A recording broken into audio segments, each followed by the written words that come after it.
Hi, welcome back guys. This is your friend, Parallel Deku, back with another fanfiction.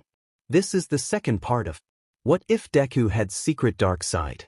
Now before starting, please give this video a like. And subscribe to the channel if you want more videos like this. Now let's get into the fanfic. Despite what some people might think, Nezu doesn't know everything. He was intelligent of course, far more intelligent than most. He has an eidetic memory and has found it to be very useful, but that didn't mean he knew everything. That would be ridiculous. Honestly, Nezu thought knowing everything would be quite boring, personally. There was no challenge in that, nothing new or exciting to learn, no surprises. He was glad he didn't know everything. But there was something to be said about learning as much as one could. Nezu's greatest joy in life was puzzles and analysis. He lived for fixing things and arranging things just so. He loved when his plans clicked perfectly into place. He loved understanding things. He also loved when things went wrong.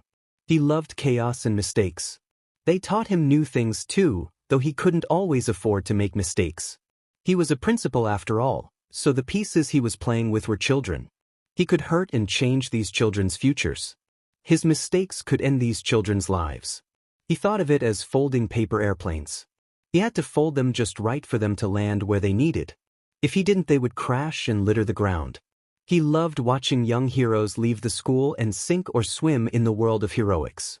Some die too young, some grow into paragons of hope and strength and kindness. He's watched some fall to arrogance or villainy. And with it, he's learned about the world. He's seen the patterns that set each person on each path. He learned what could make the difference between good and bad. But what Nezu loved, more than puzzles and patterns and questions, was people. He loved people, watching and interacting with people and seeing them grow and change and react. They were all so fascinating. People were the strangest puzzles imaginable, with so many different bits that drive them to react in different ways, and the more he watched, the more fascinating they became. One moment they might be playing by the patterns most people fall into, and the next they do something completely unexpected. It never ceased to amaze him. Nezu understood people fairly well, but everyone was different and there was always more to learn. Midoriya Izuku was a fascinating boy. He took after All Might in the heroics department. He had a hero complex and a heart as large as the number ones. He was also equally prone to guilt at failure. But his smile was never quite as wide as All Might's, and he wasn't as good at lying to himself. He took after Aizawa in as many ways as All Might really. It was nice to compare and contrast between people. He lacked any sort of ego and he was very good at seeing the heart of any problem, though solutions were a bit more difficult for him. Experience would make the difference there. It didn't take a genius to see that Midoriya also took after his mother by a great margin. From the brief interaction though, Nezu had noticed that Midoriya was, in many ways, as much her caretaker as she was his. That isn't to say his mother was any way lacking, just that single motherhood was difficult. And young Midoriya, as someone so deeply empathetic and prone to guilt and heroics, would do his best to protect his mother no matter how good his mother is. Nezu noticed Midoriya's mother, like Midoriya, was prone to anxiety. Young Midoriya may well be attempting to protect his mother from such feelings, though by Nezu's standards he's doing a rather poor job of it. Between his injuries and his less than stellar ability to lie, the only reason his mother hasn't withdrawn him from the school and decided to homeschool him for the rest of his life was her own intelligence and faith in him. In general, Midoriya was something of a sponge when it came to positive adult attention.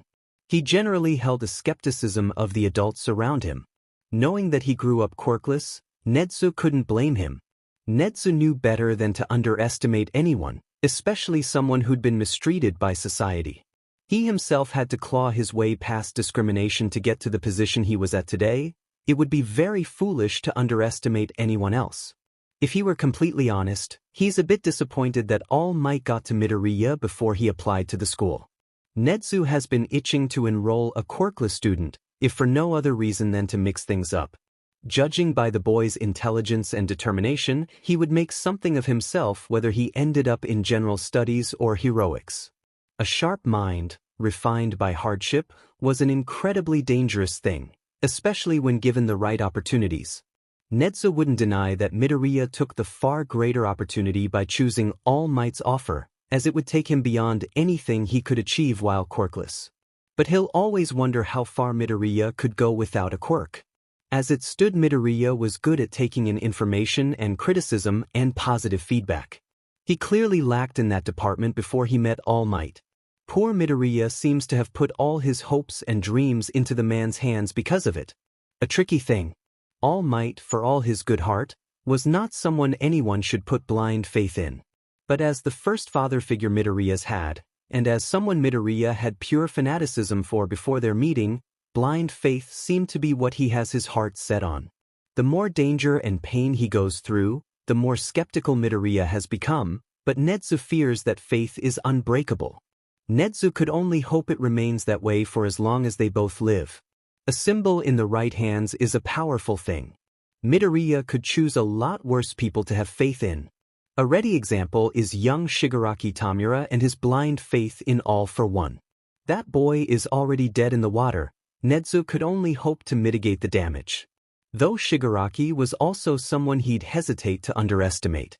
The psychologically broken were difficult to predict. Speaking of which, Midoriya in comparison to Shigaraki was interesting too. Their stories parallel rather neatly. Both hold All Might and the Hero Society in high regard.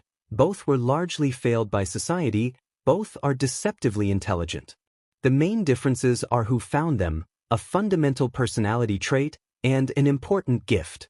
Midoriya was found by All Might. He has the steel core of determination, the ability to take opportunities and to make them, and he has the love of his mother. Shigaraki was found by All for One. He generally lacks his own direction and is prone to tantrums, and he never received love. It wasn't any surprise to Nezu that they turned out so differently. It'll be fascinating to see them in conflict, when the time comes, though it'll be dangerously destructive. Nezu could only hope that Shigaraki doesn't leave Midoriya as damaged as All for One left All Might. Nezu didn't doubt that Midoriya would be the one to win that fight, as they are now or in the future. Midoriya next to his friends was also quite interesting. In many ways he stands at the same starting line, but was simultaneously years behind them and years ahead. Midoriya has emotional maturity that can only be gained through experience and suffering. He knew the world wasn't fair and he knew that strong work was the only way to move forward in life. He wasn't overly invested in people's opinion of him, though he could be pleasantly surprised. He knew what he wanted and every step he takes was striving towards that goal. He, like Nezu, loved to learn and understand things, so even when he has every excuse to be lazy and young, he was instead focused towards the future. It's a bit sad that he doesn't enjoy his childhood more while he can. His friends were doing their best to help with that, always eager to be children, but Midoriya grew up too fast for it to be that easy. Frankly, as someone who also had to grow up fast, Nezu admired Midoriya's drive. His ability to take in the world around him and reshape it towards his goals often stood between that child and death.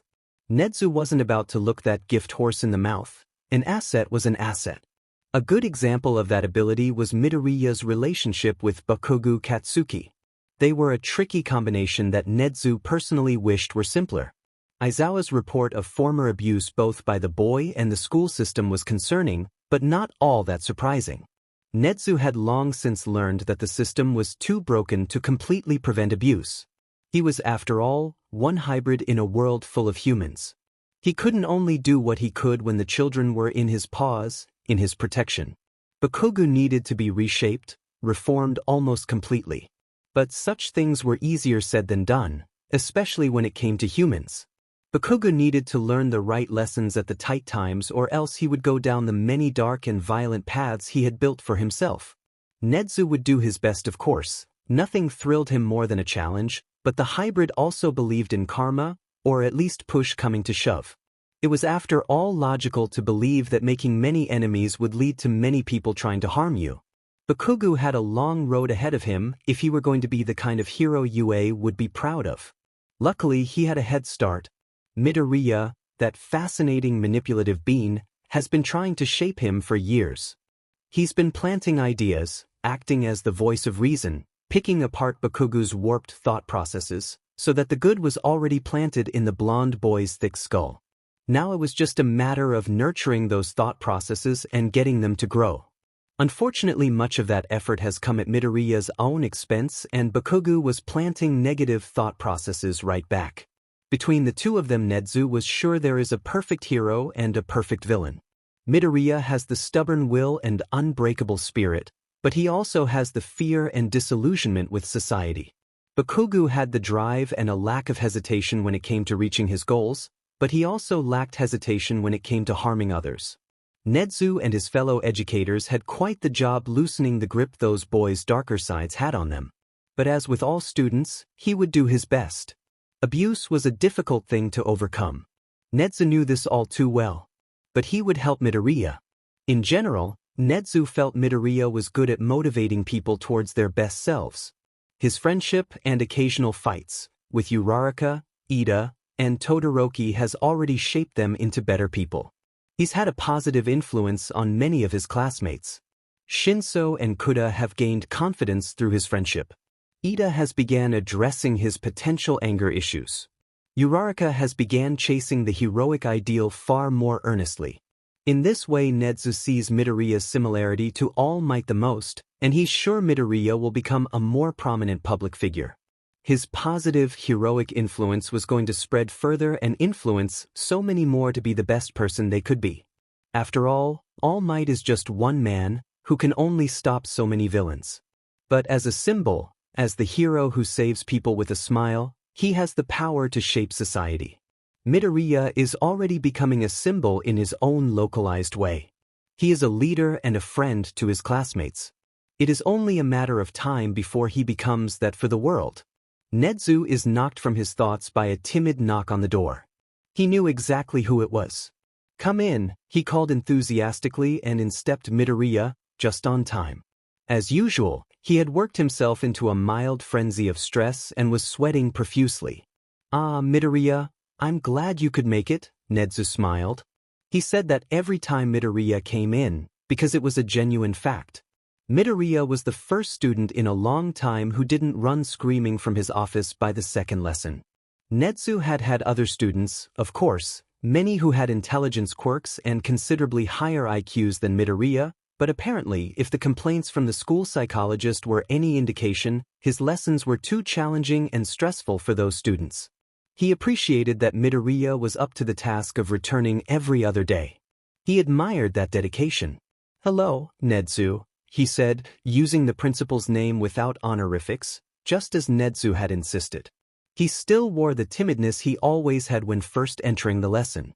Midoriya tended to get worked up and anxious before their lessons, which Nezu supposed was perfectly natural.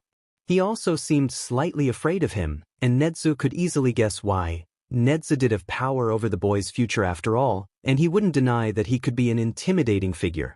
But Nezu couldn't help but feel disappointed given the closeness he felt they were developing. Nezu gave his best enthusiastic smile. "Now that we have finished learning about environmental analysis, we'll be moving on to my favorite thing, psychological analysis. You did the reading I gave you, yes?" "Yes, Nezu," Midoriya said, nodding urgently.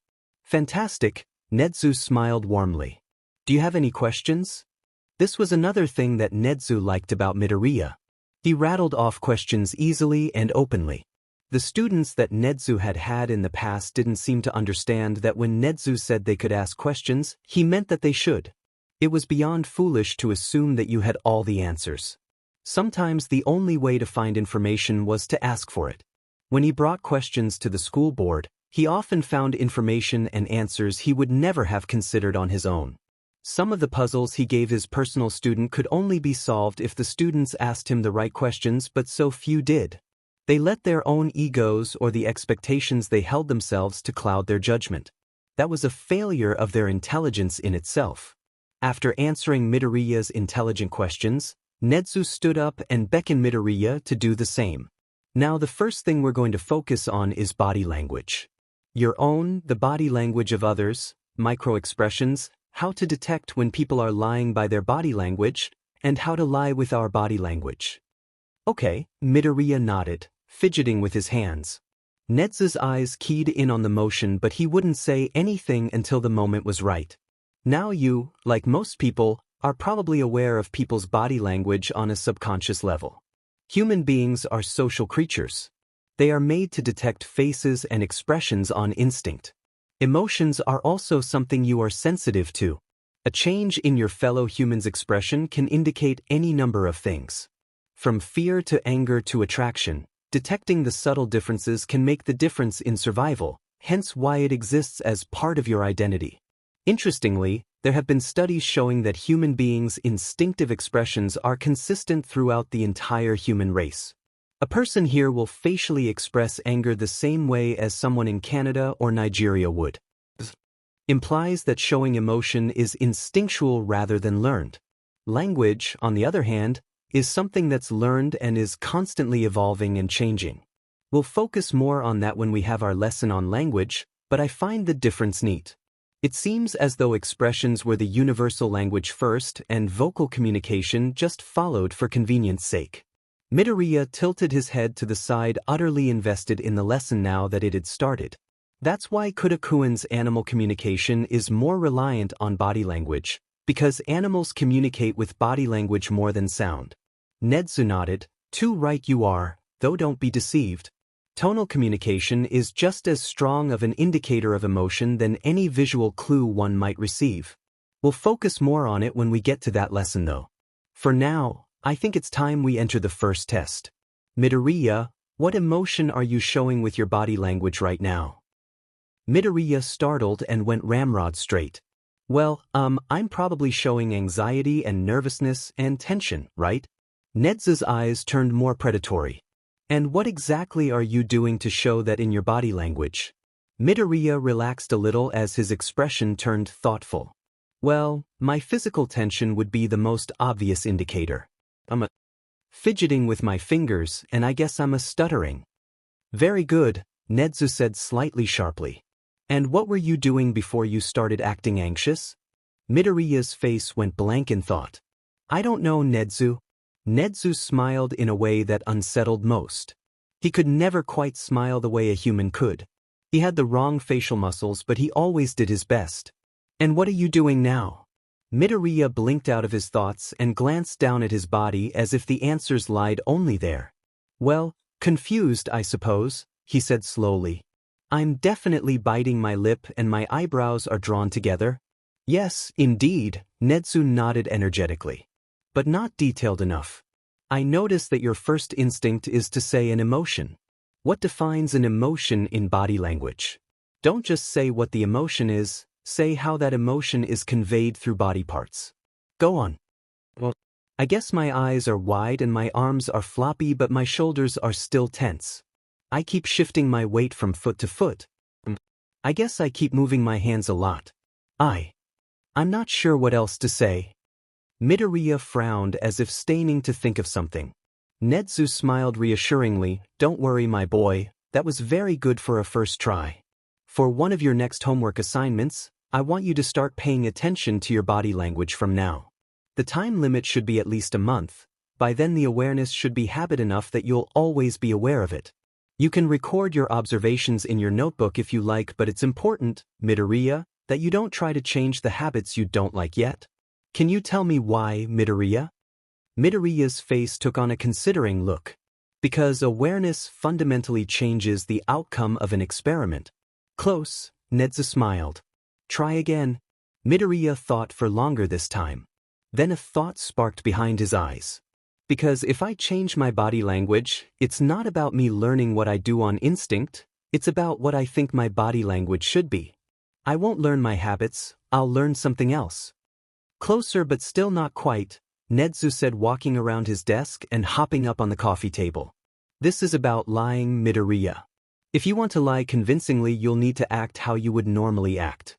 And to act how you normally act, you'll need to know how you'll normally act to the tiniest habit.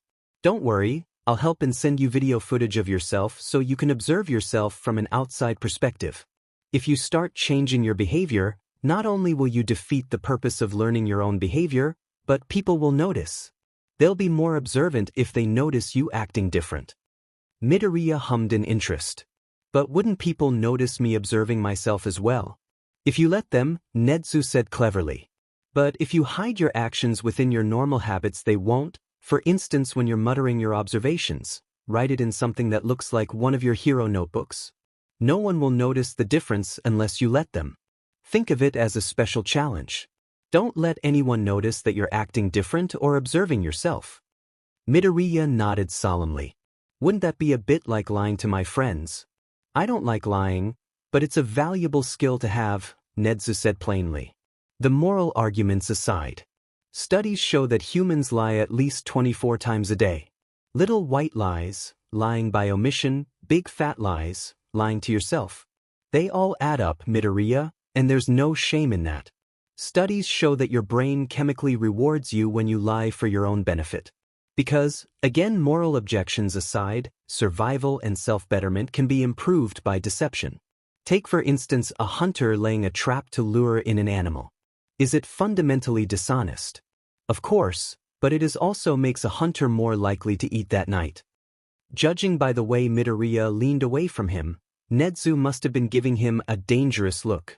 Nedzu tended to have a rather personal stake in argument on hunting. His arguments about sentience often fell on deaf ears despite the amount of evidence he provided. Silly little humans, always so arrogant. One days, Nedzu was sure they'll be the ones being hunted. But alas, survival first. He was part of this human society, he'd have to act like it. Nedzu laughed lightly. And that's not to mention the social benefits. Humans are often quite different, easily brought into conflict. Lies and mild deceptions, pleasantries, can ease these tensions. It can prevent you from having to face the darker sides of society, helps you live your day-to-day in peace. But, Midoriya said slowly, almost cautiously. But lying doesn't make the darker sides go away. It doesn't fix anything, and when the lie comes out, it always ends up backfiring. Not necessarily, Nedzu said, leaning forward. Sometimes the lie is publicly agreed upon. Take All Might. He's told you himself that his smile is his way of lying to himself. And people believe that lie. Because it's easier to believe than having to live in fear of the violence and villains out there. Most people aren't hurt by this lie. Most people are even aware that it is a lie. The world isn't safe or fair, Nedzu said almost sadly. We both know that, Midoriya. But sometimes it's strong to live in a world without hope. Sometimes lying is the only thing that stands between us and total darkness. Sometimes the lie will eventually be the truth if you hold on to it long enough. Midoriya ducked his head and Nedzu knew what he was thinking. Midoriya has told himself the same lie that Nedzu has told himself countless times before. It's okay. It's going to get better. The words always felt like a lie in the darkness. They always seemed to take a sacrifice to make real. But they could become real. They could. Other times a well-placed lie can buy you time, can buy you safety, can buy you an escape. A good bluff can make the difference between a villain being on the streets and a villain being in prison. Sometimes lying is more of a game of chess or poker, where your cards, your pieces, are the lives of your friends, the lives of citizens, and your own life. Sometimes you have nothing to barter with. Sometimes it's just you against countless villains or monsters, and the only thing keeping you alive is your ability to talk. Lying is a powerful, important skill. Midoriya opened his mouth, then closed it and looked away. Quietly he whispered, "It makes me feel dirty." Nedzu smiled gently and patted Midoriya's knee. "Then I think you should reconsider the reasons you're lying. I'd say that makes the real difference. Are you protecting yourself, protecting others, helping yourself survive? Or," Nedzu held up a tiny claw, "are you avoiding a problem? Are you lying to yourself? Are you afraid of getting hurt for telling the truth?" Midoriya definitely wouldn't meet his eyes now.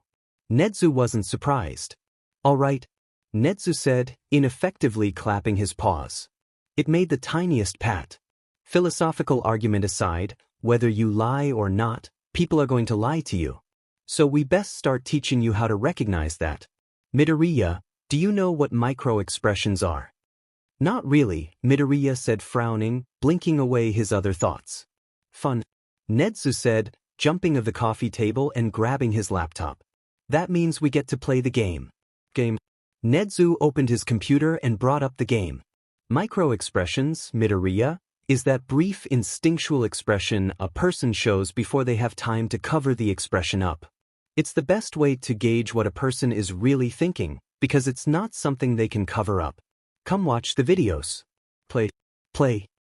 Nedzu watched Midoriya played and noticed his focus. He decided to start talking again because one of the many skills Midoriya needed to improve at was multitasking. When you're having a conversation with someone, there would be all sorts of distractions after all. You wouldn't be able to sit in focus. Another assignment you'll have for homework is observing your classmates and taking notes of when they seem to lie. I don't really care what the lies are about, I just want you to write down your observations. Preferably in the same notebook as your Nedzu notes. I'll also be sending you a series of videos, both human and animal, where you need to describe what their body language seems to be saying. Take special note of those who are lying. Midoriya barely glanced up from the game and muttered softly to himself, I wonder if the reason he's asking me to observe my classmates is because there really is a UA traitor and he wants me to take notes of any suspicious behavior. But I really don't think anyone in Wano could be a traitor, but maybe that's why he framed it the way he did. I'm not looking for the traitor. I'm just looking for liars. It's just more information to work with. It doesn't necessarily mean the liar is the traitor, it just means there's a pattern of some people lying more than others. Oh, but how would this work on Hagakure? I can't exactly read her expression and her visible body language is usually a performance, Nedzu smiled. His student was getting more observative. Midoriya, remind me to teach you how to weaponize your mumbling. Yes, Nedzu, Midoriya mumbled as he finished the quiz. Nedzu smiled as he went through the answers, impressed with the results. Are you sure you haven't heard of micro-expressions before, Midoriya? You're scored far higher than most first-timers. Higher than I expected. Midoriya shrugged, after Kaken it was kinda easy. That was a dark thought. It was common for abuse victims to be keyed into micro-expression and the emotions of those around them. It was a means of self-defense. The ability to recognize when someone's emotions were going to suddenly change. Let you know when to run or react or backtrack. If Bakugu were more volatile and less valuable, Nedzu decided he would have expelled the boy himself. Disarming that human bomb was an unforgiving job. Then I suppose we can skip ahead a bit, Nedzu said, keeping his enthusiasm. I'll add Coffee's chapter on lying to your reading assignment. Take particular note of physical tics people have in their body language when they lie. It'll help you with your other assignments. Midoriya nodded. Nedzu smiled fondly and decided Midoriya might be ready for what Nedzu considered one of his most important lessons. He'd be handing Midoriya a very sharp weapon indeed, but Nedzu has decided that he's ready for it. He'd proven to be of good enough character not to misuse it. Manipulation, Midoriya, Nedzu said, talking his seat behind his desk, is very different from lying. Can you tell me why? Midoriya's eyebrows drew together and he considered his answer before answering. Lying is just telling a person something that isn't the truth. Manipulating is controlling someone so they do what you want. That's correct, Midoriya. Nedzu praised. Very good. Now before we consider this lesson, I want to tell you a story. Midoriya settled into his chair, eyes lighting up with interest.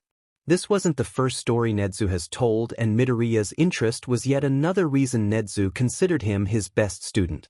Nedzu tended to lose people when he got into subjects he found interesting, stories in particular. Nedzu loved information and how they added up to something of meaning. But other people didn't most of the time. He could tell it wasn't personal. His asides on the history of linguistics, or the anthropology of cheese, was plenty interesting to him. But it went over the heads of most people. Midoriya was always interested, which made their conversations just that much more delightful. This is a story of two Vikings meeting in an alehouse. Both have servants. One of the servants is a cupbearer.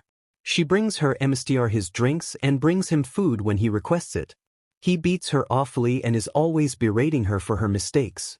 The other Viking servant is an assassin who desires to kill his emissary because his emissary is the one who killed his father. One of them is going to kill their emissary in the night.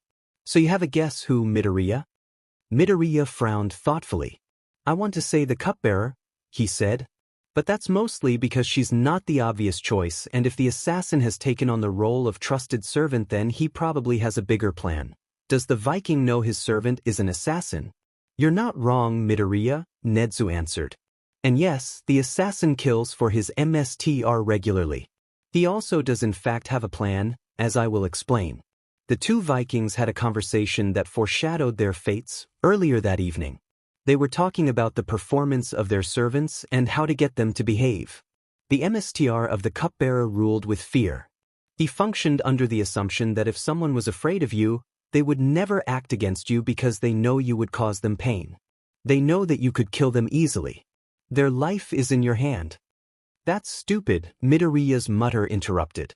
Hurting people is how you make enemies, not how you earn loyalty. Nezu raised his eyebrows. Why do you say that? Midoriya squeaked. I said that out loud. After Nezu nodded, he answered. It's just, if it were me. Well, I mean, it's only natural that hurting people would foster resentment and hatred. Sooner or later the anger is going to outweigh the fear and they'll fight back. It's simple logic. I don't get why he wouldn't understand that. Midoriya had started out frustrated, but slowly trailed off when he couldn't quite explain his feelings in better words. Midoriya, Nezu prodded. Can you list some reasons why the Viking wouldn't understand your point of view? Midoriya looked away and after a moment softly said, because he's never been in the position of the servant. Because he's never been afraid in the same way, Nezu nodded. Not everyone has had the same experiences or emotions as you, Midoriya. While your empathy is admirable, it is based around your own experience. You have to be careful about judging others because of this. It's easy to accidentally hurt others when you are ignorant. It is easy to write off other people's suffering when your pain has been different.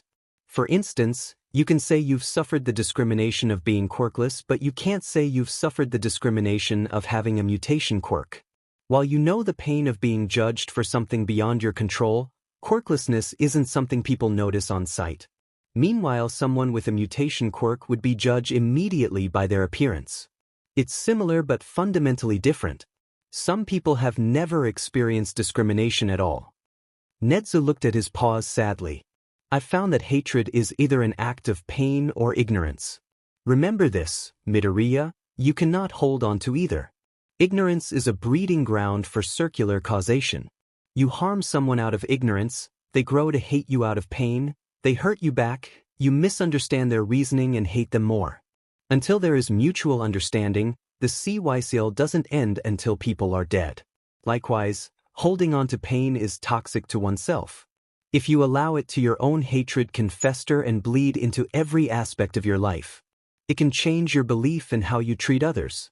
It can make you forget what it is to be happy and what means to be kind, what it means to receive kindness, what it means to be alive and sentient here on planet Earth. Midoriya's eyes glistened. I know, Nezu. And Nezu didn't doubt him. But back to the story, Nezu continued. The other Viking, the one whose servant was an assassin, had a very different idea of how to keep someone's loyalty. See, the assassin was originally a boy whose father the Viking killed. The boy tried to kill the Viking not long after his father's death. He was a 12-year-old child against a grown adult warrior. The child lost, and the Viking could have easily killed him, but instead he made a deal. The boy could live and earn his right to fight the Viking again if he came to work for him.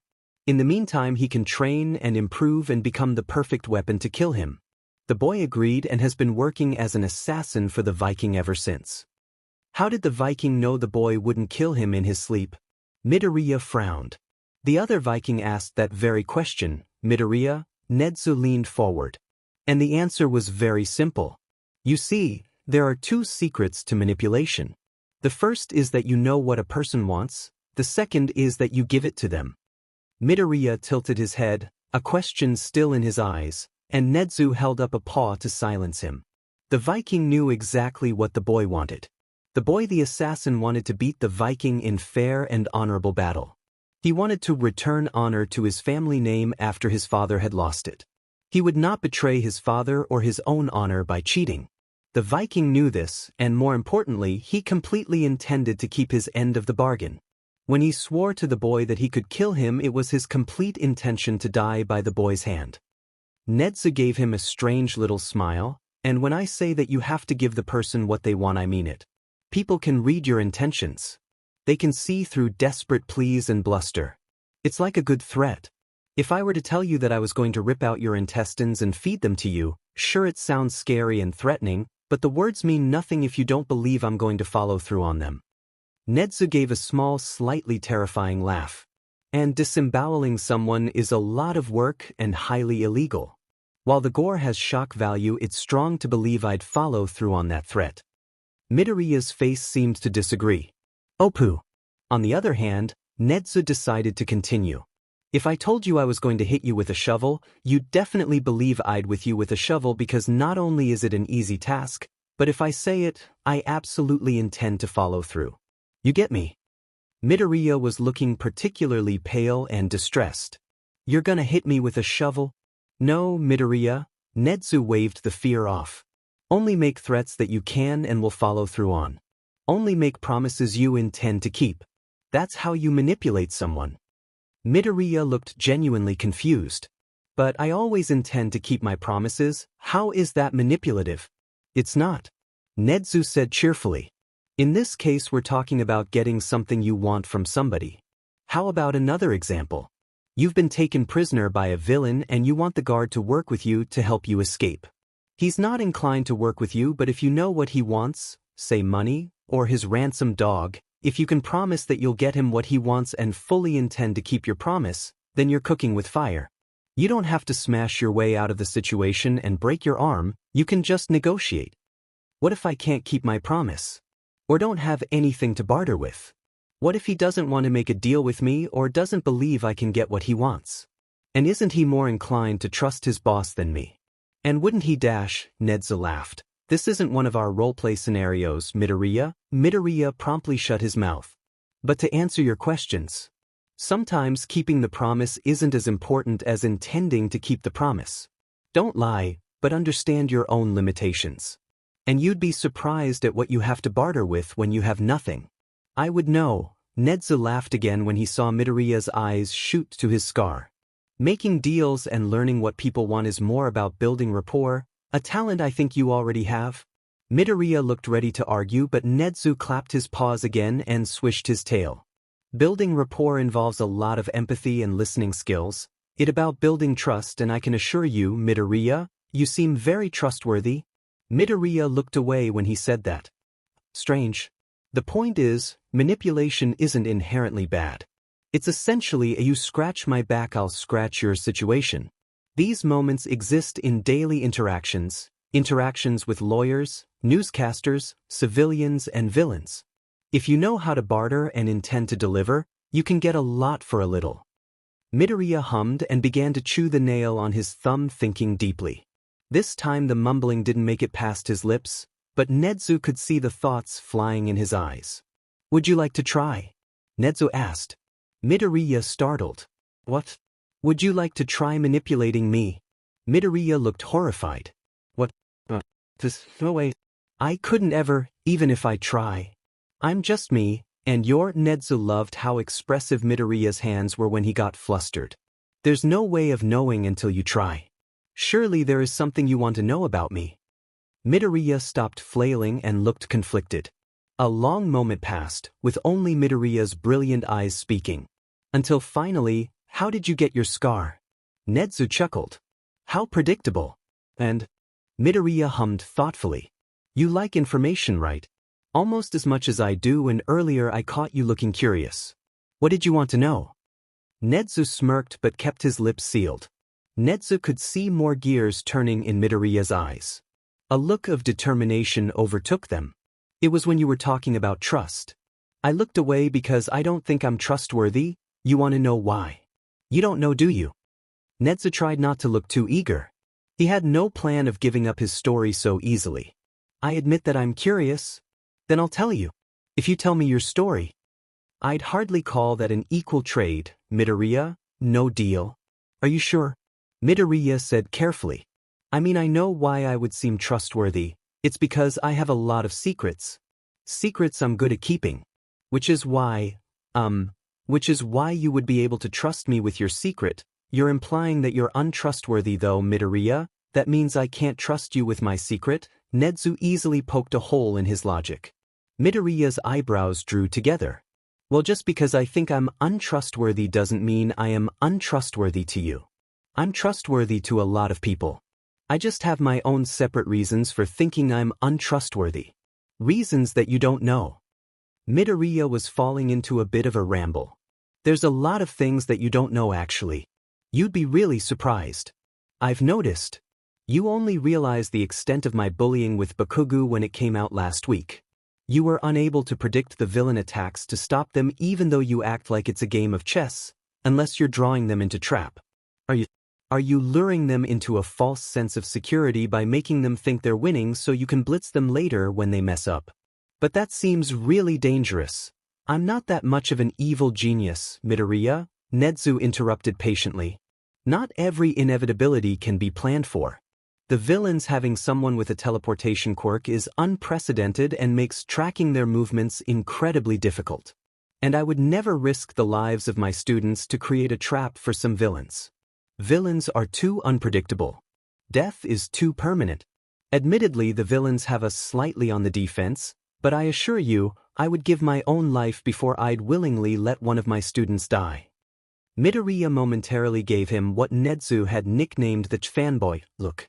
That excited look of admiration reserved for heroes and people he considered especially brave. There were metaphorical stars in his eyes. It was very cute. But that just further proves that you don't know everything, Nezu, Midoriya said, getting back on task.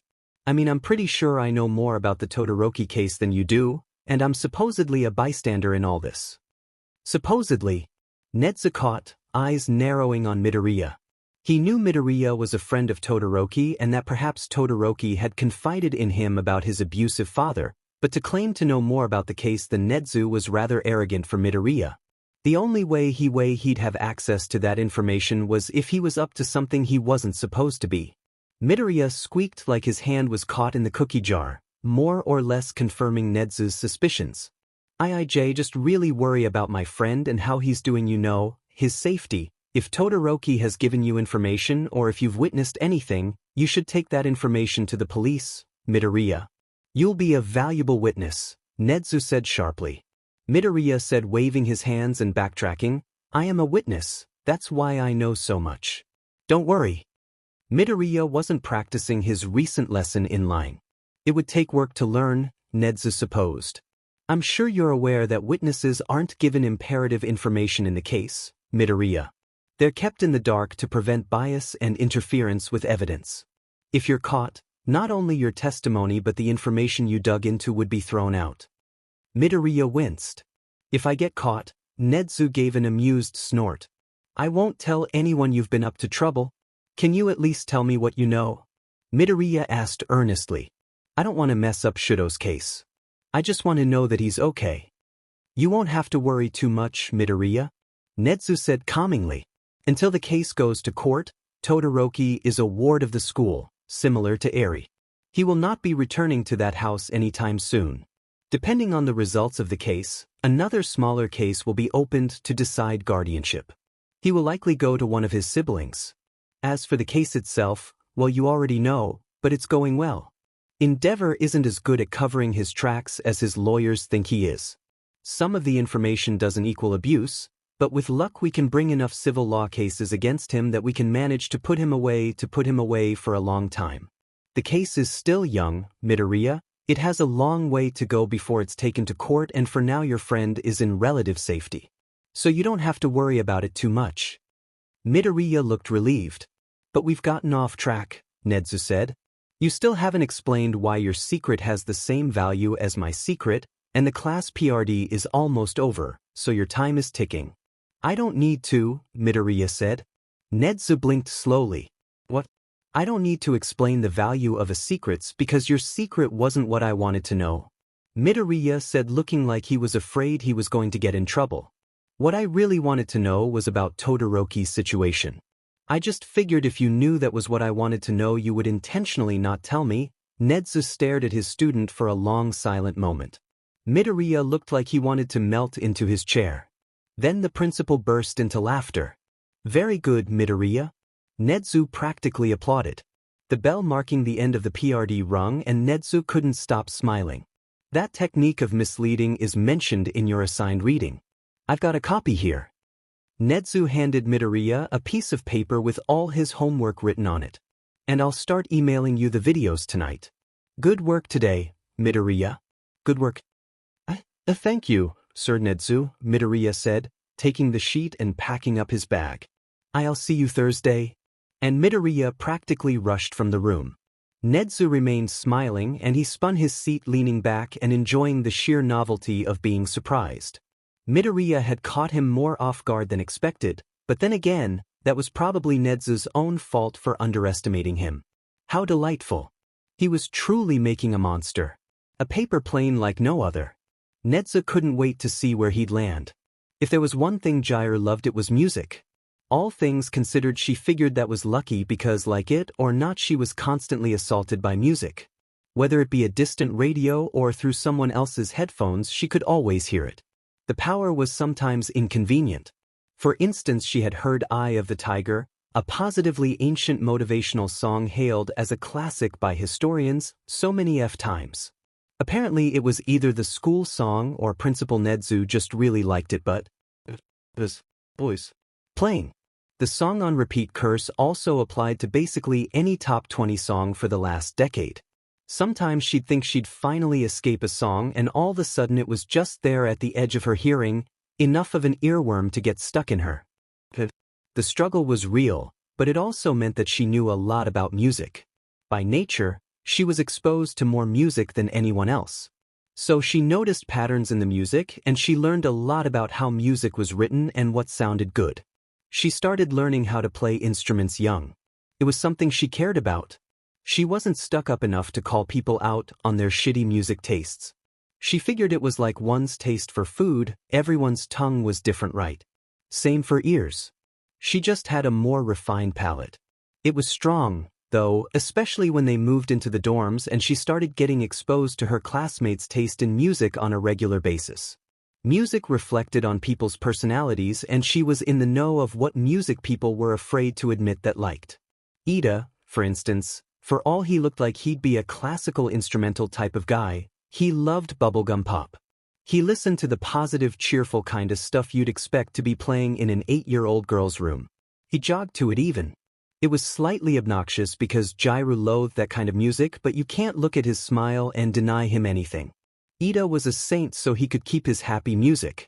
Uraraka interestingly had a very similar music taste to Bakugu, a fact that Gyru found hilarious but couldn't talk about because she's pretty sure Bakugu would try to blow her up. Her parents had several "not everything you hear is yours" to share talks with her growing up and Gyru was pretty sure music taste was in that category. Bakugu and Uraraka would have to find out they both like street rap and screamo on their own. She'd just have to stand back and silently ship them from afar. The list goes on. Tfue ironically, or intentionally, loves hip-hop. She also sometimes unironically listens to frog croaking recordings. Midoriya, as far as she can tell, listens to almost exclusively hero movie soundtracks. Tokoyami continues to be goth by listening to every goth and industrial band he could get his hands on. But he also has the strange habit of listening to the blues. Aoyama continues to be French and goth in his obscure music taste. He also, unsurprisingly, had a thing for show tunes and musicals. And his passion for Creole music was as odd as it was impressive. Strictly speaking, Gyre found his taste to be a bit of a hot mess, but with like some impressively good music mixed in. He was just odd. Todoroki is emo as F. Momo, bless her cultured heart, listens to stuff on the foreign charts all the time and has some actual tastes. She was the type to listen to anything at least once. Shoji the Heathen has admitted that he hates music. He says it's because he too has sensitive hearing and rather than embracing it, he's come to find it annoying in general. Mina likes anything with a good dance beat. Club remixes were definitely a common thing on her playlist. Kirishima likes rock in general, but usually anything that can be considered motivational. Gyru is actually pretty sure that he picks songs that he likes from movies. Siro likes metal and rap. Kaminari was a dubstep nerd, listening to techno and house music like there was no tomorrow. Jaira didn't know if her classmates were sticking to puns with their powers to be ironic or because of genuine enjoyment, but puns were funny, so she was willing to roll with it. Sato loved love songs, the sappier the better. He also liked chiptune. Ojiro's music taste was nothing impressive or standout. Though Jaira has noticed that he tends to listen to things with real instruments more than electronic or computerized music. His taste seems really down to earth. He definitely had a thing for acoustic guitar. Kuta likes classical music, mainly piano and violin music. He has a taste for opera too, and Jaira's pretty sure she's heard him playing the piano. He's on her cool dude list. Shinso listens to music related to memes. That one where the cat plays the piano seems to be one of his favorites. But he also has a thing for synthwave and a very specific brand of electronic indie remixes. Hagakure, along with pop, like jazz and big band music. Jaira could picture her swing dancing in her room. It was cute. Even the teachers were obvious in their tastes. Aizawa unsurprisingly listened to a lot of grunge and indie rock. He also listened to a ton of educational podcasts. She was learning right with him sometimes, though it was frustrating when he went out of her range and she only got half the information. Present Mike, as a radio host, had to keep up with the latest music releases and the top 20s. It was cool that she sometimes got to listen to songs before they were released, but she was pretty sure he was dead inside from listening to the same top 20s as her, over and over for years. Outside of that, he tended to listen to instrumental or ambient music. Usually stuff more complex and interesting than the stuff that made it to the charts. Jaira felt a sort of solidarity with him. Midnight was a classical kind of lady. She also seemed to really like opera and choral stuff. She kept things classy as far as music taste went. Cementos likes rock. Again with the puns. Snipe listened to country but also weird industrial remixes of country songs. Jaira didn't get it. It was weird and different, but she didn't get it. Ectoplasm listens to nightcore. All Might listened to hair metal. It was kinda hilarious because she kept hearing him sing along with it. He wasn't a great singer and he definitely couldn't hit the higher notes, but he tried really strong and he was definitely enjoying himself. It made Jaira happy. Nedzu was mystery. Apart from Eye of the Tiger playing on repeat somewhere, his office was soundproof. All in all, Jaira felt very confident in her knowledge of her classmates' music taste. She was rarely surprised anymore. Until one day she heard it. Her favorite song by one of her favorite bands playing in the distance. Romulus by the Bad Vendetta. Someone knew her band. Someone was listening to her kind of music. She had to find them. As one might expect, Jaira had a montage of running around following the sound of the song and wandering around campus looking stupid with her earlobes twisting around like some kind of tracking device.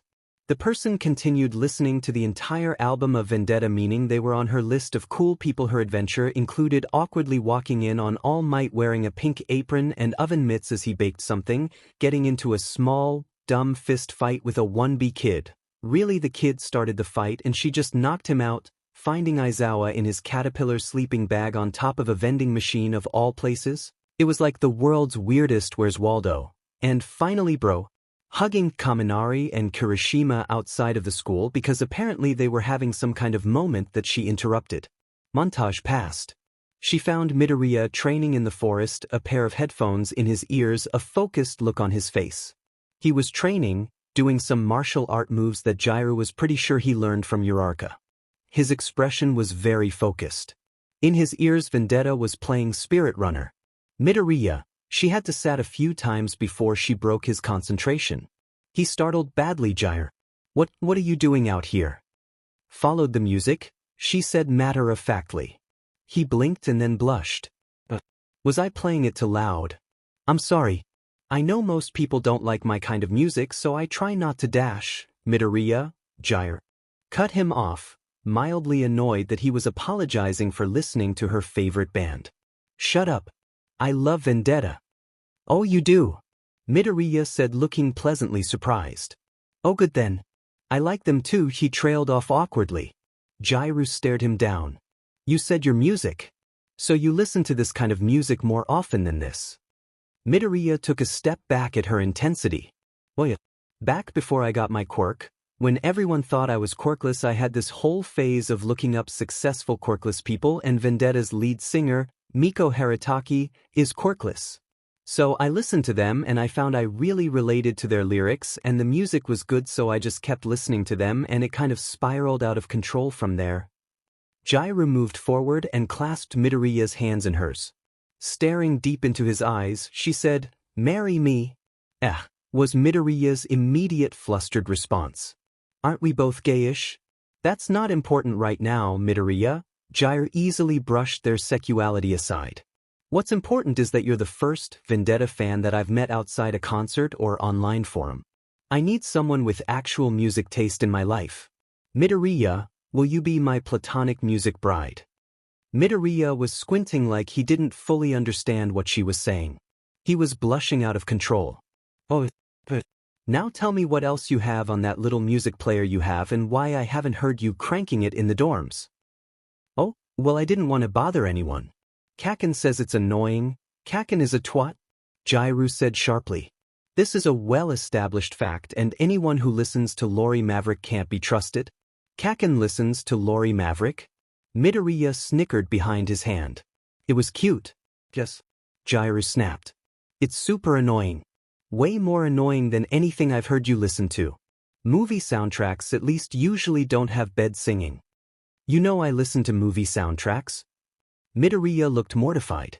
Jairu kinda hated how insecure he was sometimes. She understood why, but it seemed utterly irrational sometimes. "Stop changing the subject, Midoriya." Jairu crossed her arms over hers. "What else do you listen to?" Midoriya flushed again. Well, I really like AJJ and the Doubtful Dead. My mom has gotten me into some of the more classic punk bands like Monstrous and Naked in a Phone Booth." Because I'm goth, some of my tastes drift that way too, but sometimes I find their music a little too aesthetic, if that makes sense. Like punk just puts the feelings and politics out there, goth music tries so strong to be edgy. I appreciate the movement and the fashion, but the music just kind of feels like it's trying too strong." Jairu felt like she was grinning like a madman. "Midoriya, I love you so much right now." You like them too?" Midoriya asked timidly. Jairu moved her hands up to his shoulder. "I love them. Naked in a Phone Booth is classic. And the fact that you're actually able to criticize music means you are moving up the friend chart. Keep going." "Jairu, you're being kind of weird." "Midoriya, you don't understand," Jairu said serious. "I love punk music. And I haven't had anyone to talk to about it because no one else in class likes punk music. You are AF diamond in the rough and I need someone to feed my passion. I need to rant about punk music to someone. I need you." Midoriya blinked a few times as he processed her words. "Well, if you really need this," Jairu hugged him. "Okay, but the bridge in Firefly is clearly the emotional core of the album. The vocals hold so much emotion. Anyone can cut out most of the instruments and sing in the near silence." "Mido," Jairu said, crossing her arms over hers. "It's a common technique. It doesn't make the song good." "That's not the point, Jairu," Midoriya bickered. "The entire album was building to this moment. The chaos of Howl and Taro. The grief of Ugly Thing and my mistakes. The repetitive imagery about firelight and eyes and that one tune Midoriya hummed the part he was thinking of because unlike Jairu, he wasn't great at describing or even reading music. He repeated that theme like 6 times through the album and it was all building to this moment. It's like storytelling, Joe, and this moment was when the epiphany happened. When that one theme is at its rawest. And then he built on it. Then that theme became the CLMX of the album. Clearly Firefly is the best song." Jairu said, frustrated. "This isn't just about the story, Mido, it's about the music writing too. And Firefly has the weakest guitar playing on the entire album. Not every song can be 5-chord jazz SHT. Spunk, Jairu, lower your expectations." Jairu let out an offended gasp. "Are you sure you're listening to the same Vendetta as me? Their guitarist sometimes gets up to 6 chords. Pay attention. And I will keep my expectations as high as I please, thank you very much. I'm not saying being able to play 6 chords is a bad thing. I'm saying expecting it in every song is unreasonable. I mean, have you heard Wyvern Mask? I'm pretty sure they only know 3 chords." "I hate Wyvern Mask." Midoriya gasped. But back on track goes so strong. It's a classic. Just because it's a classic doesn't mean it's good, Jiraiya scoffed. I mean, look at Mozart. His name is plastered in history books and he sucks. You are not seriously comparing Wyvern Mask to Mozart? Hey, can I borrow your? Kaminari trailed off when he entered Jiraiya's room without knocking. What he found was Midoriya bench-pressing Jiraiya while some angry-sounding music played from her radio. What are you doing? Arguing, the two of them said in unison. Midoriya pushed Jiraiya into the air. She scowled irritably, arms crossed over her. Kaminari slowly backed out of the room. So Stain has a copycat killer now, Ida said, looking pale. Could it be the same person Stain warned you about in his letter? Todoroki asked. I don't know, Midoriya said seriously. Letter? Ida asked, said, eyes widening. Mido. Jiraiya shouted, sliding into the cafeteria. I'm borrowing him, she said, grabbing Midoriya by the back of the shirt and dragging him back out of the room. It happened very quickly for anyone watching. Jiraiya, what is it? Is something wrong? Midoriya said, sounding very concerned. The new album was released today, she grinned wildly. It took a moment for Midoriya to get it. The Vendetta album. Jiraiya, I was having an important conversation. You can't just dash. I pre-ordered too, she said, pulling the CDs out of her bag. Midoriya made a somewhat girlish squeal. Oh my god. How did you get on the list? I tried so strong and I snipe eBay sales. I know what I'm doing and even I didn't get in on time. I have my ways, Jiraiya said mysteriously. She held one of the albums out for him. A gift? Midoriya suddenly turned really pink. I couldn't. Wasn't it expensive? Do you not want it? No, I want it. Midoriya said, quickly taking the CD. I thank you. What are friends for? Jiraiya said playfully. I'll pay you back, Midoriya said seriously. Like I said, it's not a problem, Jiraiya said a little too smugly. Ugh, I want to listen to all of it now. But there's only 10 minutes of lunch left and I need to explain my serial killer fan letter to Ida before Todoroki decides to explain it badly. You're what? I'll see you after school. Midoriya quickly hugged Jiraiya and thanked her one last time. Before disappearing back into the cafeteria. You're what? Jiraiya repeated at his back. Jiraiya. Midoriya shouted. She went flying under Shoji's rough attack. She managed to catch herself on a flagpole by one of her earphone jacks, but it seriously hurt to put her full body weight on her ear like this. Hero names in the field, All Might's voice called over the speakers. Midoriya grit his teeth. Shoji was swooping at him now and he was doing a fair job of dodging and weaving, but Hagakure was somewhere in the field and Jiraiya was the one more likely to find her. Jiraiya struggled to climb up to the flagpole so she'd be in a more stable position. Midoriya was hiding in the rubble of the fake city and occasionally throwing flash bombs in an attempt to disorient his attacker. Jiraiya could hear him muttering from her position, though it was strong to pick up the exact words. The problem with fighting against someone who could match her hearing was that it made talking strategy with Midoriya a lot harder. He was smart. He probably had a plan in the fluffy head of his, but it didn't do her a lot of good when he couldn't share it.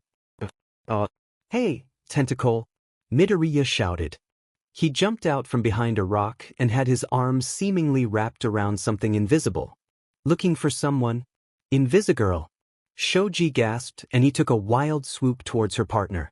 Earphone jack! Midoriya shouted, tensing. The Howling the Crow album, track 7. What? Wait, track 7. That was I'll Catch You When You Fall. OSHT. OSHT, okay. She trusted Midoriya. She closed her eyes and let go of the flagpole. The moment of free fall made her stomach drop before someone crashed into her. The moment of roaring wind was cut off by a humongous crash and a rough landing. Jiraiya opened her eyes to find she and Midoriya lying inside the building she'd been hanging from. Shattered glass and brick was everywhere. Midoriya seemed to have taken most of the hit for her. His shoulder was bleeding from the broken glass. Jiraiya was willing to bet she was bleeding too. Jiraiya said, dragging herself up to her knees. What if I didn't get your reference? I know you, earphone jack, Midoriya said, wincing as he stood. And besides, I couldn't let Shoji know I was going for you, and you've said before he doesn't like music. He had no way of getting the code. I don't think anyone had a way of getting that code, Jiru scowled. Midoriya brushed some dust off his knees. We need to move. I might have knocked Tentacle out, but Invisigirl is still running around somewhere. Keep an ear out. I thought you had her. Jiru frowned, but did what he said, listening for heartbeats. And you got Tentacle? It's not particularly strong to pretend to hold onto an invisible person. That was a bluff. Midoriya nodded and they quickly slid through the halls waiting for a blitz attack. Their main objective today was to take out the heroes and get to the sewers. Also to hide some files from the heroes. But All Might more or less said the file took second priority to catching the villains. Most of the hero teams that went before them had dismissed that part of the assignment as too difficult. The files in this case were a flash drive handed to the villains at the beginning of the assignment. It could be hidden anywhere. In their case, Midoriya had swallowed it, saying they can't find something where they'd never look. I knocked Tentacle out when I used him as a step to get up to you, Midoriya was saying in the present. He is currently Mississippi smashed into the street. You really are crazy, Jiru said rather fondly. Then she heard it running footsteps. Incoming in a heartbeat, Midoriya said, falling into a fighting position. He'd reference another song. You're such a dork, Jiru grinned, plugging her jacks into her Shin speakers. I recommend you cover your ears. Midoriya didn't need to be told twice. They won. Is all you ever talked to Jiru about his music? Jiru overheard Uraraka saying one day. She couldn't help but pause what she was doing. Well, yeah, I mean kind of.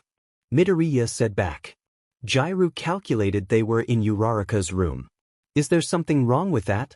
No, Uraraka said. It's just a little weird is all. I mean most friendships are based on more, you know. I mean you talk to us about other things, right? Why not her? It's not like we can't have a normal conversation.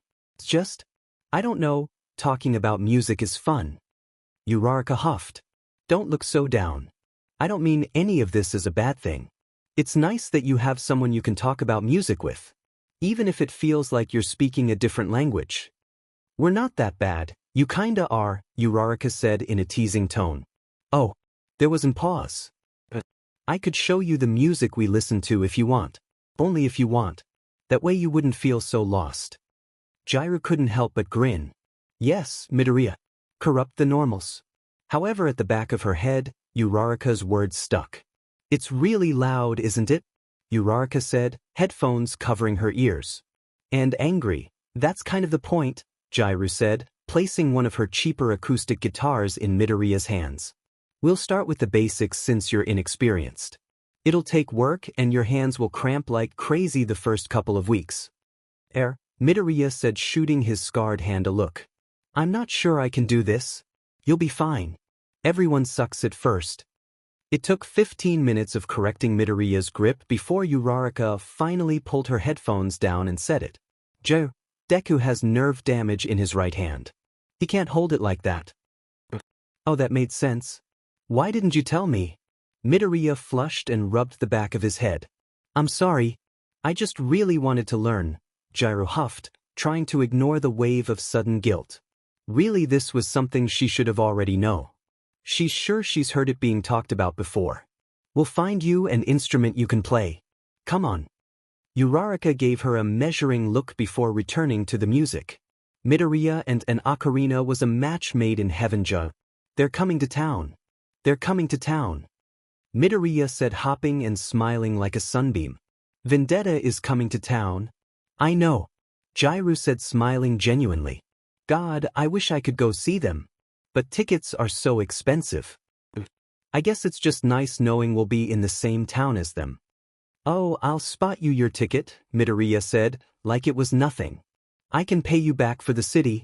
Midoriya, those tickets cost a fortune. Way more than the CD. You can't buy those for me.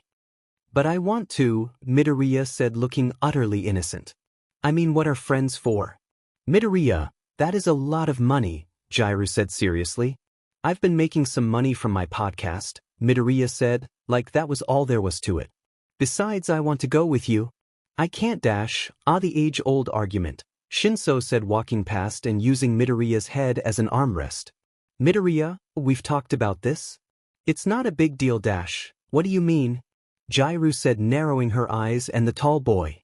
Midoriya, Shinso said, fondly flicking Midoriya in the temple.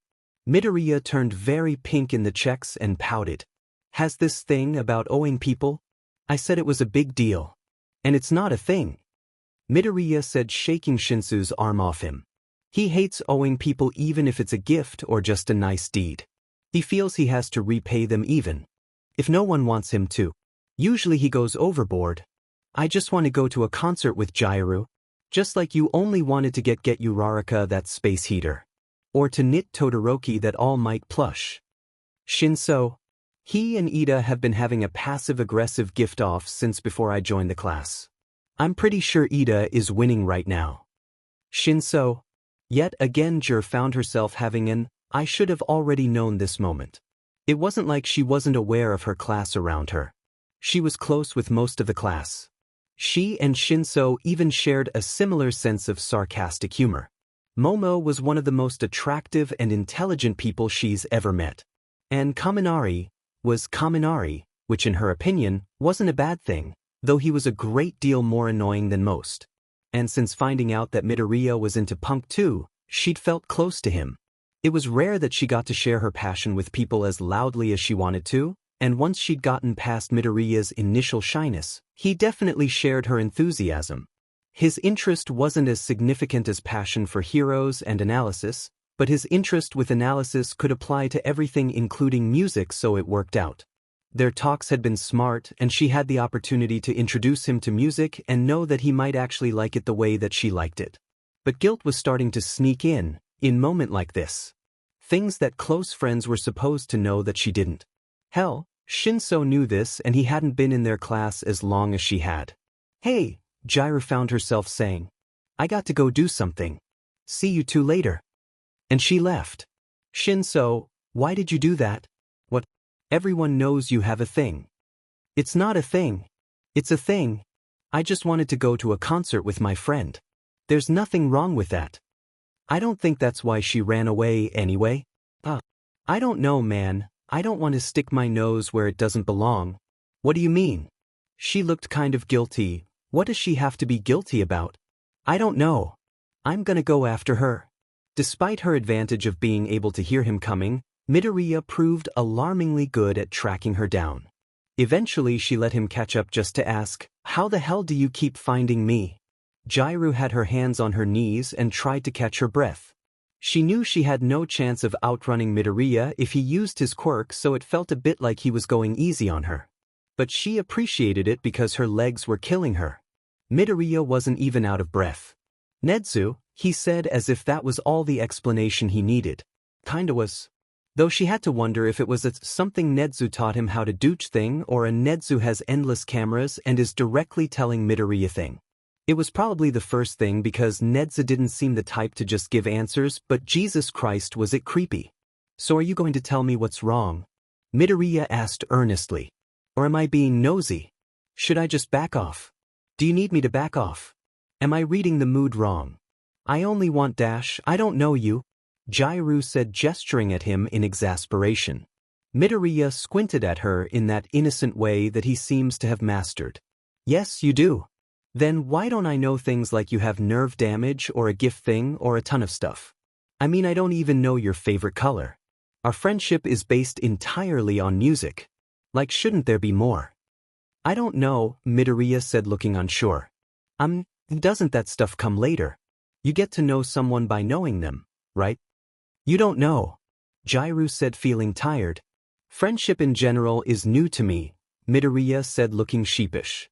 I've only had friends since I came to you. And every relationship is so different. I'm still figuring things out. Jairu looked at his genuine smile and dropped her head, feeling like she was in a losing battle. It's green, by the way. What?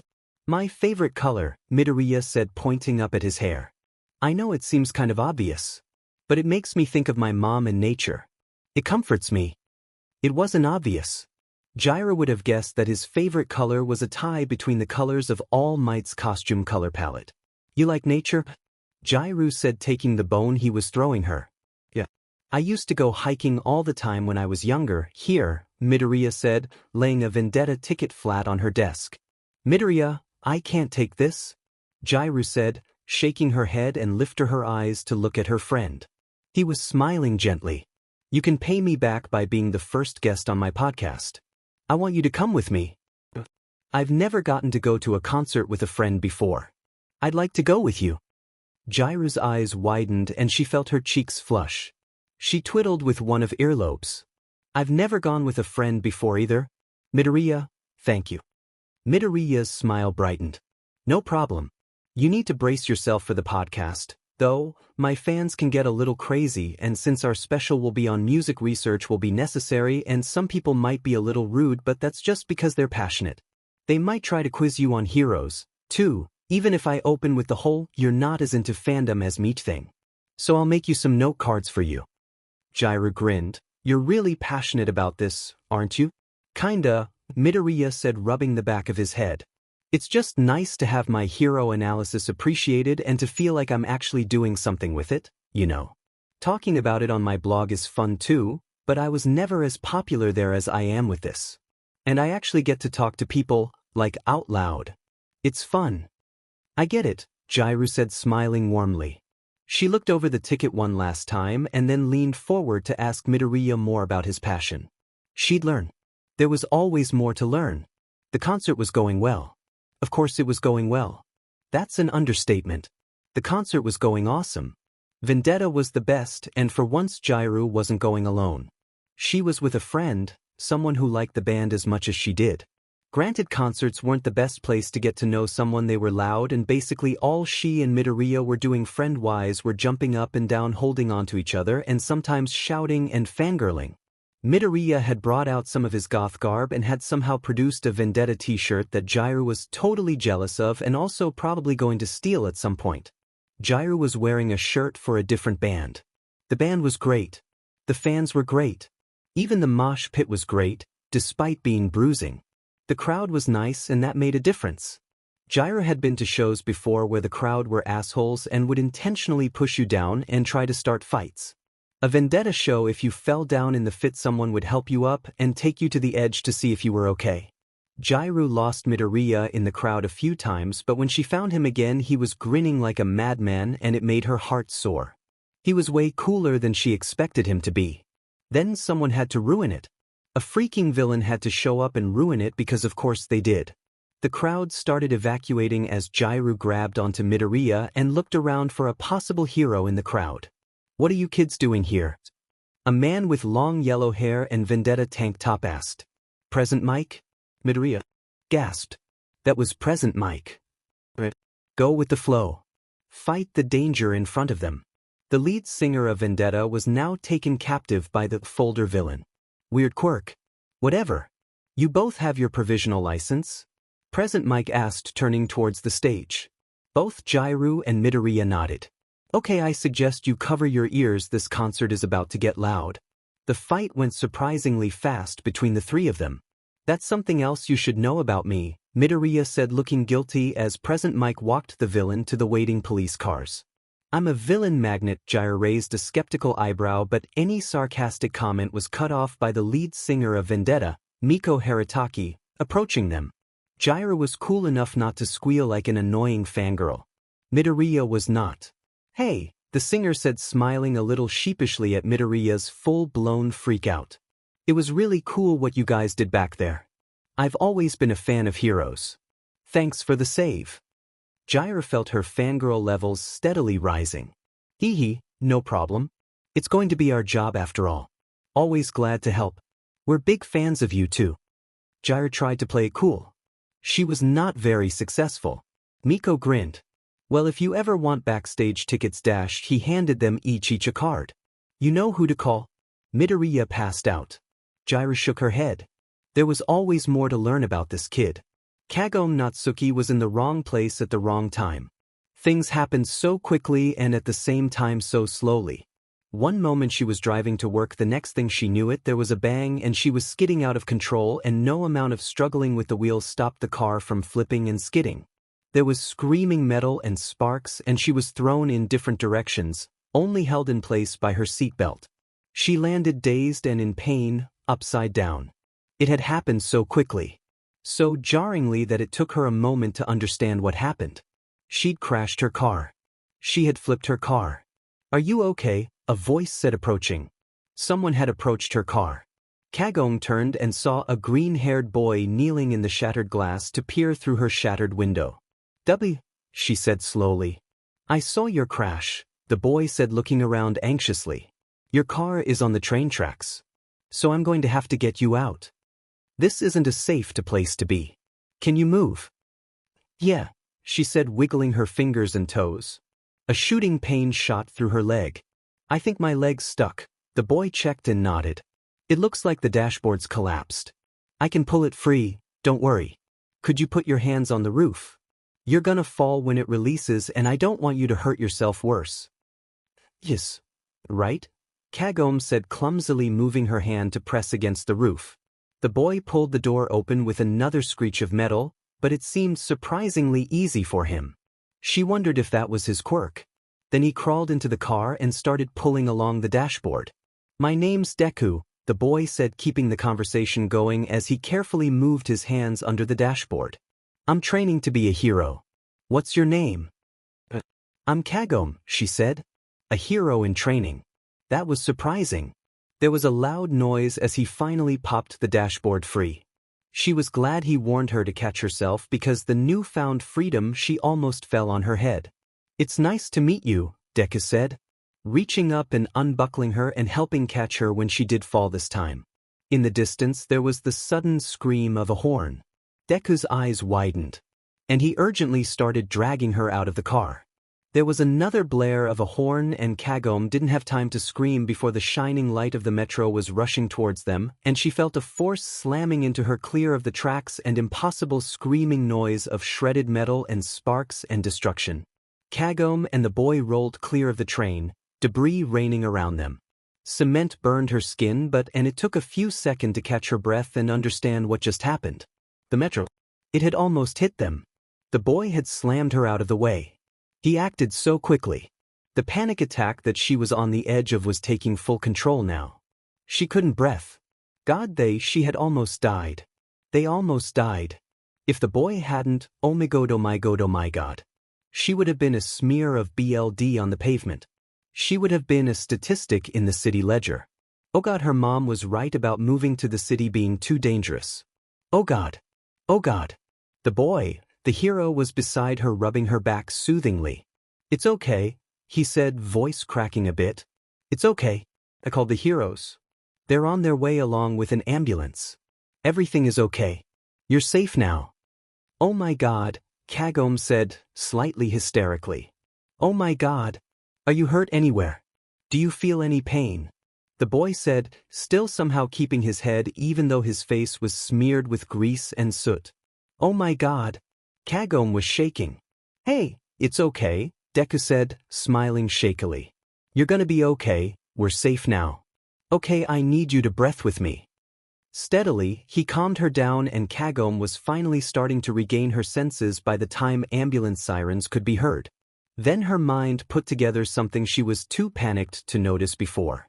The boy had one of his hands wrapped in his shirt, and the shirt was soaking through with something red. "Oh my god, you're bleeding." The boy winced at how loud Kagome screamed, or maybe it was in pain from his bleeding hand. "Oh god. Oh god, oh god, oh god. Really, it's okay," the boy said, forcing a pained smile. "I'll be fine when the ambulance gets here. What matters right now is that you're safe." A wave of guilt overran Kagome's mind. Here she was being comforted and calmed down someone more injured than her. What the hell was wrong with her? Oh my god. This kid was a child. A child got injured while saving her. Jesus Christ.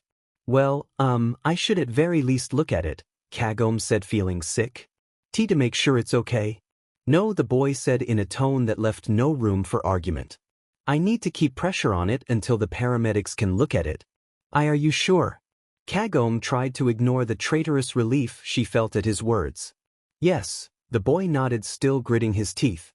"I told you, didn't I? I'm training to be a hero. I know what I'm doing."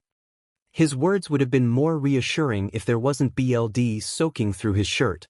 Too quickly. "Hey, are you guys okay?" a voice called down the street. Kagome blinked and looked towards the voice to see that the metro had come to a stop and was evacuating its passengers. As good as can be expected, the boy said, keeping his determined expression. I need an ambulance though. I hurt my hand and I think my friend is in shock. Okay, the person said. RQS stay with them until help arrives. Another person approached them, and Kagome vaguely recognized her as a pro-hero. Was the other guy a pro-hero too? She was really out of it. Jesus, she almost died. Oh my god, Deku said, staring up at the hero with wide eyes. Your pro-hero ROUS, the innocent hero. You can turn into a mouse like child form. And you can jump from building to building without taking damage, as well as fit through small spaces. You're most primarily known for your sting operations against child trafficking rings. Yepis I am, ROUS. Said, looking uncomfortable. You aren't supposed to know that. Can you let me see your injury please? Need to keep our priorities straight when the ambulance gets here, right?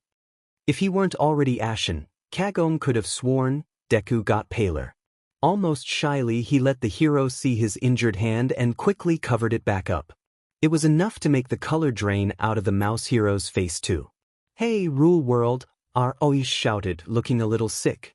I'm gonna need everyone who isn't injured to start canvassing the area for 2 missing fingers. Maybe they can still be saved. OF, the hero Rule World shouted back in English from where they were talking to a few of the other people from the train. Okay. Kagome felt faint. Two missing fingers. The green-haired boy, despite his pained expression, looked sheepish. I'll be fine. That was not reassuring at all. Okay, ROUS said, keeping a level head. Can you tell me where exactly you were when the train crashed? He's missing his fingers. Kagome squeaked, still not fully grasping the situation. We were on the tracks, Deku said efficiently. Her car crashed. I was getting her out. ROUS regarded the wreckage that once was Kagome's car. She winced. Well, you're lucky to be alive then. We'll see about finding your fingers. Don't worry, kid. We'll take care of you. Deku offered a crooked smile. Well, it could have been a lot worse. Can't say I've had worse than this, though. He said it in a strange, self-deprecating way. Like he was trying to get a laugh. No one was laughing. Kagome felt on the edge of passing out. She didn't, but time did a wonky time skip where suddenly she was deaf and the world was moving around her until someone lifted her by the arm and pulled her towards an ambulance. Deku was rushed forward fast than she was. She also had a blanket around her shoulders now. When did that happen? It felt like a long time until reality settled into place again. The ringing in her ears settled into the dull roar of the background noise in a hospital. She could feel the blanket around her more solidly. Soft, heavy fleece. Weighted even. Her body ached from scratches and bruises she got when she wasn't paying attention. Eventually a nurse came in and they talked. She wasn't injured badly. She'd just been in shock and she had a concussion. The doctors agreed she was very lucky. What about the boy? She had to ask. Is he okay? His hand? Oh God, his hand. The BLD. It was her fault. It was all her fault, oh God. He just got out of surgery, the nurse said calmly. I can't legally tell you more, but he'll wake up in a few hours and you can check on him then, I'm sure. When Kagome approached to the room the boy was staying in, she found him being yelled at by a man with long dark hair and a white scarf, while a woman who looked like him cried hysterically. They were his parents, she assumed. She said awkwardly. All eyes instantly turned on her. She coughed, not meeting their eyes. I just wanted to say thank you. Your son, he saved me. If it weren't for him, I'd probably be dead. So, thank you. It's no problem, Deku said without hesitation. His mother cried harder and hugged him tightly. His father just pinched the bridge of his nose. But your hand, she said, glancing at the thick white bandages. The boy glances at it and then forced a shaky smile onto his face. I'm just missing a bit of my pinky, it's okay. We saved my ring finger, so it's not a big deal. It could have been a lot worse. The ringing in her ears was back. It was like the world was tilting dangerously. The father was at her side in a flash, catching her so she didn't collapse. I'm sorry. It's all my fault, I'm so sorry. It's fine, Deku said, and Kagome's heart seemed to thud strong in her.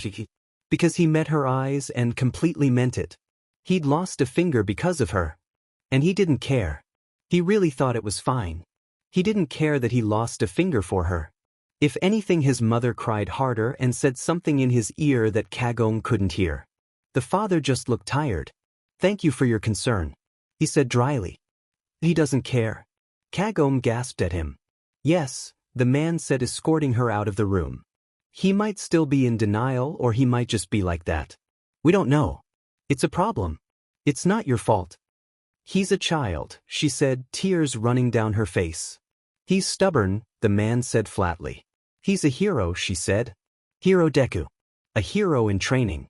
He'd live the rest of his life without a finger because of her. She'd remember that smile for the rest of her life." "I'm fine," he said. "Hero Deku." She didn't know what was more terrifying. His lack of hesitance of rushing in, or his lack of reaction to pain. It was like he wasn't human. "Oh my God. It's fine," he smiled. Either he was going to be one of the best heroes since All Might, or he was going to die young. Kagome understood. He was Hero Deku she would remember. Dabi carefully glued the prosthetic onto his face with the practice of a professional makeup artist. The reality was that he had done this countless times. He couldn't go out without his burned and barely stitched together face drawing people's attention, so the prosthetic was his disguise. It was in his skin tone and gave him all the appearance of a normal citizen. Dabi found it ironic that his citizen identity wore more of a mask than his villain identity, but he supposes that was just life. Smoothing out the edges with makeup, Dabi sighed at his supposedly handsome face. He thankfully took after his mother, and the prosthetic reflected this, but he could never get rid of his damned father's eyes. Even in this mask, his stupid piercing blue eyes shined back at him, a constant reminder of his father. He hated them. Shaking his head, Dabi pulled out of his spiral of self-loathing as best as he could. Which was to say, not very well, but that wasn't the point.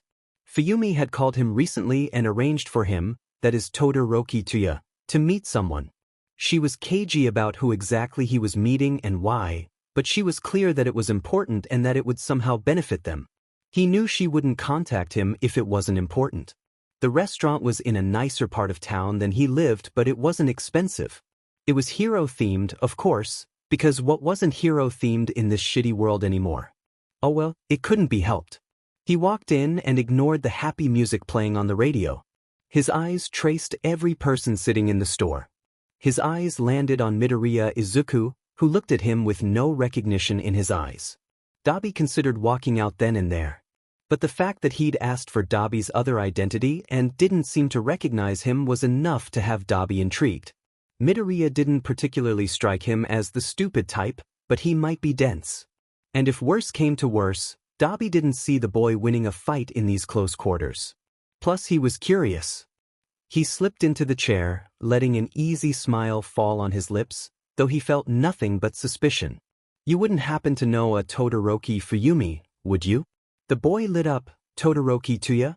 Got it in one," Dabi said, hailing a waitress. "I believe you have me at a disadvantage." Midoriya smiled. "Midoriya Izuku, pleased to meet you." Midoriya shook Dabi's gloved hand, eyes clearly taking note of the oddity. Dabi didn't bother explaining. There were far stranger things in the world after all. He might as well accept it. They ordered their meals, and Midoriya seemed too nervous for Dabi's liking. Dabi kept his eyes peeled for any heroes or police or even a wire. He didn't see any traces of a trap, but he wouldn't let himself relax. Midoriya seemed to shift and flickered from the friendly boy to someone more confident and professional. Dabi wouldn't call it his battlefield persona, but it was definitely more impressive than the way he normally carried himself. "I'll cut to the chase," Midoriya said, with a shockingly sharp smile. "I hate your father and want to take him down." Dabi sat up straight in his chair. From what little he knew about the boy, he didn't know how to hate. He was always sunshine and bunnies or grit and determination. The perfect hero everyone wanted to follow. The sheer, arctic quality of his words didn't really fit with his image, especially considering he had Stain's stamp of approval. But Dabi could tell that the boy wasn't lying or faking. His hatred of Endeavor was genuine. "You've got my attention." Midoriya's smile became a bit more genuine. "Okay, So, obviously you're already aware that your dad is piece of SHT. Fuyumi warned me that you were probably unaware of some of the household torment he's pulled since you left, but she already gave me her report and so did Shudo, so that's okay. Early stuff helps build the case either way. Any information you can provide me is appreciated. Trails or rumors you've heard about him recently are also helpful. Really, any information you can give me about NG's SHT behavior is useful. The more public ones I'll do my best to verify with multiple sources. I'm sorry, but what are you doing? Dabi interrupted, slightly overwhelmed by the amount of words that were said to him in less than a minute. The green-haired boy blinked up at him and blushed. Oh, whoops, I got ahead of myself. Midoriya rubbed the back of his head, looking sheepish. He reached into his bag and pulled out one of the thickest folders Dabi had ever seen. It was almost comically large. I'm compiling a criminal case against your father. A lot of his crimes have gone by under the radar due to cover-ups or the cases being closed to the public. Anything bad that does get out is either stifled by his PR team or his lawyers. I have to admit they're very good at their jobs. I hadn't even noticed there was anything wrong with him until I started looking. And I'm a fanboy, so that's saying something. Dabi could only stare, mouth slightly open. This was far from what he was expecting the conversation to be. You're saying all that is evidence against my father? Midoriya nodded and slid the file over to Dabi so he could look at it. And analysis on how he fights, his weaknesses, and how to best take him down. As number 2 hero, he won't make that easy, so the real heroes are going to need all the help they can get. And don't worry, I have more than one copy of that file, so if this one gets damaged somehow being Endeavor, I won't have lost anything. The kid could talk. Being more soporific in nature, Dabi wasn't exactly contributing to the conversation, but Midoriya didn't seem to mind. #2. Dabi questioned, slightly amused. The boy knew that he was number 1 now, but he was apparently petty enough not to acknowledge it. Oh, you know, Midoriya said, taking a sip of tea. Because he's a piece of SHT. Dabi choked on his laugh, caught off guard boy's blunt dialvoy. He did not trust this kid as far as he could throw him, but he was definitely winning him over. Carefully, Dabi started paging through the file. Then his eyes widened and his stomach dropped out from under him.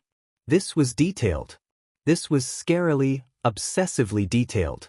This kid might know more about Endeavor than the man knew about himself. There were sources and references.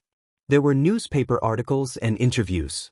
Pictures of damaged property and burn scars and bruises and broken limbs. The analysis was actually strong for Dabi to follow. He was a reasonably smart man, but this was info-heavy, detailed and thought out, rambling the way the boy talked. There was so much there. All of it was useful, some of it was delightfully sadistic, and it just kept going. He paused at Fuyumi's interview. Is any of this admissible in court if it was gathered by you? Dabi knew he was being a coward for putting it off. But it had been years since he'd been in that house. Years since he first used his blue flames. He could admit that he was afraid to find out what had happened since he left. Midoriya looked suddenly sheepish. It's not admissible at the moment, no. Dabi suddenly looked sharply at him. But, Midoriya said quickly. It will be when I get my PI license. PI license? Dabi asked incredulously. I'm going to become a private investigator. I figured it would help in my hero career. Most underground heroes have one, and it'll grant me more freedom in my analysis and investigation. It makes the information I gather more useful to police officers. You're 12. 16, Midoriya corrected. And I've been taking the college course for this for over a year. I'll be able to hand this file to the police before I'm out of UA. That was scary. Impressive but scary. And you want me to add to the file? Dabi said, gloved finger lingering on the page that had his younger sister's handwriting. If you want. I'll leave out anything you want to keep private, but any little bit you remember is helpful. Midoriya smiled kindly. And my siblings have added to this? Dabi said with slight wonder. Midoriya nodded. And your mother? That earned him a pause. Dabi stared back down at the file with new eyes. You talked to my mother, he said softly, heart aching in a way it hasn't in a long time. As have some detectives who I'm in contact with. Midoriya reached out and patted Dabi's arm. Dabi noticed he favored the hand that wasn't covered in bandages but didn't bother wondering about the wound. Rumor has it that the boy was always hurt. We'll get justice for her. Dabi couldn't help but flip past his sisters' and brothers' interviews to get to his mom. He paused when he saw Shudo had given an interview too. He figured since Shudo started using their father's fire he was beyond help, but lingering over his words Dabi realizes he couldn't be more wrong. Shudo was full of anger it seemed, knew the right person to blame, and the gritty but familiar details of their father's training was brutal to read about. Like his sister, he had taken pictures of some of the worst bruises or burns. It wasn't as bad as it could be, he knew. Dabi knew all too well what his father could do when he got serious, but this was bad for training. Dabi also found, much to his guilt, more personality in Shudo's descriptions than he knew his brother had. Wasn't that F up? He was learning more about his brother from his descriptions of abuse than he learned in the 7 years he lived in the same house as him. Midoriya left him to his reading, but Dabi felt the boy's eyes on him, as though he was trying to determine where he knew him from. Apparently he wasn't so different looking to escape Midoriya's notice for long. But Dabi no longer cared about that, far more invested in the work that was in front of him. Shudo had grown up in a worse hell than he did. He trained me too, you know, Dabi said, softly, eyes still locked on Shudo's words. It was weird, he could sense the trust his brother had for Midoriya, the friendship that was between them. It made him sad and maybe a little jealous. When my quirk first manifested, he saw me as a miniature him, tried to teach me hellfire, tried to shape me into a hero too. Midoriya had an empty notebook and pen in front of him so quickly it was slightly startling. Dabi stared for a moment but shook his head when the boy gestured to go on. I was never good enough, Dabi said, going back to looking at the page where his little brother lived. My fire was never hot enough, I was never fast enough, or strong enough, or angry enough. He thought because I had the same quirk as him, that I would be exactly like him, that I would follow in his footsteps and bring honor to the family name. Mother tried to protect me, of course, but she was PR'd with Shudo when it started. He was still trying for a more powerful kid, so he wouldn't touch her when she tried to interfere. Instead he'd take it out worse on me. I was just 4, the BSTRD. Dabi glanced up at Midoriya and saw that the boy's eyes were watery with empathy. It was sort of fascinating to see. Dabi had never met anyone who'd cry for him. A cynical part of him knew that the world was going to eat this boy alive. Kindness was something you couldn't hold on to. His hell training went on until Shudo's quirk manifested, Dabi said bitterly. Then he threw me away like I was a piece of garbage. The irony was that he still expected me to follow in his footsteps. He wanted me to train to be a hero on my own. He still wanted me to be him even as he turned his eyes towards a new prize. Shudo was going to be his masterpiece, everything that I never was. Dabi laughed, though there was no humor in it. Midoriya for his part looked quietly angry, but he was still writing away in his new notebook. I was lucky, Dabi admitted. For the first time I got to interact and play with my siblings. I got the opportunity to have a childhood again. Throwing me away was probably the best thing that could have happened to me, though I didn't know it at the time. That's the F-up thing. Dabi spat. I still wanted Daddy's love. I was still trying to be what he wanted me to be, and it didn't matter to him. The moment Shudo's, perfect little Shudo's quirk manifested, I stopped existing to him. I was just another stepping stone in Shudo's future, someone for Shudo to surpass. To make matters worse, Mom was losing it. She was doing everything in her power to protect us, to protect perfect Shudo, but she only ever got hurt for it. Every day for a year, he'd try to train Shudo, and every day for a year she'd stand in the way and get hit too. I hate him. I hate him so much. Dabi took a deep breath, so that he didn't accidentally use his quirk. Midoriya's continued to write. He didn't say anything, seeming to understand enough to know that Dabi didn't want him to say anything. I kept trying back then.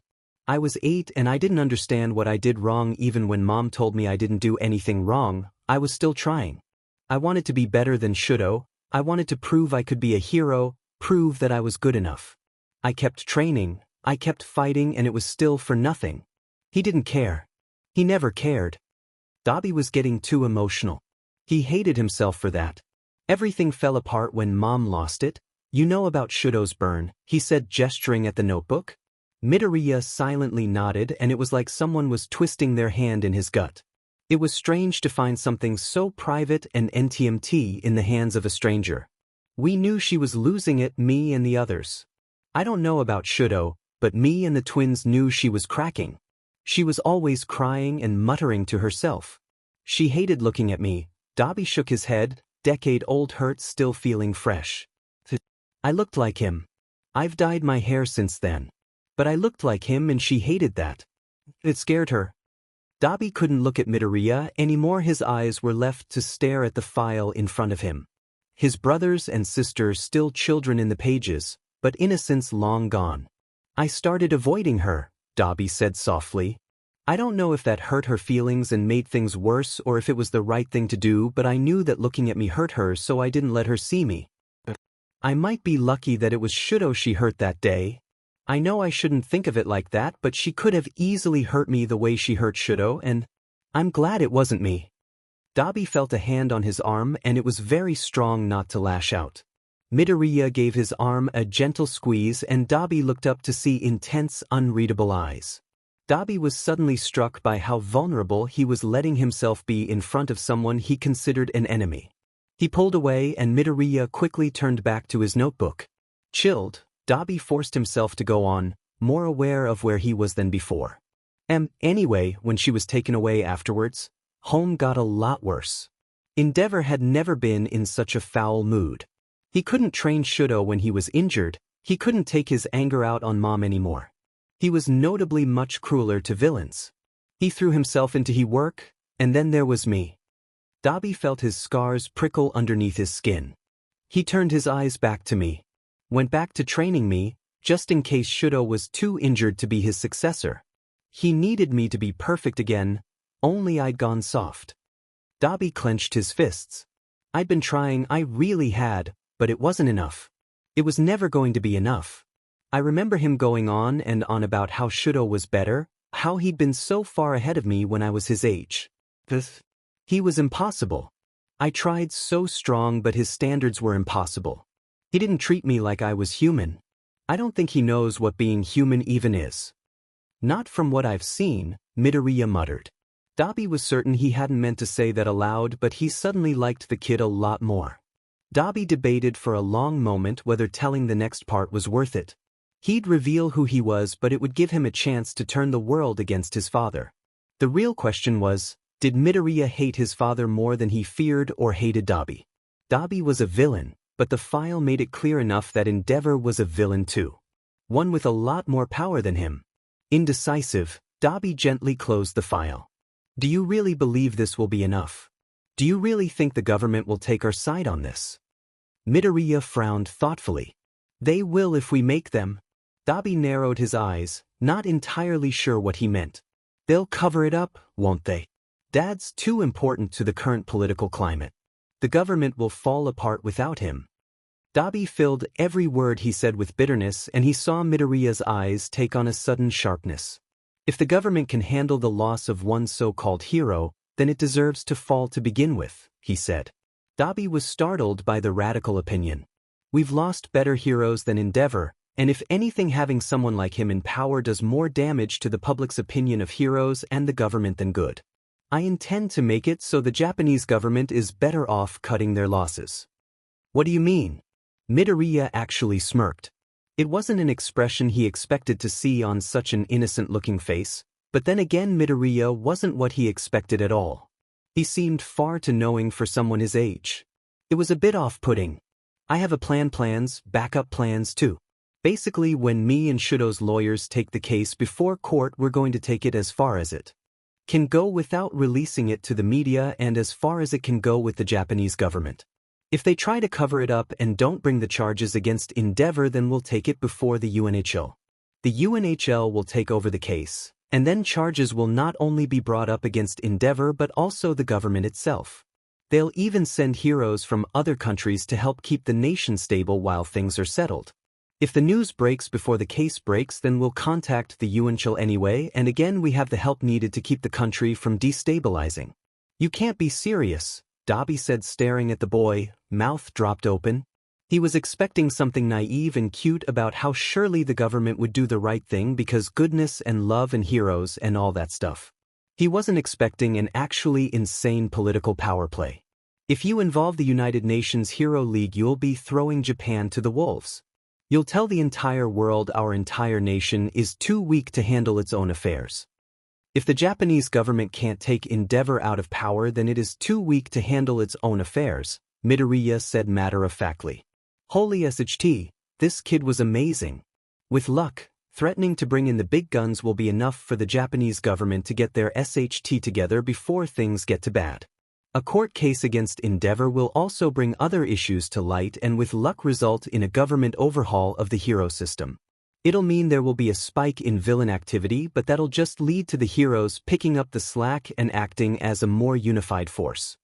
You're actually kidding me, Dabi said amazed. You're actually serious.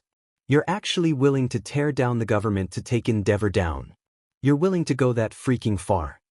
Midoriya shot a small glance around the restaurant to make sure Dabi's shouting hadn't drawn any lingering stares. Then he nodded. I believe that our government is supposed to be able to put villains in prison. If it can't do that, then it needs to fixed. It's as simple as that. Dabi laughed out loud, utterly delighted that he was meeting a hero like this. A real honest-to-God hero. Holy eat your heart out, All Might, Midoriya was coming for your title. And you really believe the government will do this? What if it blows up in your face? What if the villains win? What if some other nation sees how destabilized our country is and tried to take over it? Midoriya frowned darkly in response. It's better than the alternative. Alternative? Dabi asked, still utterly elated that he was talking to a possible anarchist. All that happening and the world knowing no one tried to fix it? That cut off Dabi's grin. You mean to say that if news got out about Endeavor's crimes, we could have a civil war on our hands anyway? Midoriya nodded seriously.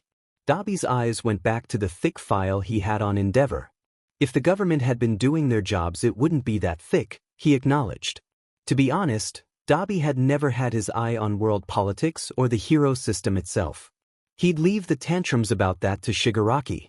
Dabi was a simple man with a simple need. That need was to kill his father. He'd known for a long time that the government wasn't going to help him, so he went about it a different way. He figured there was an amount of dramatic irony in his dad trying so strong to make a hero only to make the villain that killed him. And now here he had a boy that was actually trying to help him. Actually trying to put Endeavor away for real. Actually giving a SHT. Endeavor wouldn't live long in prison. Hell, he wouldn't live long if the court case became public. Someone with the right quirk would kill him. So the question was Dabi willing to give anyone else the right to kill his father? The answer was no. Endeavor was his and only his. Dabi was the one who was going to kill Endeavor, no one else. Midoriya's plan had merits. Dabi didn't care for the idea of the Japan having a civil war, even if he knew Shigaraki would. Midoriya handling things legal would ensure that not only would the shitty government get fixed, but that Endeavor won't die a hero. After all, if Dabi just straight up kills him, then it'd be easy for the world to write that BSRD as a martyr who died on the field of battle, someone honorable. But if Midoriya raked him through the mud, then the world would know Dabi was justified. Dabi could have his cake and eat it too. Smiling now in a way that pulled at his fake skin, Dabi raised his eyes to meet the green-eyed boys. Okay, he said almost casually. I'll admit it, you won me over. Midoriya was frowning now. Sensing something off. He had good instincts, though they probably would have served him better if they said something sooner. This, Dabi said, gesturing at his face, is a prosthetic. He watched with grim satisfaction as the boy's eyes widened and his identity clicked into place. The boy slowly sat up straight and watched Dab with new eyes. He was calculating now. Taking measure of how much danger he was in, on what Dabi would do, on what he could do. Dabi tracked his hands knowing he'd be going for his phone. Dabi tilted his head lazily back towards the customer that sat behind him, easily within reach. It didn't really matter though.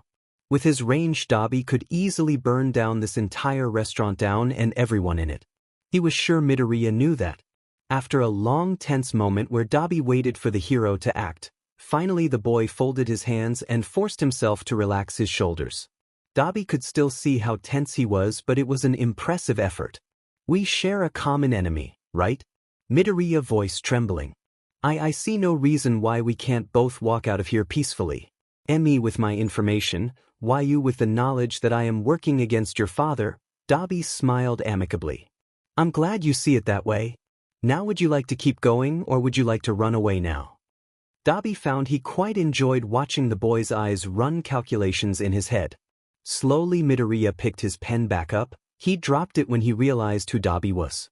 Midoriya pressed it back to the page of his notebook. Man, this kid was nuts. Dabi liked that in a person. I got my scars when Shudo was still in the hospital. It was all Daddy's fault. Want to hear how? Midoriya nodded, eyes still sharp and alert. He'd been training me extra strong those weeks. Undoubtedly taking out his stress from the whole mom situation on me, and on that day in particular he was trying to teach me hellfire. He was relentless. He wouldn't let me take a break even as I got more tired and dehydrated and weak. It was frustrating. I couldn't do better when I felt so weak from his abuse, but he wouldn't let me breath. He wouldn't let up at all. And I remember just getting angrier and angrier. Because no matter how strong I tried, it wouldn't be enough for him. I wasn't Shudo, I wasn't perfect, I wasn't what he wanted.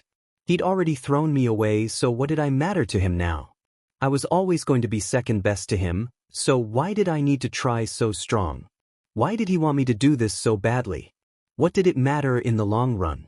I remember that, though, building in me even as he kicked me to the ground and made me puke and dry heave from exhaustion and pain. He just wouldn't let up. He never does. Dabi watched Midoriya. His pen was still paused on the paper. It hadn't moved, but his eyes held it. 1,000 things, words and emotions that couldn't be communicated out loud. Dabi thought he looked angry. He thought the boy could see what was coming even before Dabi said it. Then I had this thought. I thought, if he doesn't let up he's going to kill me. It was simple as that, but it made me angry. More angry than I've ever been before, because I didn't want to die. I was 9 years old and my dad was going to kill me. I think if not. Dabi took off his glove and examined the charred purple flesh. That was when I discovered it. I call it cremation because it's fire so hot that it even burns me. Dabi laughed mirthlessly. I burned the entire west wing of the house down that day. When I finally passed out from pain, I was rushed to the hospital and put in the room next to Shudo. He didn't even know it. Midoriya was crying again.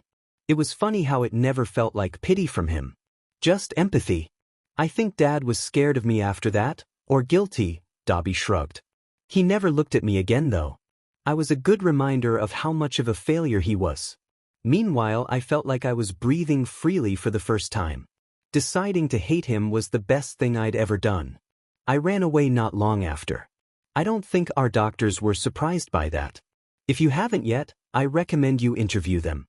They have some stories, I'm sure. Doctor-patient confidentiality, Midoriya commented almost automatically. Ah well, Dabi said, not really surprised. Living on the streets and looking like SHT wasn't a great experience, and hunger makes your morals a lot looser, but it'll never compare to the pain of first using cremation and the hell that was living in that house. On the bright side, I had a perfect way of defending myself now, and Dabi gestured at himself. I don't look like Endeavor anymore. Midoriya still looked at him with sympathy. But he offered no words of comfort. He didn't try to tell him everything was okay. Because it wasn't, it probably never would be. If anything, that made Dabi respect him more than anything else. Midoriya understood when words weren't needed. Chuckling, Dabi took a sip of his neglected soda and looked over his barely eaten meal. He hailed a waitress and asked for their check and ate to-go box. Waste not, want not after all. I should go, he said. I won't have to worry about anyone following me, right? After all, we both have our information. Midoriya's eyebrows drew together, but he hummed, cautiously. The enemy of my enemy is my friend, right? Dabi nodded in agreement. Whatever was easier. I can't say we'll be friends next time we meet, but I'm willing to play nice if you are. Midoriya nodded back. I won't stop you from leaving. Dabi grinned, packed his dinner and threw some cash on the table. Until next time then. Dabi got up and started to leave. But Midoriya said one last thing at his back. Oh, and Todoroki. Midoriya said, He had that calculating again. Dabi had no idea what he was thinking. While we're still on amicable terms, can I give you some friendly advice? Dabi snorted. I don't see why not, kid. Midoriya's face abruptly split into a predatory smile. I suggest you distance yourself from Toga Himako. She has a file too. Dabi felt a strange chill and stared at the child incredulously. You stalked the stalker back. You know that's just gonna make her like you more. She's already obsessed with you after you almost murdered her. I'm kinda counting on that, Midoriya said mysteriously. Dabi stared at the boy for a long moment. He seemed so young, and yet Dabi wasn't going to underestimate him. Not on his life. The files were bad enough, but there was something else there. Something Dabi couldn't put his finger on. He had all the appearance of a good hero, someone with charisma and bravery and good intentions, but there was something under that. You know you'd make a good villain if you tried, he said. Midoriya's smile turned sad. I know, he said too softly. But that's what'll make me effective. His eyes flickered, like a candle blowing in the wind, shadows hiding just beyond their light. Know your enemy, right? Dabi stared for a long silent moment. Right? This boy was who people were calling the next All Might. But he wasn't that pure. Good or evil, Dabi had a feeling that no matter what side this kid was on, he'd win. A slow smile pulled at Dabi's lips as he silently slipped out of the restaurant. He could see through the window as the boy seemed to exhale and put his hand against his ear, looking winded. Almost immediately Midoriya started to scribble in his notebook, clearly muttering to himself. Dabi couldn't wait to see him tear this F-world apart. It was Golden Week at Yui, and Midoriya invited a few of his friends over to hang out at his apartment. Currently in his home was himself, Uraraka, Todoroki, Ida, Tsuyu, as well as Kaminari, Ashido, and Shiro. His mother was home as well, and they were currently going through some of Midoriya's family history. Dude, I bet your entire family was just descendants of angels. I can't find a single bad picture of you or your mom here, Kaminari said, going through some of Midoriya-san's old photos of her. Midoriya laughed. I don't think so. Maybe. But definitely not me, he said. Izuku, can you come and help me with this? Inko Midoriya called to her son from the hallway. Midoriya got up and excused himself to go help his mom. What do you need help with, Mom? Izuku asked, approaching her in the hallway. Can you help me carry this old trunk into the living room? And be careful. Some old family heirlooms are in there, she says, moving aside to show a fairly large trunk that was browning and pretty rusted. Izuku grabbed hold of the handles and hauled it up. Holy! Mom, what's in here? He asks her. Inko simply laughed and gave her son a very suspicious look. A captain never reveals her secrets, she said, and walked ahead of him, back into the main room. Izuku raised an eyebrow in confusion and followed his mom into the main room, placing the trunk on the floor. Midoriya-san, what's in there? Tsuyu asks Inko. The rest of the group looked up from the multiple photo albums and paid attention to the Midoriya. In here are some of the things that my ancestors kept and passed down in my family. It's the origins of my side of the family, now I'm passing it on to Izuku. I know he will enjoy them as much as I did, she said. The group looked at her curiously as she walked over to an old picture frame of herself and young Midoriya. She lifted it up and took a very old-style key-off cabinet and stuck into the ancient lock, opening the equally ancient trunk. The trunk opened with a loud and ear-piercing squeak. Everyone in the living room, except for Inko, covered their ears in pain. Ms. Midoriya, what exactly is in that trunk? Ida asks, once the CGST was fully opened. Shiro and Midoriya looked inside the trunk, carefully. Dude, this is amazing, Shiro exclaims, laughing and sticking a pirate's cap on Midoriya's head. Kaminari and Ashido raced over and also started to go through the CGST. I didn't know we had this, Izuku said to his mom as the others made their way to go through as well. Soon enough, everyone was decked out in pirate clothing and were reprising their respective roles, with Inko and Izuku as captain and lady.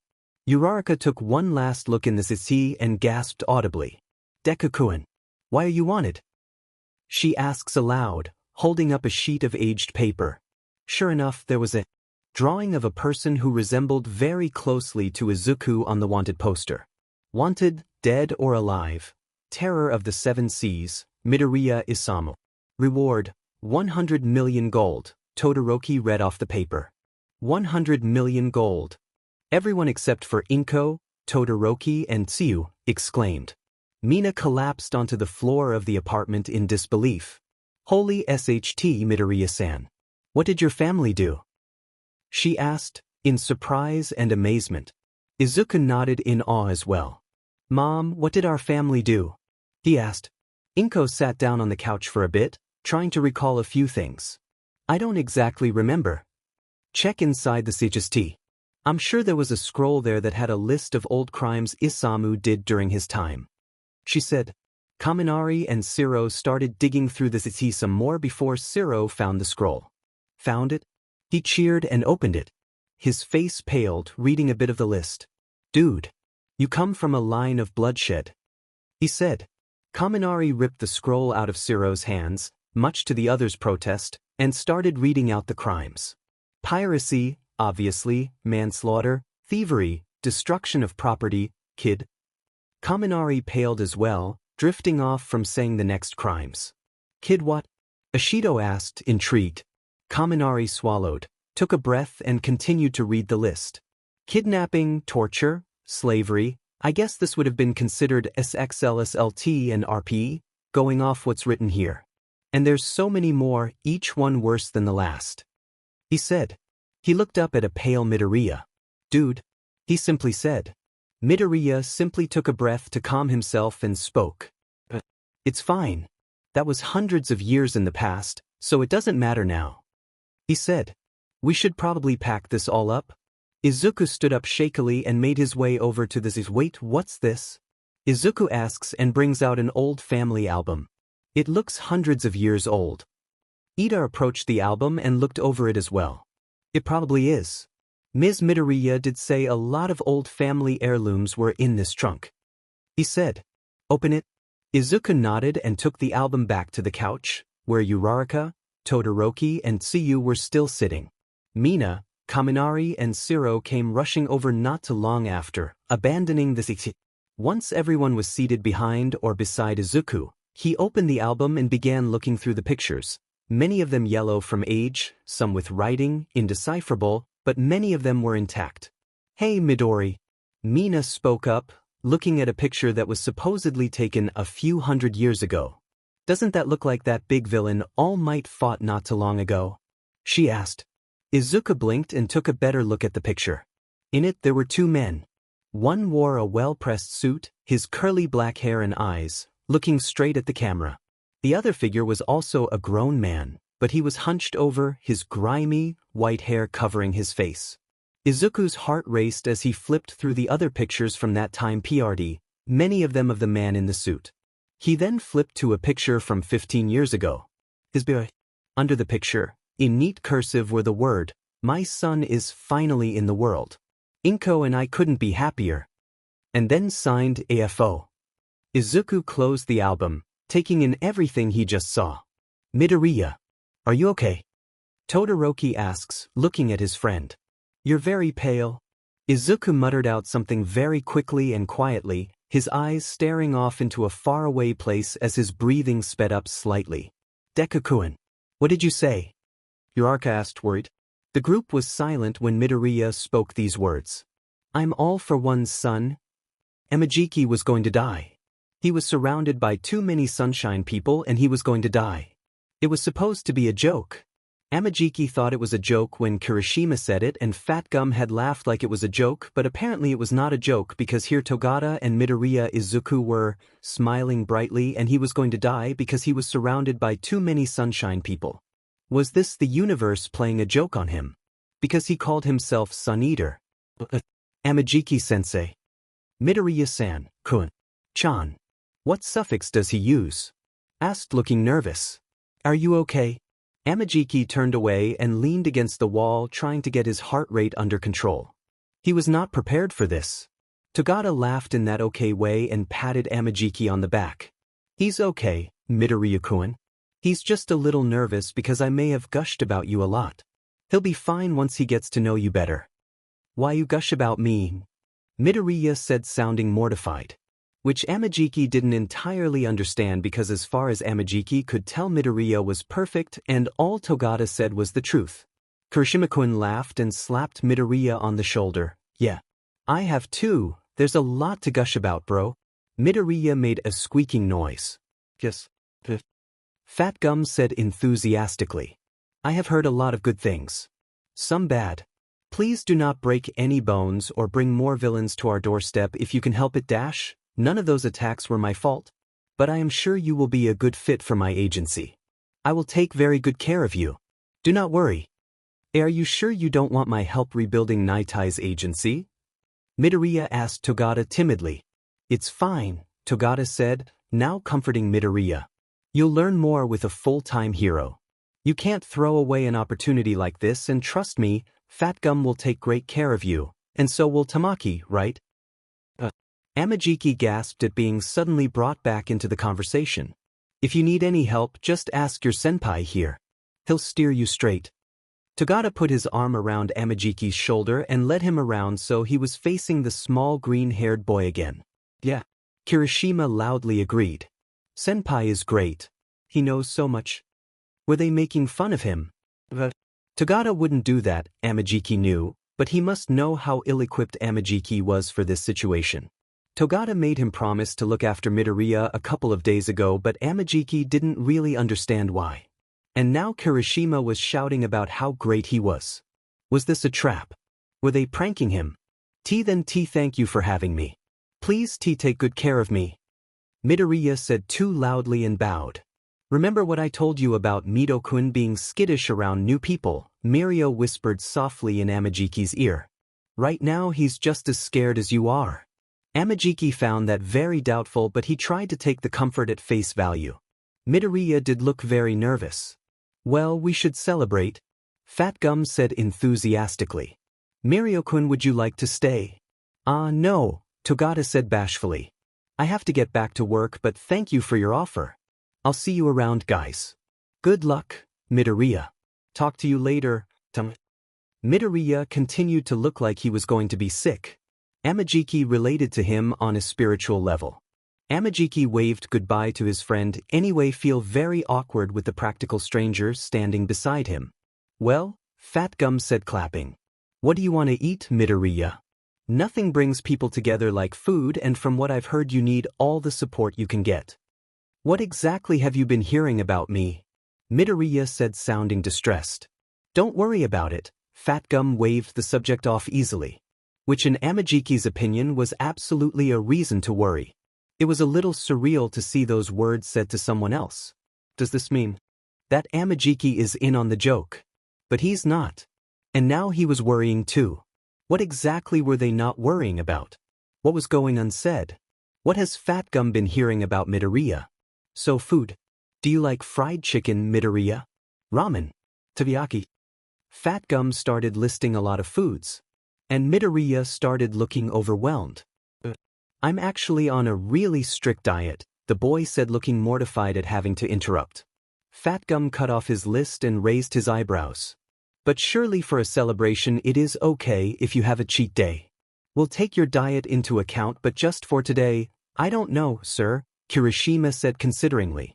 Midoriya is pretty obsessive about his diet. Even at parties and stuff he'll go and make something healthy. You just like healthy food, right, Midoriya? Midoriya seemed to deflate further. Not exactly. It's kind of a quirk thing. Your quirk depends on what you eat? Amajiki asked, blinking in surprise because he'd heard nothing about this. No, Midoriya said, very pink. He took a deep breath and spoke very quickly. So the way my quirk first manifested was within the last 2 years, and the doctors seemed to think the triggering event was the muscle mass I developed training for you. Like it was my body's way of saying, hey, you're strong enough to use your quirk without exploding, so here it is. But like it still blew up my bones and stuff, so obviously it would have been a lot worse if I didn't have the muscle mass I already developed, so wait, that's what you meant by blowing your limbs off? Kirishima gasped, looking horrified. I thought you were joking. Why would I joke about that? Midoriya squeaked. That's not funny. That's why you said it really fast and quietly, Kirishima said looking distressed. I don't know, it was that dark humor thing people are always talking about. Wait, does this mean the other F-up stuff you mutter isn't jokes? Midoriya looked like he wanted to sink into the floor. No, he said covering his face with his hand. I don't even know what you've heard me mutter, but no, I just think bad and out loud. Sorry? Oh no, Kirishima said blushing guiltily. It's my bad for assuming. What you mutter isn't even that bad. You're good. We're good. I'm sorry if I made you uncomfortable. No, I know I say terrible things without a filter. I'm a terrible person. It's not your fault. Midoriya was still hiding behind his hands. No, you're fine, Kirishima insisted. Fat Gum cleared his throat, drawing their attention back to him. Midoriya peeked through his fingers and then quickly covered the rest of his face with his arms. Amajiki, for his part, was feeling intense secondhand embarrassment and he wasn't sure how he was supposed to do in response to all this. As curious as I am to what all this is about, Fat Gum said cheerfully looking between Kirishima and is still basically hiding Midoriya. We were talking about a concern with your quirk, Midoriya?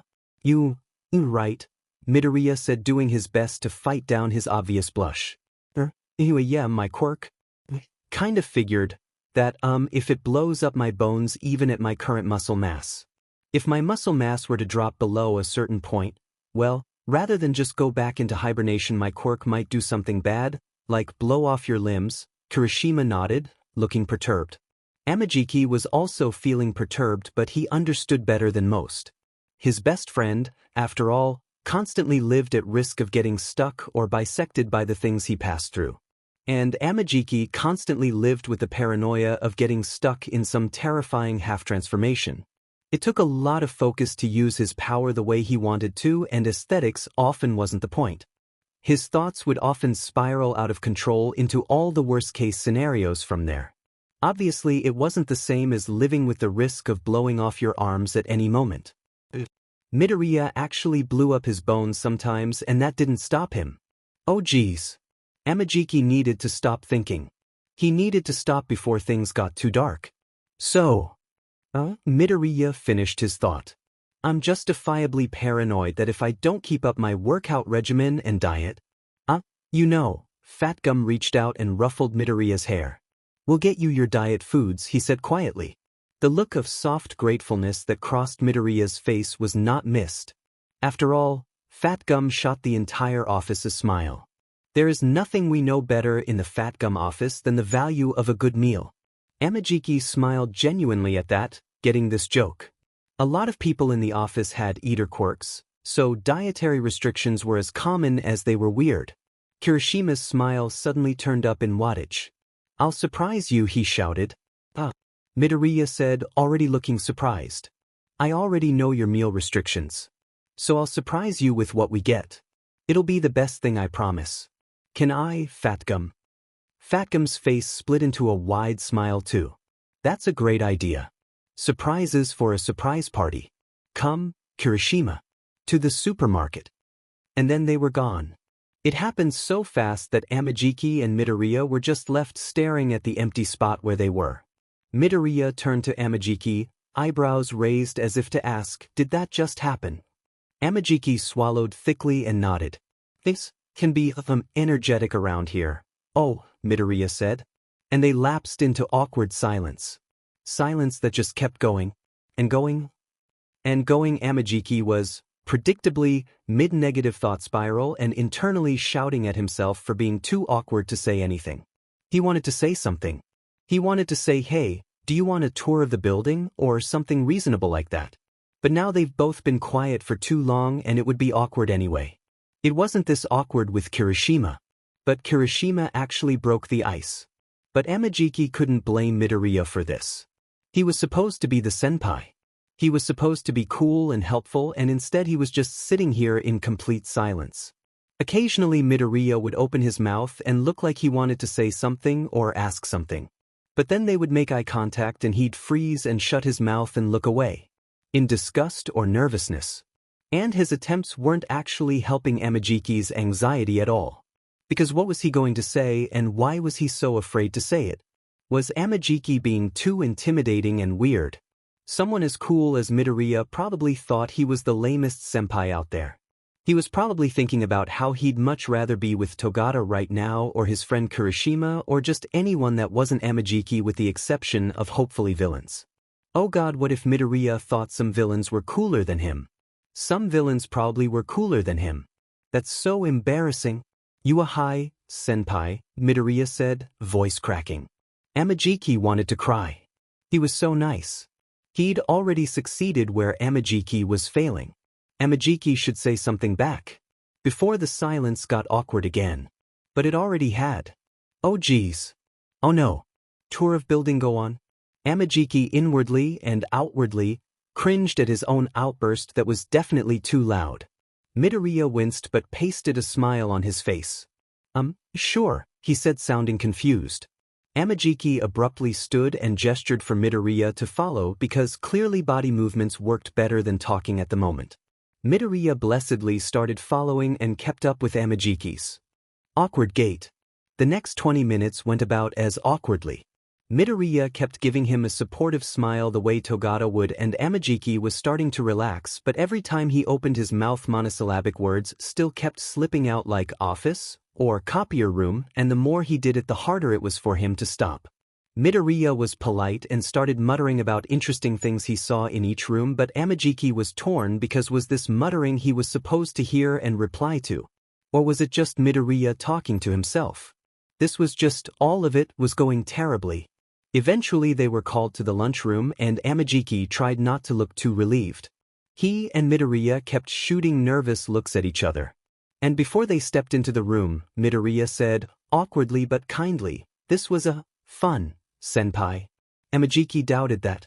He'd been there. That was not his definition of fun. Midoriya was probably just being nice. Amajiki appreciated that. Amajiki gave him a thumbs up, still trying to swallow down the screaming mortification that was his social anxiety and his utter failure at life.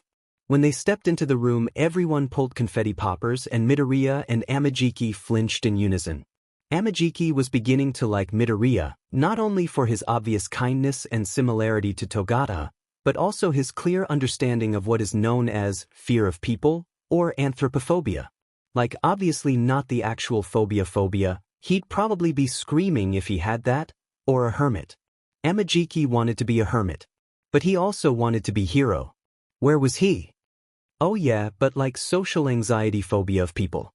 The fundamental understanding that humans were weird and difficult creatures to understand.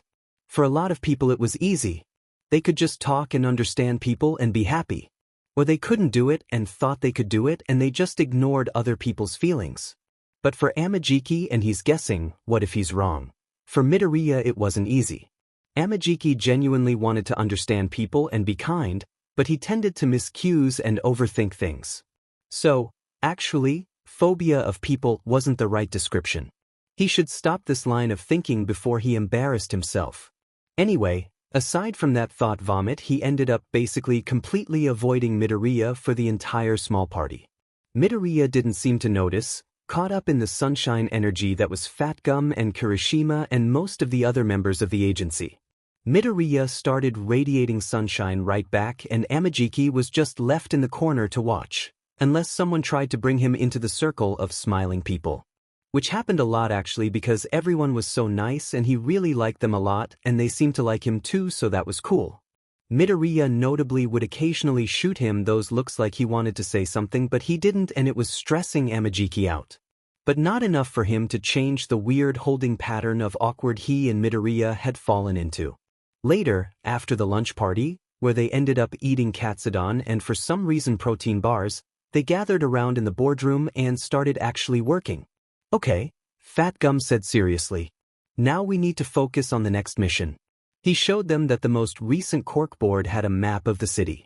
Red pins dotted everywhere attacks had happened. Amajiki observed the emerging pattern and frowned. It's like an eye, Midoriya observed playing with his lip. He looked thoughtful. Fat Gum nodded. We've noticed, too. It appears to be the killer's hunting ground. He never kills outside of this area. Midoriya hummed and flipped through the packet he was given. Kirishima chose to do the same. Do we know if those marks are where the actual fights happened, or are they just body dumps? Fat Gum looked impressed, and Kirishima shot Midoriya a smile. As far as we can tell, that is where the actual fights happened. Our forensics experts have checked and based their assumptions on BLD splatter patterns in the areas. We also have eyewitness testimony. Kirishima frowned.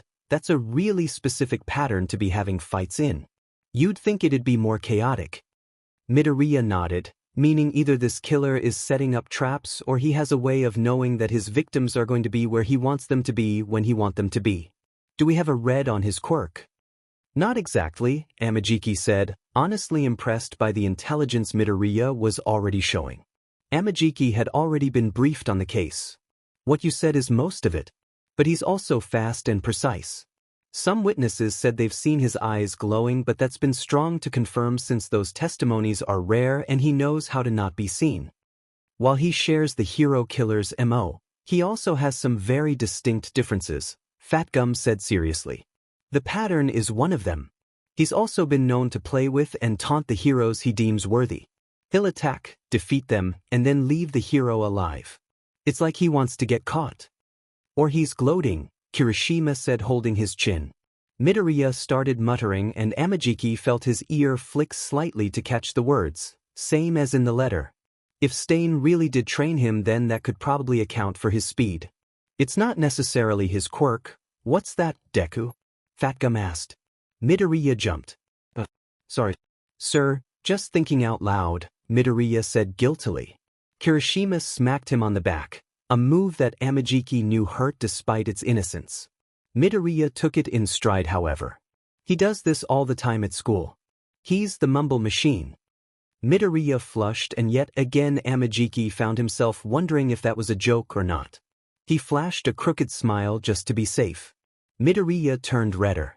Well, back on task, Fat Gum said, offering the two boys a quick fond smile. Since the villain works in such a specific area, he should be easier to track down. We already have extra police posted in the area, but he tends to avoid them and wait for the bigger fish to arrive. The heroes, Midoriya confirmed. Then he squinted. Stain was also known to take out villains. Has he taken out any of them, too? Yes, Fat Gum nodded. Those reports should be in your file, though we can't confirm all of them as the same perp. Midoriya nodded, eyes scanning his papers once more. Do you think if we tracked down the villains or thugs within his territory we might find him? Smart, Amajiki thought shyly. Midoriya reminded him a lot of Togata when he got serious. Fat Gum grinned and said, now, you're thinking like a hero. However, finding him isn't the problem. Defeating him is. So, boys, Kirishima smiled his sharp smile, looking pumped. Midoriya clenched his fists, his eyes shining brightly. Amajiki decided to smile more seriously. Fat Gum leaned forward, hands flat on the table and eyes taking that specific glint. Who's ready to hunt down a serial killer? Things seemed a lot less exciting and a lot more awkward when Fat Gum decided to split them up. Mostly because he left Amajiki in charge of Midoriya. Amajiki wondered if it was so he could show Midoriya the ropes, but Midoriya had already been through several internships. Amajiki wasn't sure if he kept getting dropped because he was too good or too abysmal. He seemed good. So Midoriya probably had a good idea what he was doing. But he was with a new group, so that might mean things would be different for him. Everyone did things a little differently. Would it be weird if Amajiki asked? Or would Midoriya think he was being presumptuous and weird? But really it would be arrogant for Midoriya to think he knew everything. Senpai? Midoriya asked suddenly. Oh God, Amajiki didn't say all of that out loud, did he? You're wondering a bit out of the territory. Midoriya had the city map open on his phone. That was smart. Though Amajiki doubted he had the same overlay as what was on the pinboard. Amajiki came back over to him and nodded silently, not actually knowing what to say. As if sensing his tension, Midoriya started babbling slightly hysterically. He was backpedaling and telling Amajiki how it wasn't his fault that he wandered out of the territory, and that might have been wise because the killer might strike outside of their territory. Just because it seemed like a rule doesn't mean he couldn't break pattern. Coughing awkwardly, Amajiki said, "It's okay. You were right." Midoriya abruptly cut himself off, looking embarrassed. He even covered his mouth with his hands and turned very red. Maybe Togata was right and this kid was like him. It was kind of a relief. Amajiki was expecting someone larger than life the way people kept describing him, but up close Midoriya was very human. Senpai. Amajiki didn't have time to think. He didn't have time to move. He barely even had time to sense what was coming. One moment he was just standing on the sidewalk. The next he was 9 feet off the ground, the only thing suspending him being the metal chain wrapped around his throat, choking him. Just an intern, someone said above him. Amajiki's hand had instinctively went to his throat to claw at the suffocating jewelry. Gravity itself was the enemy. Amajiki wasn't even sure if he could use his quirk. He doubted he could swallow. Time seemed to stretch forever as he fought for breathe. How boring! And like that he was dropped. Midoriya caught him and Amajiki was embarrassingly left to cough and catch his breath while Midoriya stood defensively between him and the villain. Some example he was setting. The villain was perched on a lamppost. He was holding twin knives attached by a long, thin chain. His outfit was a subdued gold, almost as though it was stained by smoke, but in general it seemed practical, except for the jacket which looked like a tailcoat a butler would wear and a long black cape that flowed dramatically in the wind. He wore a strange eye patch that covered half his face the way a Phantom of the Opera mask would, only the fabric, which possibly made of a weaved wire, covered his actual eye the way a mask wouldn't. It was shaped to his face and spaced so he could definitely see through it, but you couldn't. His hair, like his odd suit, was a dirty gold and was long enough to reach his neck. The overall effect was weird. Amajiki didn't think he'd be winning any costume contests. As Amajiki finally regained his breath and rubbed his throat, the villain looked them over, putting a finger to his lips as if considering something. Then he tilted his head almost playfully and pointed to Midoriya. "Your hero Deku," the villain said, smirking. Amajiki's eyes narrowed. It was strange for a villain to recognize an intern by their hero name. Amajiki swallowed some things out of his pocket despite the pain in his throat. A rock to harden his skin against the inevitable knife attacks and some cold octopus takoyaki because tentacles was one of the things he was better at fighting with. He then attempted to send a hardened tentacle attack at the man while he was busy monologuing. Admittedly, Amajiki missed a lot of what he said, but he was gloating at Midoriya about something or another. The villain borderline teleported away and landed on another lamppost. A different knife appeared in the man's hand. It was a tactical knife with a serrated edge. The most notable thing about it was a blood-stained cloth tied around the handle. "I don't suppose you recognize this, Deku?" Midoriya's bright green eyes narrowed. "Stain." Amajiki was thankful for his practice controlling his anxiety in the field because suddenly he had a lot of bad thoughts to sort through later, like, this man was the serial killer they were looking for. That was weirdly easy. And now they have to fight a man who's known to take down actual pro heroes for fun. They're going to do so well against him, without their actual pro hero there, Amajiki thought sarcastically. Also, Midoriya knows Stain.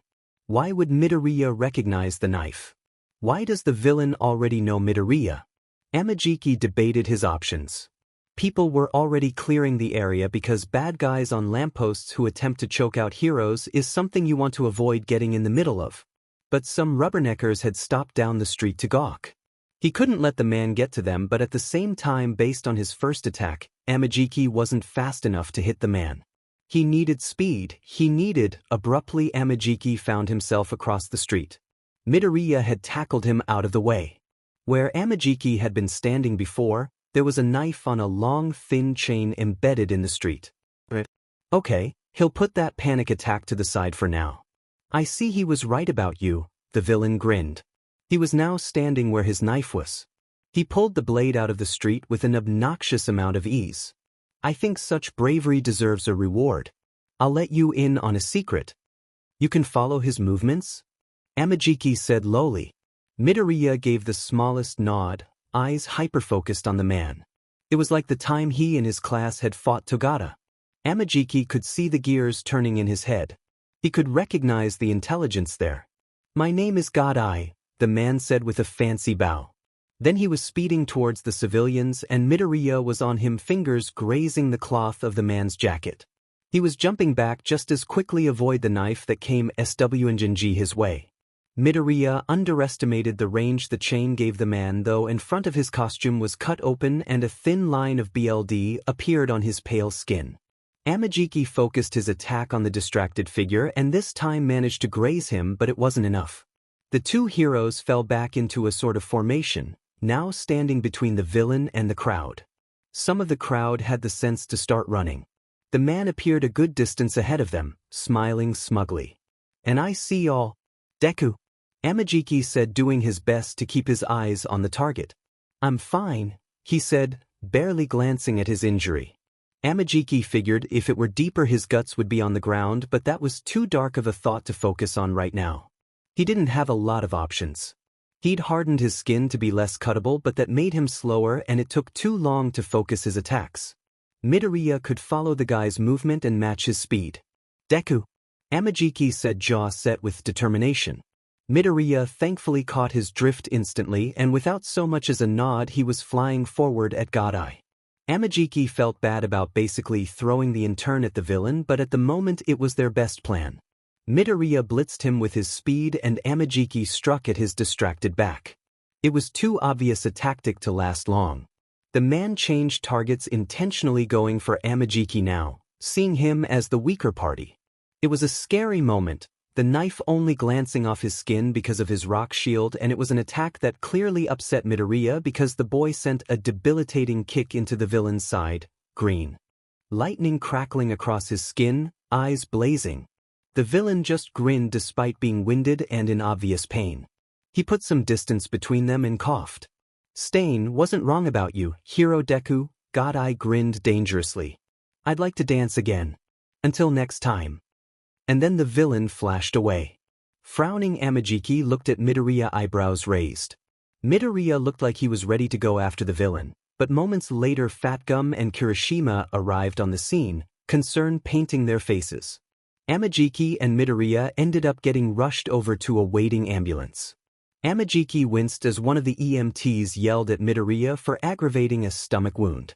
Amajiki had his bruised neck carefully checked, which hurt but was a necessary evil because his throat was pretty freaking important, not just for his quirk but in general.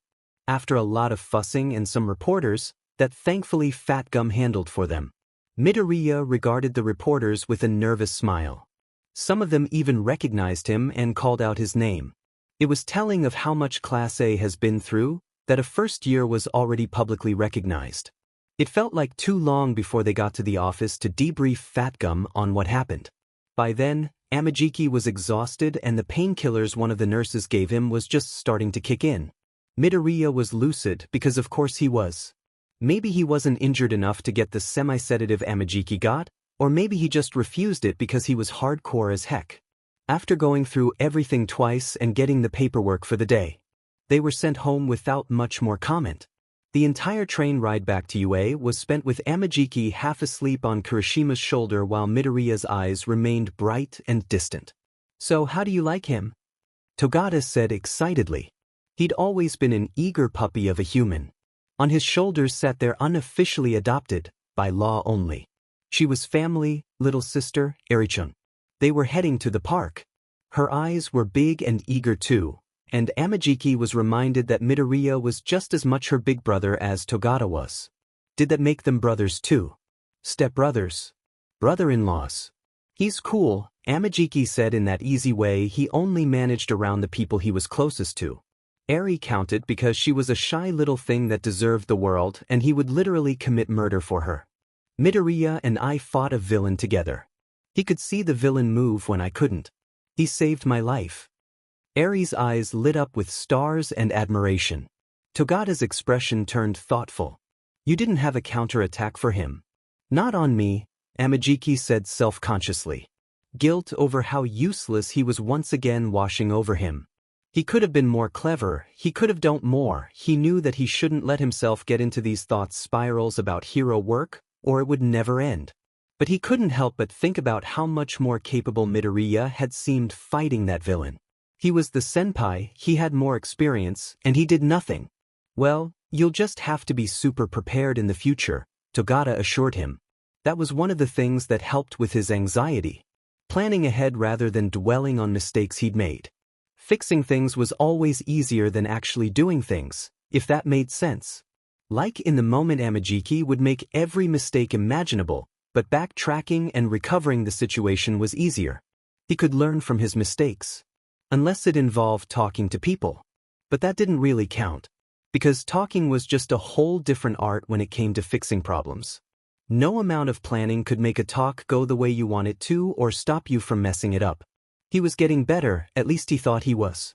But actions would always be easier. Amajiki just nodded and Eri bounced on Togata's shoulders. Did Oni-chan beat the bad guy? She asked. Amajiki smiled crookedly.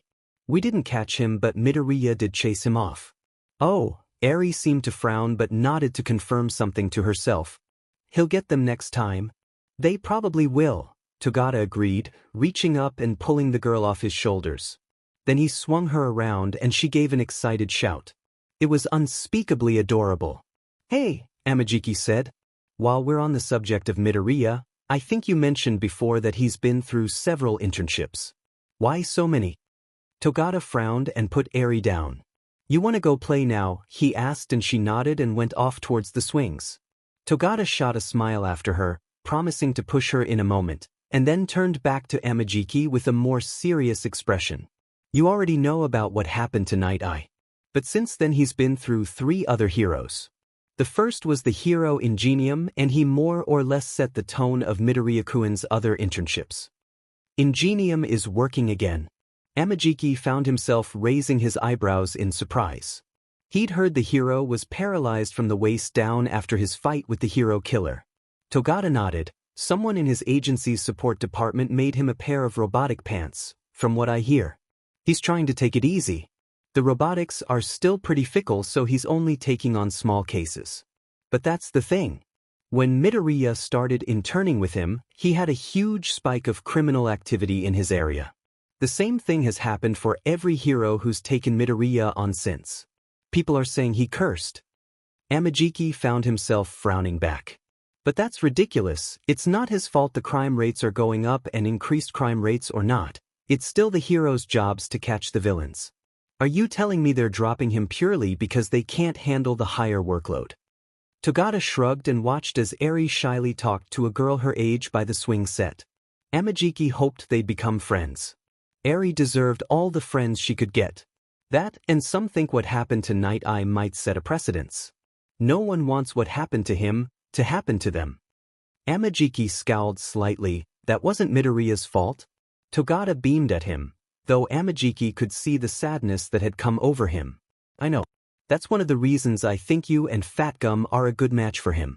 You won't judge him for things he can't control. No one should, Amajiki said firmly. Looking back at Eri, she was beaming now, and she and the other girl were now SWNG and talking enthusiastically. No one should, Togata agreed. They stood in comfortable silence for a while after that. Amajiki's mind went over the information he'd gotten and the fight he'd had the day before. Picking at his sleeve, Amajiki remembered that strange conversation Midoriya had with the villain. It was strong to remember given he'd been suffocating at the time, but it still seemed like the villain had known Midoriya somehow. And Midoriya had mentioned Stain. Given that the villain was a copycat, that wasn't so surprising, but it seemed personal. Does Midoriya have any connection to the hero killer? He had to wonder. Togata tilted his head. You didn't hear. He and a few of his classmates ended up being involved with his capture. You know that video of Stain making that speech that went viral? Midoriya was the kid in it. Amajiki blinked in surprise. He'd heard about the video, but he hadn't bothered watching it. He's never been fond of watching villains' manifestos unless it was directly involved with a case. They tended to make him angry. He'll have to look into it. In the business, there was a thing nicknamed Hero's Luck. It was basically the well-established universal rule that your workday never truly ends, even when out of uniform and even after you clock out. Trouble will always find you. The better the hero, the more trouble seems to find you. You can lock yourself in your apartment for hours and there's a strong chance a villain might crash through your front wall. It was just accepted as a thing that happened. In general, it could probably be explained away by how high crime rates are and how many enemies heroes make in general. But it was a rule all the same. To be honest, there were a lot of rules like that. Heroes are a superstitious bunch and yet saw the sense in having words for these things. For instance, the devil's luck is the nickname for someone who has a lot of near misses. When ruble is falling and a piece barely misses you by a hair, or you get grazed by all the bullets in an automatic weapon. It's a phrase to describe someone who cheats death, often marking someone with the expectation that their luck would run out. Another useful phrase was tempting fate. True, it's not terribly new, but it was always relevant. There were many taboo phrases throughout the hero community because they tempt fate. Some of them even seem ridiculous if you read them off a list. For instance, don't make verbal wishes. You never know who might be waiting around to grant them, and it turned out there were a lot of stories behind that one. Even if the phrase had a low statistical chance of happening, absolutely no one ever wanted to tempt fate. Heroes took their superstitions to various levels of seriousness. But even the most stringent of skeptics kept to the rules. Just in case. It was for all these reasons, Amajiki decided that he was a certifiable dumbass. Amajiki was running an errand for his grandmother. She was a seamstress and some fabrics could only be gotten at certain stores that kept ridiculous hours. Amajiki went to pick her order up at roughly 8 o'clock on a Sunday night because the store was ridiculous. It was also within Godai's territory. Amajiki thought he'd be fine. After all, he'd be out of uniform and the killer had no specific reason to target him. And it would seem like too much of a coincidence for the villain to find him in the area twice in 2 days. He'd be fine. Well, a voice said. Amajiki instantly froze and cussed himself out. Standing in a dark alley beside the store was Godai leaning against a wall, half in shadow, half in the light. Amajiki could see a blue eye glowing in the shadow, confirming some witness testimonies. In his hand was a glinting knife, held in the light so it truly sparkled. Come for a round 2, Amajiki thought, trying to shift into his hero mindset as quickly as possible. He shouldn't have tempted fate. He shouldn't have lied to himself. Placing his bag of fabric on the ground, he shifted into a fighting stance, praying that this time he'd be able to keep track of the man. If anything, the man laughed at him. Way to be boring. We both know I could beat you blindfolded. He laughed like that was a joke, and judging by the fact that the blue glowing was coming from under his weird cloth mask, Amajiki figured that it was. You're just an intern, hardly a challenge for someone with my standards. No, what to do? What to do?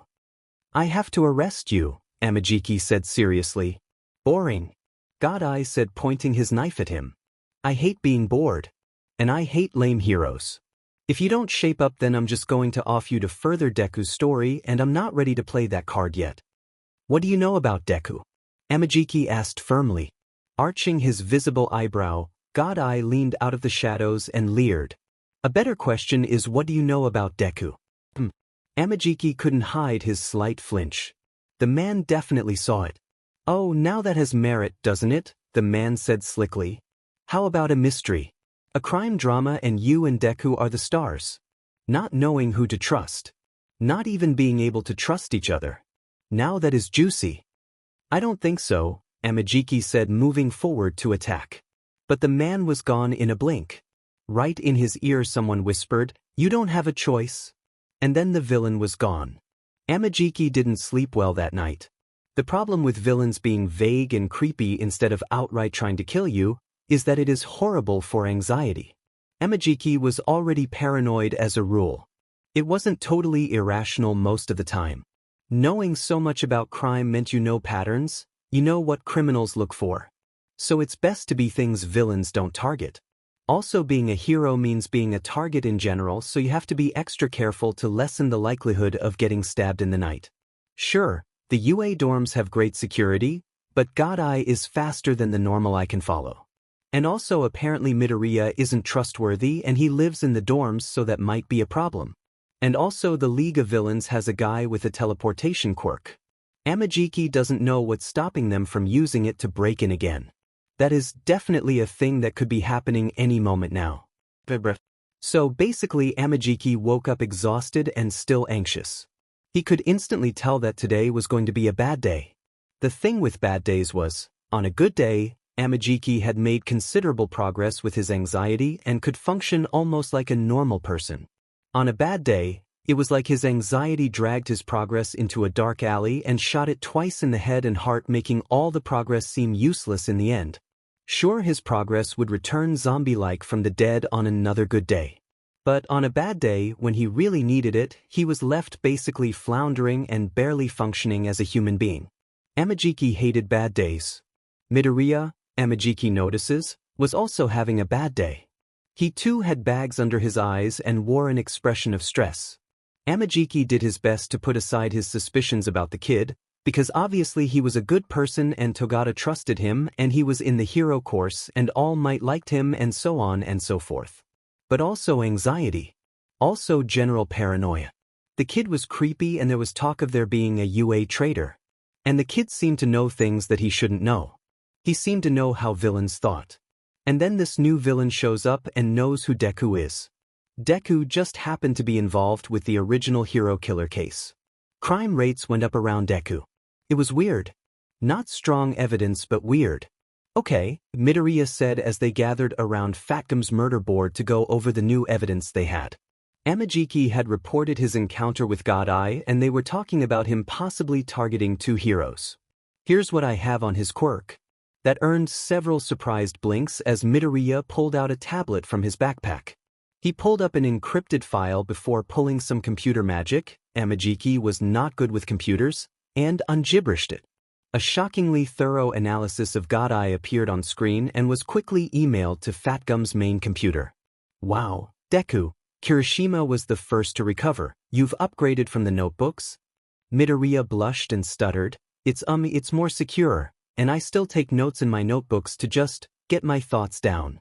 But I've started using a code so that the information I write down is less likely to get into villains. Ennetsu recommended it. Man, that's so cool. Kirishima said enthusiastically. I forgot you were studying with Netsu, you're so smart. I guess, Midoriya said modestly. You wrote this, Deku? Fatgum said, blinking in surprise as he read over to notes Midoriya sent him. Amajiki shifted uncomfortable, not able to see them all. Yes, he said like it was a question. This is good work, Fatgum nodded, smiling proudly. If you didn't have a future in heroics, you'd do well with the police or in analytics. Thank you, Midoriya said, blushing strong. Fatgum's smile encouragingly. Would you like to explain your findings? Okay, so basically there are several relevant theories to his quirk, but based on the evidence, I think it might be some kind of present time sense. Like he named himself God Eye and he's established to have a glowing eye patch and a talent for tracking heroes, specifically when they enter his territory. My guess is that he can see anything within the drawn territory. Most of the other qualities he's exhibited can be explained away by thorough training. If he has some sort of present vision, that would also explain why he knows when to run and escape. He would also know an environment better than anyone else. He'd also be more capable of manipulating people's blind spots. It also would explain how strict his territory seems to be. If he only attacks people he sees enter his territory, then those fights would rarely venture out of the territory. It would also explain why he would be aware when a hero enters his territory. It explains how he was able to find me and Sunniator Senpai so quickly. It also would explain why there was initially significantly more villain deaths in the area at the beginning of his spree. He would be able to see villain attacks when they happen and head it off right away. The only reason the villain deaths have gone down is that the more organized groups realized it wasn't safe to do business in the area, and also, a significant number of them are dead now. That's, Amajiki said, unable to stop staring. His brain was really tired. That's really specific. You got all of this from one fight with the guy. And the files Fatgum and the police provided, Midoriya said, gesturing at the murder board. It's still a theory though, I have a few others on what it could be, but going by the evidence this is the most likely option I think. To truly know we would have to test the parameters of his quirk further, but obviously that's really dangerous. He trailed off into a mumbling rant that Amajiki's ears only caught every other word of. It was unsettling nonetheless. See, this wasn't good for Amajiki's already frazzled nerves. He hated not knowing what people were saying. He hated how smart Midoriya was, how knowing.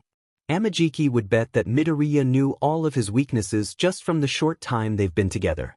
He probably knew a lot of Hiro's weakness. Oh god, he knew everyone's weaknesses. Senpai, Kirishima said, in a way that implied he'd said it several times, and Amajiki was totally zoning out. Oh man, that was so embarrassing. He 100% blamed it on the anxiety. It was always the anxiety's fault. Was there actually any doubt? He needed a nap. Senpai. Midoriya was the one speaking now. Amajiki blinked and looked around, finding that the room was now empty of everyone but him and Midoriya. Amajiki said intelligently. We have rounds to make. Midoriya said helpfully. Are you okay, senpai? Midoriya asked kindly. Oh god, he was so nice. How could Amajiki ever doubt this nice boy? He felt like crying. Instead he let out an ungodly awkward laugh. Midoriya flinched, startled, and Amajiki's just inwardly cringed. Someone needed to kill him now. Rescue him from his disaster of a life and free him from this mortal coil. Send him into the void. God same, Midoriya said. Oh god, he said that out loud. Bad sleepy brain. But, senpai, we still have to go to do rounds. Do you want to go stop in the infirmary? I could see if I could work with one of the older sidekicks instead. Midoriya offered. No, I'm fine, Amajiki said, lacking confidence in the lie. Let's go. This wouldn't be the first or last bad day. It would be fine. Did you see that? Amajiki asked. He could have sworn he'd seen the villain out of the corner of his eye. This had to be paranoia, right? Please, tell him it was just paranoia. He was just saying things because he was crazy, not because they were being followed already. No, Midoriya said, following Amajiki's eyeline, seeing nothing. Okay, this might be bad. Midoriya was supposed to be able to follow the guy, so the fact that he couldn't see it was probably a bad sign. There it is again, Amajiki said, seeing the guy flash to another light pole. He smiled and bowed and disappeared again. If this Amajiki's brain. It would be fine is gonna be struck from his phrases to use list. It's the tiredness. Normally he wouldn't think something was going to be fine. He definitely knew better. But here he was using cursed phrases and regretting it. Midoriya turned too late to see the villain. What are you talking about, senpai? Come on, Amajiki said, hating himself.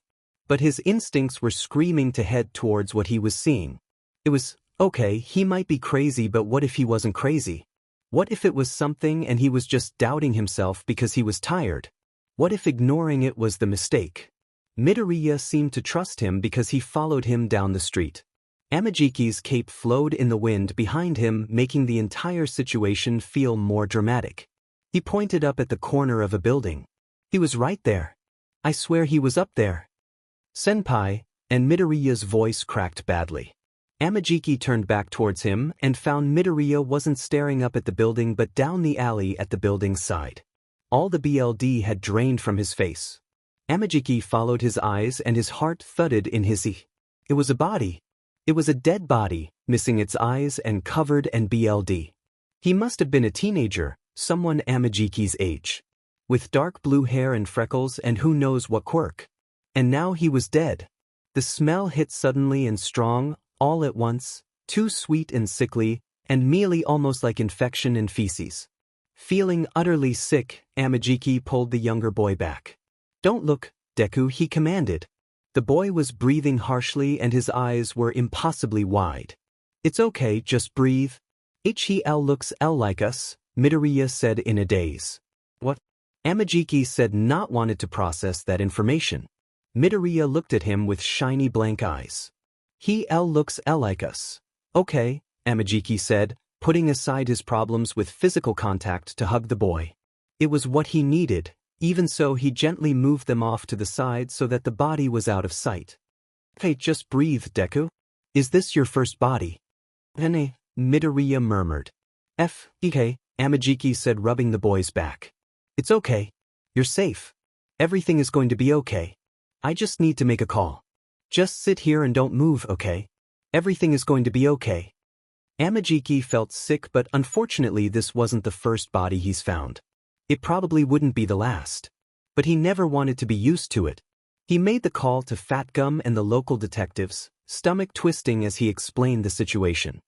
He tried to calm himself even as his mind refused to process the full situation in front of him. His eyes trailed back to the alley. An alley that Midoriya was back to standing in front of. Midoriya. Midoriya didn't flinch, eyes glued on the body, still taking in all the details as tears streamed down his cheeks. He looked disgusted, one of his hands grabbed onto his other arm so strong that his knuckles were white. Only his eyes moved, feeding on every detail of the scene, with an almost sick hunger. Deku, Amajiki said, pulling the boy back. Midoriya seemed barely aware of the motions, eyes still locked on the murder scene. Deku, I told you not to look. He has the same wounds as us, Midoriya whispered intensely, hand going over his stomach. Amajiki couldn't help it. He looked back at the body and saw the mirrored throat bruises and a slash across the stomach. There was a sudden roaring in his ears. Senpai. Suniter, I think this is targeted at us. Okay. Amajiki forced himself to breathe. He needed to think clearly. He needed to control the situation. Okay, mean Deku, whatever you say. Just don't look at the body anymore. The police are on their way and they'll handle things. Just let them do their jobs and then we can go home. But I have to help with the case. Midoriya said, looking genuinely confused and out of it. No, you don't, Amajiki said in what he hoped was a soothing voice. Just let the detectives do their work and everything will be okay. He looks like us, blue hair, freckles, short, skinny, Amajiki's age. Midoriya wasn't wrong, but they couldn't focus on that right now. Deku, just focus on me, okay? Amajiki said, kneeling slightly so they were eye level. Just focus on me. This isn't your fault. There was nothing we could have done to stop it. So, breathe with me. Midoriya buried his face in Amajiki's shoulders and sobbed. Amajiki held him firmly, disgusted with the crime and the criminal and horrified that Midoriya had to face this situation so soon. Amajiki didn't see his first body until late in his second year. This was already Midoriya's second. A distance away, Amajiki thought he saw God Eyes standing on a rooftop, knife still glinting in his hand. But he was gone in an instant. The time that it took to get home after that was too long. At least they were sent home, no just back to the dorms. Their parents had to pick them up from the police station. Amajiki felt a little jealous of Midoriya's relationship with his mother when she showed up and took over comforting her son. He knew his stepdad wouldn't be nearly as supportive whenever he showed up. It was good to know Midoriya had people supporting him. As per national policy, he and Midoriya would have a few weeks off to get their SHT together after the trauma. They were even given a few days off school, which Amajiki appreciated, and access to the agency's psychologist as well as the school psychologist. Amajiki was pretty sure that once they were getting paid, they'd be given paid leave. Amajiki honestly used the break to catch up on some homework and much-needed sleep. He was still having nightmares, of course. Being targeted by a serial killer would do that to you. Also, seeing a body that kinda looked like you would do that to you. The psychologist could only do so much, given that there wasn't any action they could take to fix the problem. Talking helped. But Amajiki's mind never did him any favors, so he was still having problems. Thankfully, Togata kept dropping in and he was a great comfort. When Amajiki returned to the dorms, Togata even spent the nights in his dorm room. Like a sleepover. It was like when they were kids.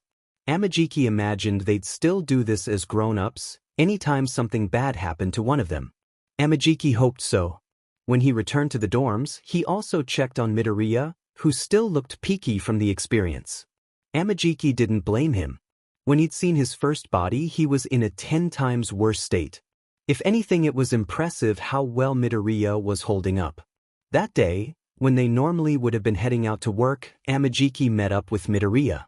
Most of their classmates would either be working at their own internships or doing other training, so the campus was pretty empty except for them and some of the kids from general studies. Even the support and business course kids had internships. Midoriya, of course, was looking slightly lost when Amajiki walked up to him. It was probably a bad thing that he felt closer to the boy after their shared trauma, but that was just how it was sometimes. He felt closer to Kirishima after their first battle together, too. Amajiki was beginning to suspect that this was the only way he could make friends was by almost dying with someone. The only real exception was Togata, who had just walked up to him and befriended him. Amajiki was pretty sure that was just a unique talent Togata had and it wasn't indicative of his entire friend-making experience. "Hey, Midoriya," Amajiki said. "How are you feeling?" Midoriya laughed brittlely and rubbed one of his eyes. "I'm fine. Just tired, I guess. I'll feel better once we get back to work." "Work?" Amajiki asked, frowning. "If I were you, work would be the furthest thing from my mind. Are you sure you're okay?"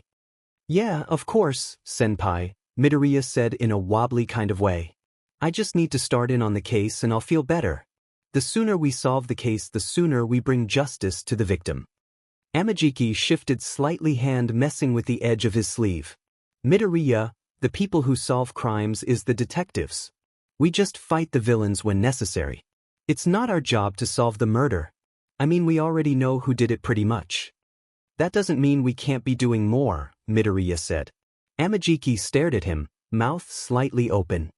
He took note of the bags under his eyes and how greasy his hair was. "Midoriya, when was the last time you took a break?" Amajiki asked, an unsettling picture forming in his head. Midoriya gazed innocently up at him. "2 days ago. Just the day after the find. What about yesterday? Or the day before that?" "I had a lot of homework to catch up on and training. I'm pretty busy, ihihei." Midoriya was starting to look uncomfortable at this line of question. Even though Amajiki had done the same thing, he had a bad feeling that statement meant something very different to Midoriya. "Okay, when was your last break before that?" There was a long silence. Midoriya seemed to consider his answer for a long time, then he said, "You don't remember?" Amajiki gasped, feeling very concerned now. "It's fine," Midoriya said, waving his hands wildly. "It's fine, I just have a lot of work to do. I've got my regular classes, the work Nedza gives me, then I have a college course I'm taking to get API license in conjunction with my hero license. And I have to train to maintain my muscle mass, plus the internship itself and my extra analysis to help with that. I can't afford to take a break." Amajiki stared at the boy, mouth open, a lot of things about the boy adding up. No wonder he seemed so talented and ahead of the curve. He was literally insane. "You're gonna burn yourself out?" It was more a statement, not a question. It did nothing to conceal the deep concern and protectiveness that was suddenly overwhelming Amajiki. Midoriya ran a hand through his thick green curls, looking distressed at how distressed Amajiki was. "If I slow down, I'll fall behind. Everything I do is to help people, so that's more important. Can't afford to stop or someone will get hurt." Amajiki found himself frowning sternly. He got it. That was the annoying part. He got it perfectly because it was a lesson he had to learn multiple times. "Midoriya, if you carry on like this, you're going to hurt yourself beyond repair. I mean, you already have. You could die." Midoriya shrugged, eyes focused elsewhere, as though he wasn't really listening to him, as though he'd had this conversation before. "I'm not the one who matters." And Amajiki felt as though he'd been slapped. He felt an unexpected wave of anger rush through him. "What are you, stupid?" the normally shy boy shouted. "Of course you matter. Everyone matters. How do you expect to be a hero if you're dead? You have all these friends and people rooting for you and yet you think you don't matter. You matter to them. You matter to me, Togata and Eri. You matter to Kirishima and Fatgum, now.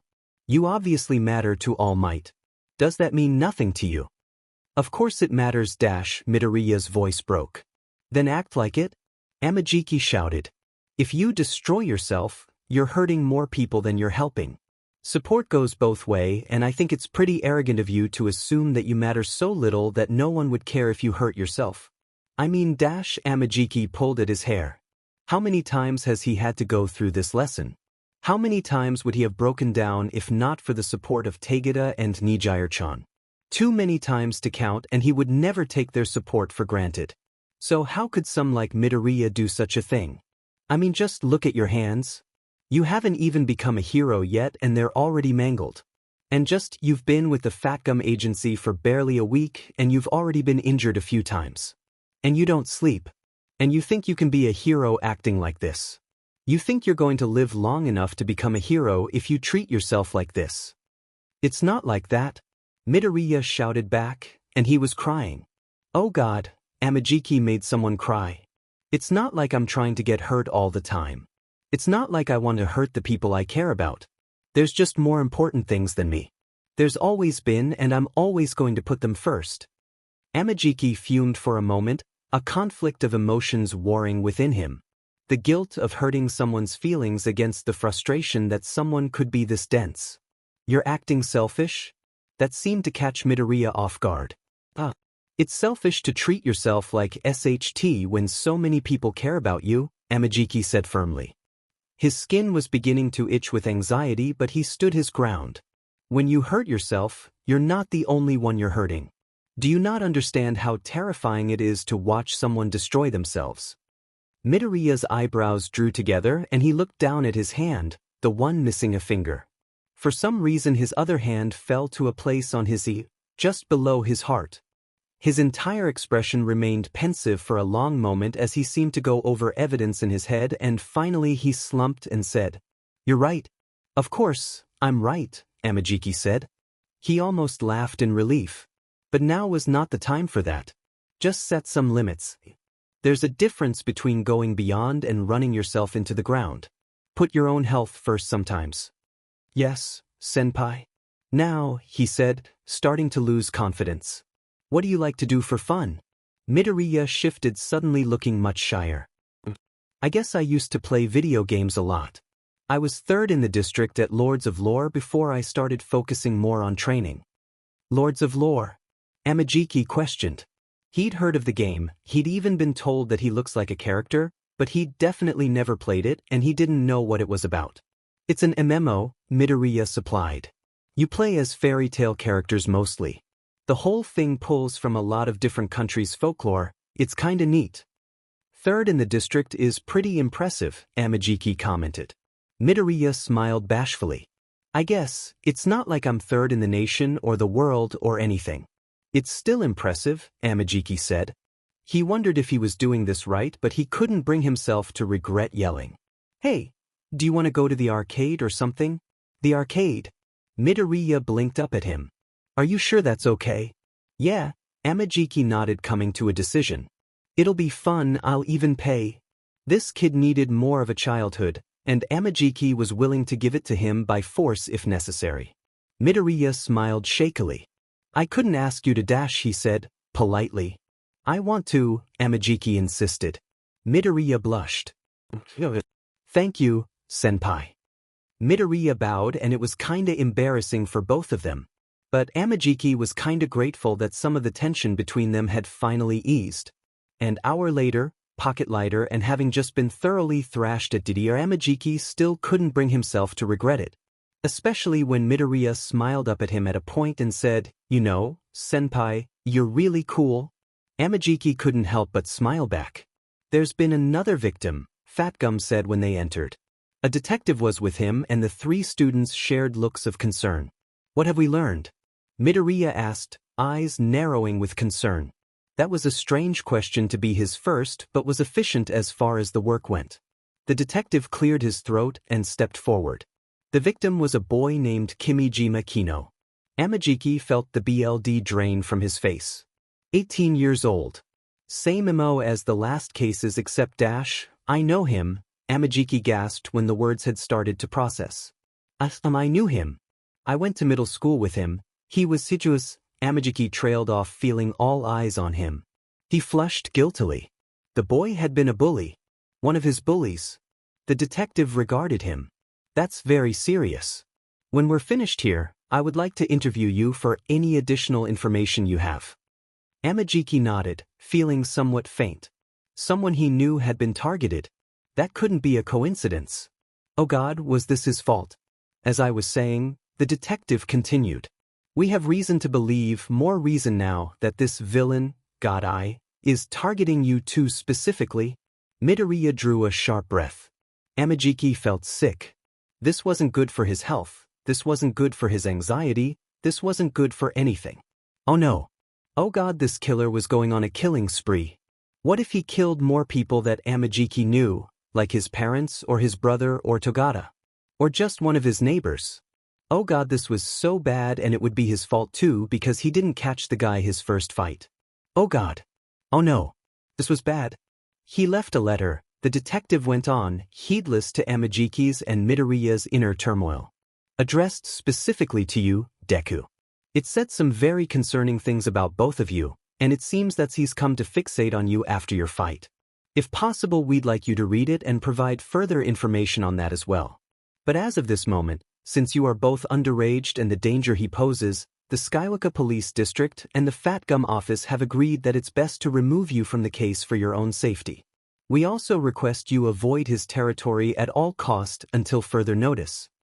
Midoriya started to protest, ever the workaholic. But getting a look from Amajiki, he hesitated, then backed down. Setting his limits. With a bit more talking and eventually going to give their interviews, Fatgum moved them on to the next cases they'd be working. It was a while before he found himself alone with Midoriya again once the day got started. But when he did, he noticed the boy's troubled expression. "What are you thinking?" he asked. Midoriya frowned and looked at him with his large green eyes. "I don't think it will be as easy as taking us off the case. I don't think he'll stop just because we don't enter his territory." Amajiki bit the inside of his cheek, anxiety prickling up his skin. If they were talking to Amajiki's therapist, the two of them would be called paranoid, but Amajiki had to agree. "But what can we do? He'd have to break out of his territory to hunt us. Do you think he'd do that as set in his pattern as he is?" "I don't know," Midoriya said, tense. "There's a chance, and this is purely speculation. But I think his vision is limited by some kind of markers, that's why it's shaped the way it is. He was the one who shaped it." Amajiki caught on. "And if that's the case, then there's a chance he could move those markers somewhere else?" Midoriya nodded. "Around the school even. In which case the villains will have a very powerful spy." Amajiki felt chilled. Midoriya nodded again. "With luck," he said wearily, as though he doubted his luck. "Since he's Stain's protege, he won't be inclined to join the League of Villains. But any other group that picks him up will have a huge advantage on us. And I'd really, really hate to see this guy's quirk combined with Kurojire's if worse does come to worse." Amajiki sighed, knowing that this bad business would be sticking to him like tar for a while. "Well, we can only hope that it doesn't come to that." Midoriya smiled weakly. "We can only hope." Kaminari likes Midoriya. Kaminari feels like they have a broship, a silent friendship based on understanding. They were both members of the "My Quirk Will Eventually Leave Me Permanently Disabled or Kill Me club. It wasn't a good club to be in. It was actually pretty freaking dark stuff to live with, but that's why the broship worked, right? Most people didn't get it. Bakuga might have wrist pain and Uraraka might throw up, but their quirks weren't slowly killing them. Midoriya was eventually going to break himself beyond repair. He would probably be out of the hero game by 30 the way he was pushing himself. Heck, Kaminari wouldn't be surprised if that boy just keep going until he died in battle or something. It would royally SCK, but that was the kinda dude Midoriya was. If he didn't die young, then he was going to grow up to be crippled. Kaminari didn't envy how much his bones must hurts when it rains.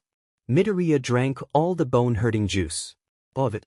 And Kaminari, well, let's just say most 4-year-olds aren't ready to hear the words, can cause permanent brain damage when they get their quirk. It was kinda the worst thing to ever happen to him. His parents were really upset and blamed themselves.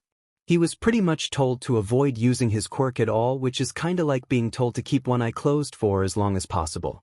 That didn't pan out, especially because little Denki was even more hyper and easily distracted than he is now. His parents, to this day, panic almost every time he uses his quirk. It's kinda sad. One of his goals in becoming a hero was to prove to them that he's okay, that his quirk isn't holding him back. He was going to be an awesome, cool hero even with his broken quirk, and he's going to make them proud. But still, SHT scary sometimes. The worst thing was when his memory acted up. He wasn't the smartest cookie to begin with, but sometimes it was like his brain was reaching for a memory and the memory just wasn't there anymore.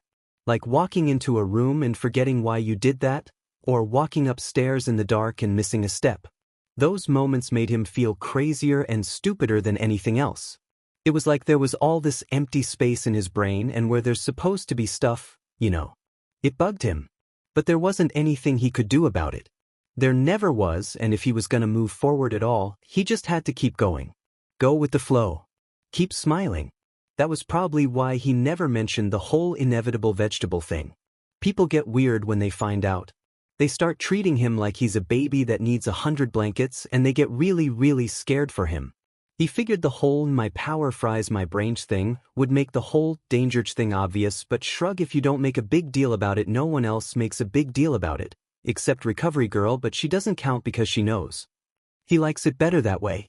He'd rather people smile and have fun with him than feel bad and sad about his janky quirk. He might be dumb, but that wasn't going to stop him from being a good friend and a good dude.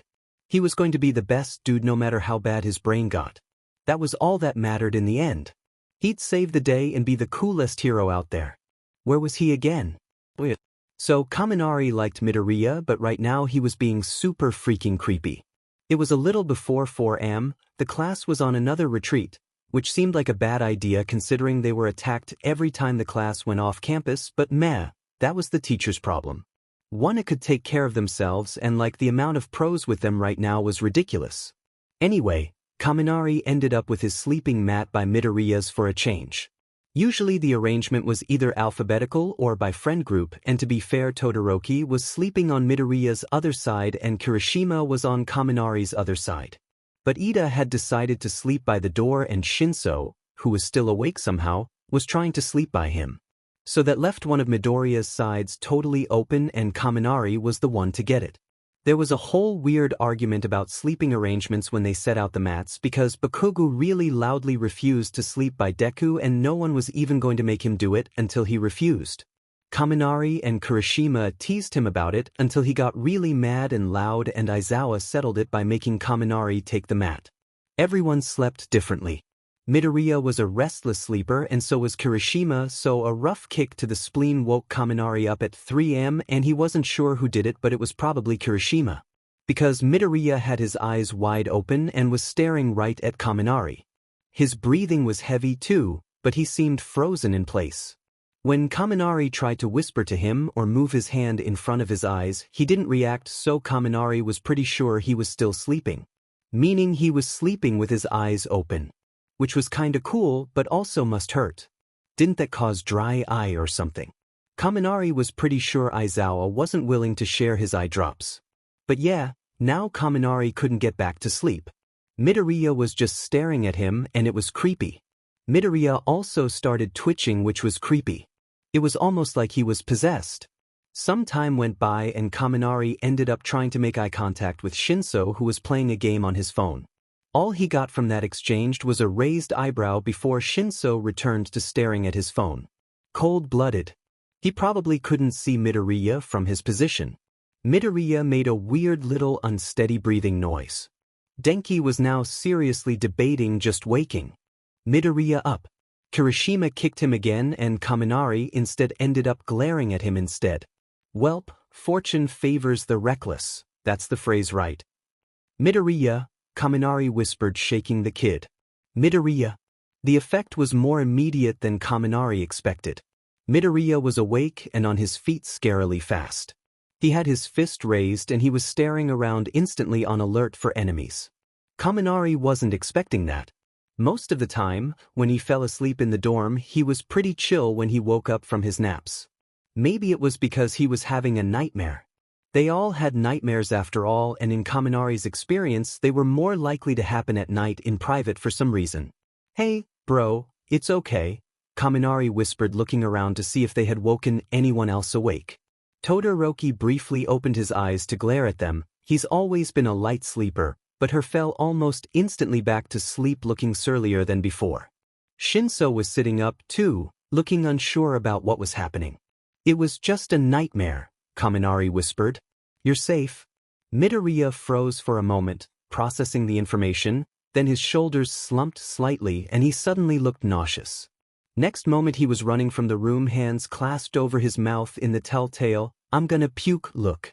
Shinso and Kaminari exchanged looks again, and then both quietly got up to follow him. Shinso was another person Kaminari liked. His quirk was cool and he worked super strong in general to join their class. He was also as fluent in memes as Kaminari, so when they exchanged number a while back their chat became essentially escalating the surrealism that is meme culture. Kaminari knew for a fact that anyone looking at their array of pictures and jokes that made up their conversations would see was pure gibberish. Like Mina stole his phone once and saw them exchanging Thomas the Train Engine self-insert characters for a Hunger Games they were putting together, and she promptly never stole his phone again. Zero had also adopted Shinso, because they both liked spooky things and dumb pranks. Which, 1, unofficially made Shinso their adopted son and unofficially meant Kaminari and Zero were married now. And 2, meant Shinso was now an unofficial member of the Baku squad. Really the only reason it was unofficial was that Shinso had chosen to become a member of the Deku squad and he very openly loathed Bakugo. Which was ironic because Bakugo actually liked him, at least as much as someone like Bakugo was capable of liking anyone. Bakugo had this whole weird thing about how people should never hesitate in their goals. Shinso had proven in his entire battle to get into one that he wasn't going to hesitate or hold back, ever. That went a long way in Sparky Boom Man land. Shinso was also one of the few people who didn't hesitate to cuss Blasty out right back. They'd had some pretty funny fights, made funnier by Bakugo trying to use his quirk to seem intimidating and failing because of his punishment HNDCFFS. They rivaled Midoriya's and Bakugo's legendary swear-off from earlier in the year. They were all artists. The squad lines didn't really matter anyway because cross-group friendships weren't that big of a deal. Kirishima platonically loved Midoriya. Mina, Tsuyu, and Uraraka were attached at the hip sometimes. Kirishima, Uraraka, Midoriya and Bakugo had a total gym rat rivalry thing going on.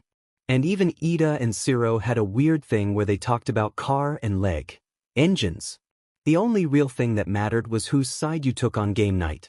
The game night divide could make and break friendships, and unfortunately Shinso consistently sided with the Deku squad, so his true adoption into the Baku squad would never come to pass. Kaminari, wake up, Shinso all but growled. Kaminari startled and blinked sleepily out in the long hallway that they were moving through. The retreat was in a pretty big training ground. It was like for monks or something. Oh right, they were due SHT. He kinda just got caught up looking at Shinosu and then brain tangent. Always an adventure. Kaminari, Shinso said, shaking him again. Kaminari blushed a bit and woke up enough to continue look for Midoriya. They found him in the bathroom, of course, vomiting loudly enough that Kaminari worried that puke was coming out his nose. Kaminari hated those kind of pukes. Kaminari knocked on the door, and Midoriya understandably didn't really respond. Midoriya, Shinso called, voice all husky from sleep deprivation. It took a long moment for Midoriya to catch his breath enough to reply. Don't worry, I'm fine, Midoriya said, in a thick voice. That I just puked, my sinuses hate me and I might cry voice. It's dumb. Just go back to bed. I'm not even sick. That sounded sick, Shinso said in a tone that allowed no argument. Midoriya sniffed miserably. It's dumb, and Kaminari could just tell he was pouting up a storm even though the bathroom door. Can we come in? Kaminari asked, mind doing the easily distracted jump again. Midoriya hesitated. The bathroom was quiet for an eerily silent moment. Then they heard the lock being undone and the door swung open. Midoriya looked like SHT. He hadn't even gotten off the floor to unlock the door, and we was just slumped on the floor looking small and pale and miserable. He definitely needed a hug. So Kaminari knelt down and hugged him. He was usually more hesitant with personal contact, because he's accidentally discharged during a hugs before, and no, that's not a euphemism for anything. But hey, he was tired and he valued hugging his friends over dumb quirk risks. Midoriya smelled like puke, but he was warm and he pretty much immediately burst into tears. It's dumb, he repeated. Kaminari rubs Midoriya's back, having done this an alarming number of times before. Now that he thinks about it, the Baku squad has had a lot of bathroom meltdowns. The only one he hasn't rubbed to back of was Bakugo, and that was because the Sparky Beach was too proud to break down and puke/cry in the bathroom. Somehow Kaminari kept being the comforter in those situations. He figured it was the least he could do. His friends looked after him all the time when he gets dopey. If it's making you miserable, it's not dumb, Shinso said gravely. He stood off the did, the bathroom stall too small for him to enter. We've talked about this, Midoriya, you don't have to pretend to be fine anymore. Midoriya pouted and Kaminari knew he'd missed a private conversation between these two. He wasn't going to butt into that though. He wasn't as close to them as he was some of his other classmates, so even though he definitely cared, he wasn't going to be nosy. It was just a nightmare, Midoriya mumbled. Mood, Kaminari said automatically. That earned him 2 startled looks which made him feel slightly self-conscious. What? We all have nightmares, right? It's just a thing with being a hero. Plus Midoriya, you live through hell every couple of days and have obvious chronic pain, so of course you'd have nightmares. Right? My chronic pain is obvious, he asked in a small voice. Not to me. Shinso said, a slightly puzzled expression on his face. I mean, it makes sense. But it's not obvious. Kaminari laughed, good-naturedly. Yeah, it's just it takes one to know one thing. Don't worry about it. Anyway, Midoriya, nightmares aren't dumb. You shouldn't beat yourself over having them. Kaminari could practically see. Midoriya catch the angst scent. He was doing the classic Midoriya move of, why worry about myself when I can worry about you? It was concerning but also kinda nice sometimes. It was one of the things that just made you want to cuddle the kid until the stupid self-worth problems were suffocated right out of his body. That sounded bad. What do you mean you have chronic pain, Kaminari? Midoriya asked, looking at him with his big puppy dog's eyes. They were impossible to fight. Impossible to lie to. I just get really bad migraines sometimes, Kaminari said nervously. It's not a big deal. I'm used to them. Used to them enough that you define them as chronic pain? Shinso asked grimly. His look of detached disapproval was almost as bad as Midoriya's puppy eyes. He almost looked like Aizawa. It was scary. You never said anything, Midoriya frowned. This was unfair. Did everyone close to Midoriya have to put up with his concerned pouts? How do they survive? It's too cute. It's too innocent. This is why Kaminari can't be in the Deku squad. Kaminari looked at Shinso for help. Nope, still Aizawa faced. He needed a joke. Brains, right? Kaminari said effectively. Maybe that was dumb enough to get a laugh. Not even a snort. Kaminari smiled anyway. Really, it's fine, it's just a quirk thing. You got your bone crusher, the undying thing, and Shinso's got his sleepy cat thing. I just got a bad brain rising thing. It's not a big deal. Does Aizawa know you get headaches? Shinso asked flatly. I mean, you probably. Kaminari shrugged. Did he know? It was too early to be sure of things like that. Shinso just gave him a concerned frown. Midoriya continued to pout and Kaminari ended up hugging him again. Hey, it's fine, he reassured. It's not as bad as shattering my bones every couple of days, so I'd say I'm golden. I'm not breaking my bones anymore. You both need serious psychological help. Bold of you to assume I'm not getting it, Kaminari arched an eyebrow, the attempt not really working on his face and making him look doufé. Shinso snorted. Oh, I'm glad you're getting help, Midoriya said genuinely. Are you seeing one of the school counselors? Well, sometimes for those mandated ones, Kaminari said easily. But I had one before I came to UA too, and I spend way more time with them. They've helped me loads with my ADHD too. Dr. Tomeko is great. Shinso slid to the floor so he was level with them. Now they were all just hanging out on the hopefully clean bathroom floor like a bunch of dorks. You don't seem like the type, Shinso commented. Kaminari tilted his head. Type? To need a psychologist, Shinso said, looking almost guilty. Kaminari grinned. That just means it's working, he winked. Shinso got that puzzled/suspicious look he always got when he wasn't sure someone was making fun of him or not. Just goes to show that they've all had very bullying experiences, because Kaminari almost always knew when someone was making fun of him. Mostly because they do it right in front of him. Maybe it was because he knew how to laugh at himself. It's weird how your reaction affects how people treat you. Kaminari's ribbings were a lot more good-natured and casually, because Kaminari knew how to rib back and didn't really let it affect him. Someone like Midoriya, who went all tiny, became an obvious and easy target for violence because people knew he was going to do much back, until he does and then look out. He's crazy. Shinso reacted angrily and bitterly, and people, from what Kaminari could tell, were more distant with him. He was scary enough that people didn't insult him to his fate, but did say a lot of stuff behind his back. Kaminari liked his method best. Once you got over the hurtful stuff, being a joke was kind of fun. Everyone loves a comedian. Anyway, Green Sheep, Kaminari changed the subject. What nightmare got you bad enough that you're puking? Midoriya immediately looked away and mumbled some gibberish. Kaminari nodded sagely. That sucks. Shinso looked at him. You understood that? On a spiritual level. Kaminari nodded. Mental level not as much. Shinso rolled his eyes and Midoriya looked embarrassed for some reason. Kaminari didn't really get why. He wasn't the one who made the bad joke. Sorry, Midoriya said softly. Just, recently during my internship, we found a body. And it's dumb, a body. I'd say that's very not dumb, Kaminari said concerned. Why was this the first he was hearing of this? Usually the school rumor mill was so reliable. If not for its information, then the implication of information. Are you okay? Midoriya was starting to do that thing where he turtled into his shirt. It's fine. It's not like it could hurt me. It was just a body. Seeing dead people isn't normal, Shinso said, rubbing his forehead. Midoriya, being upset about seeing a corpse and having nightmares is a perfectly normal reaction. Midoriya grimaced and wouldn't meet their eyes. I know it's not like that. What do you mean? Shinso asked, all serious. Midoriya just looked deeply guilty and disturbed. Oh man, it's the murder dream, isn't it? Kaminari said, instantly understanding.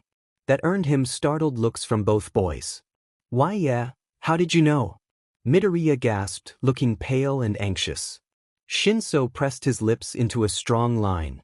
I get those dreams all the time, Kaminari reassured, wondering if this would be the day he got his crazy sticker. I used to accidentally shock people before I figured out how to control my quirk. And my brain totally ran with the what if you kill someone thing. And I still have those dreams sometimes, especially since with training I've been using my quirk on people intentionally now. I've committed dream murder. Midoriya stared at him with wide, luminous eyes. But it was less a you're a creep look and more a someone understands mean look. You get those too? Shinso grumbled, and when the two boys turned to him, he rubbed the back of his neck, looking uncomfortable. Just a guilt complex thing, I guess. It's one of the reasons I have insomnia in the first place. Murder dreams are kinda common, because it'd be kinda easy for me. Especially when I get creative. I feel you, dude, Kaminari said, gently nudging Shinso's knee with his own knee. Shinso shot him a look somewhere between grateful and wary. Midoriya looked a little relieved, but guilty too. It's just more vivid now that there's a body, and that smell. Oh god, the smell. I'm never gonna forget that smell. Kaminari rubbed Midoriya's back, hoping that was comforting to him. Midoriya hid his face in his hands and was possibly having vivid flashbacks. Kaminari sadly knew the feeling. He'd never smelled a corpse, but the smell of burnt flesh from when he discharged on a human was part of his nightmares.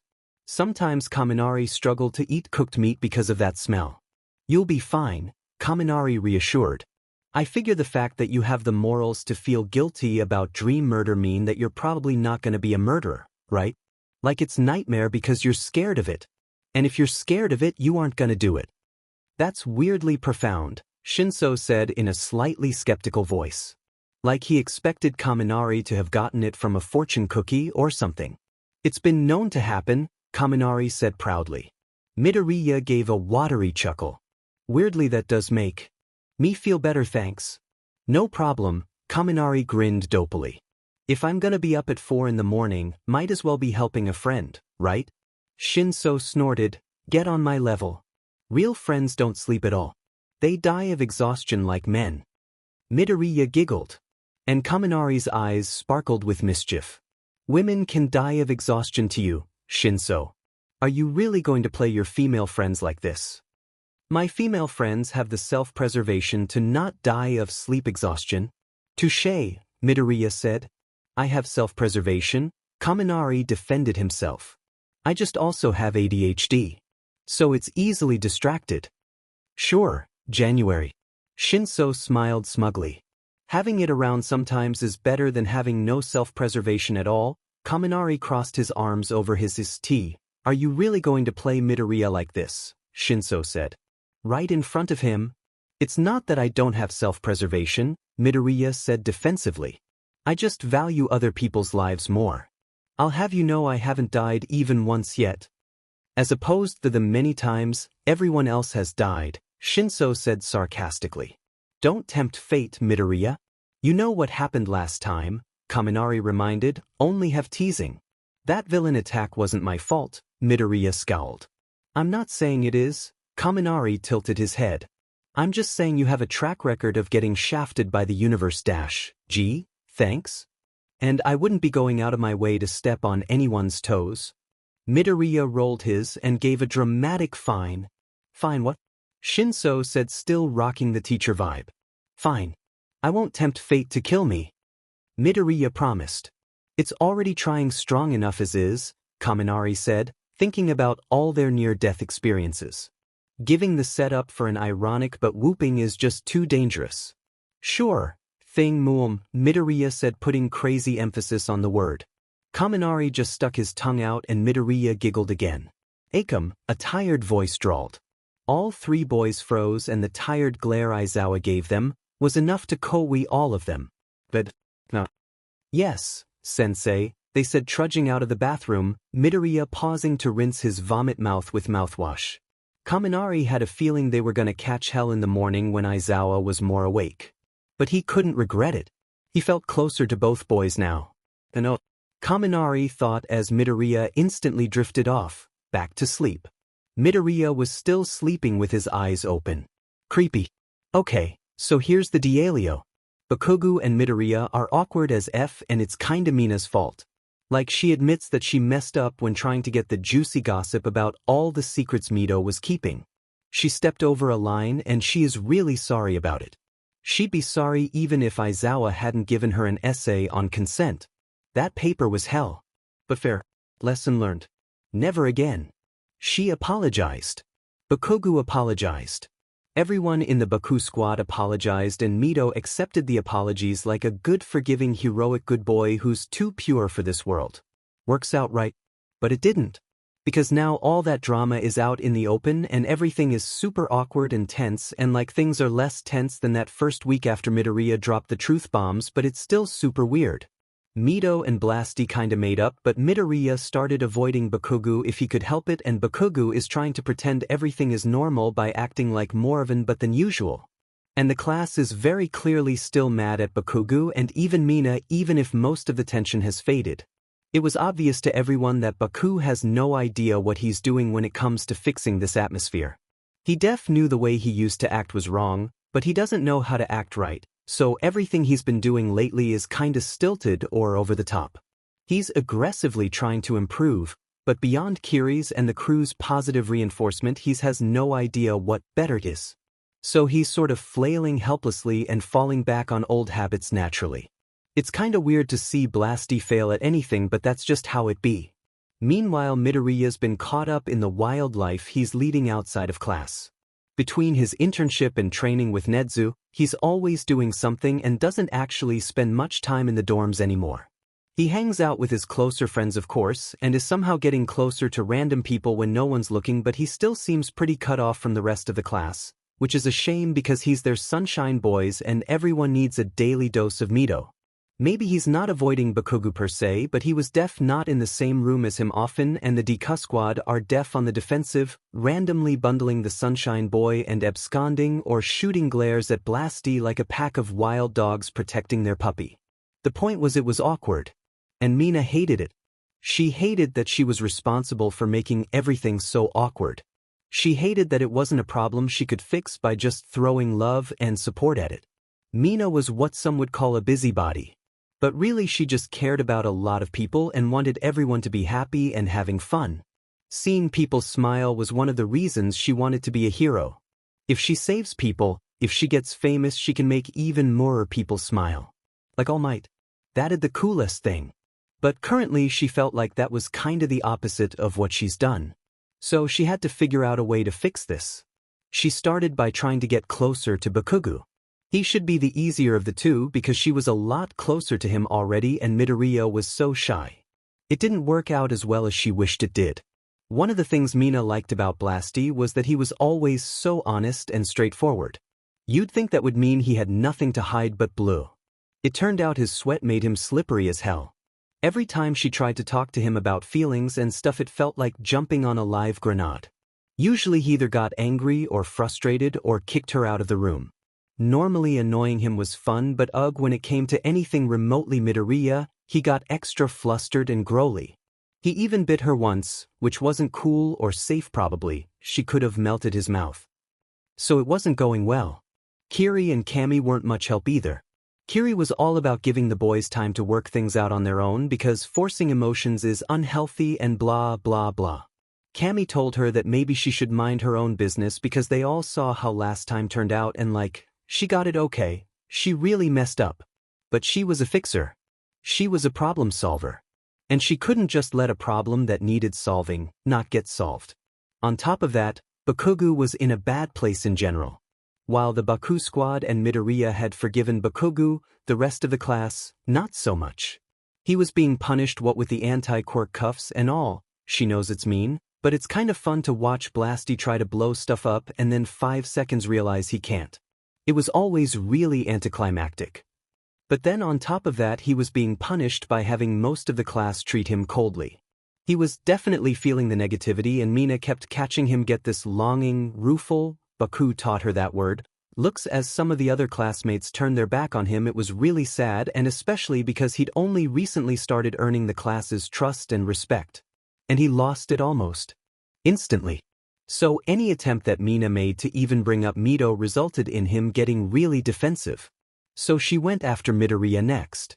And that should have been easier because Mito was slowly infiltrating the Baku squad.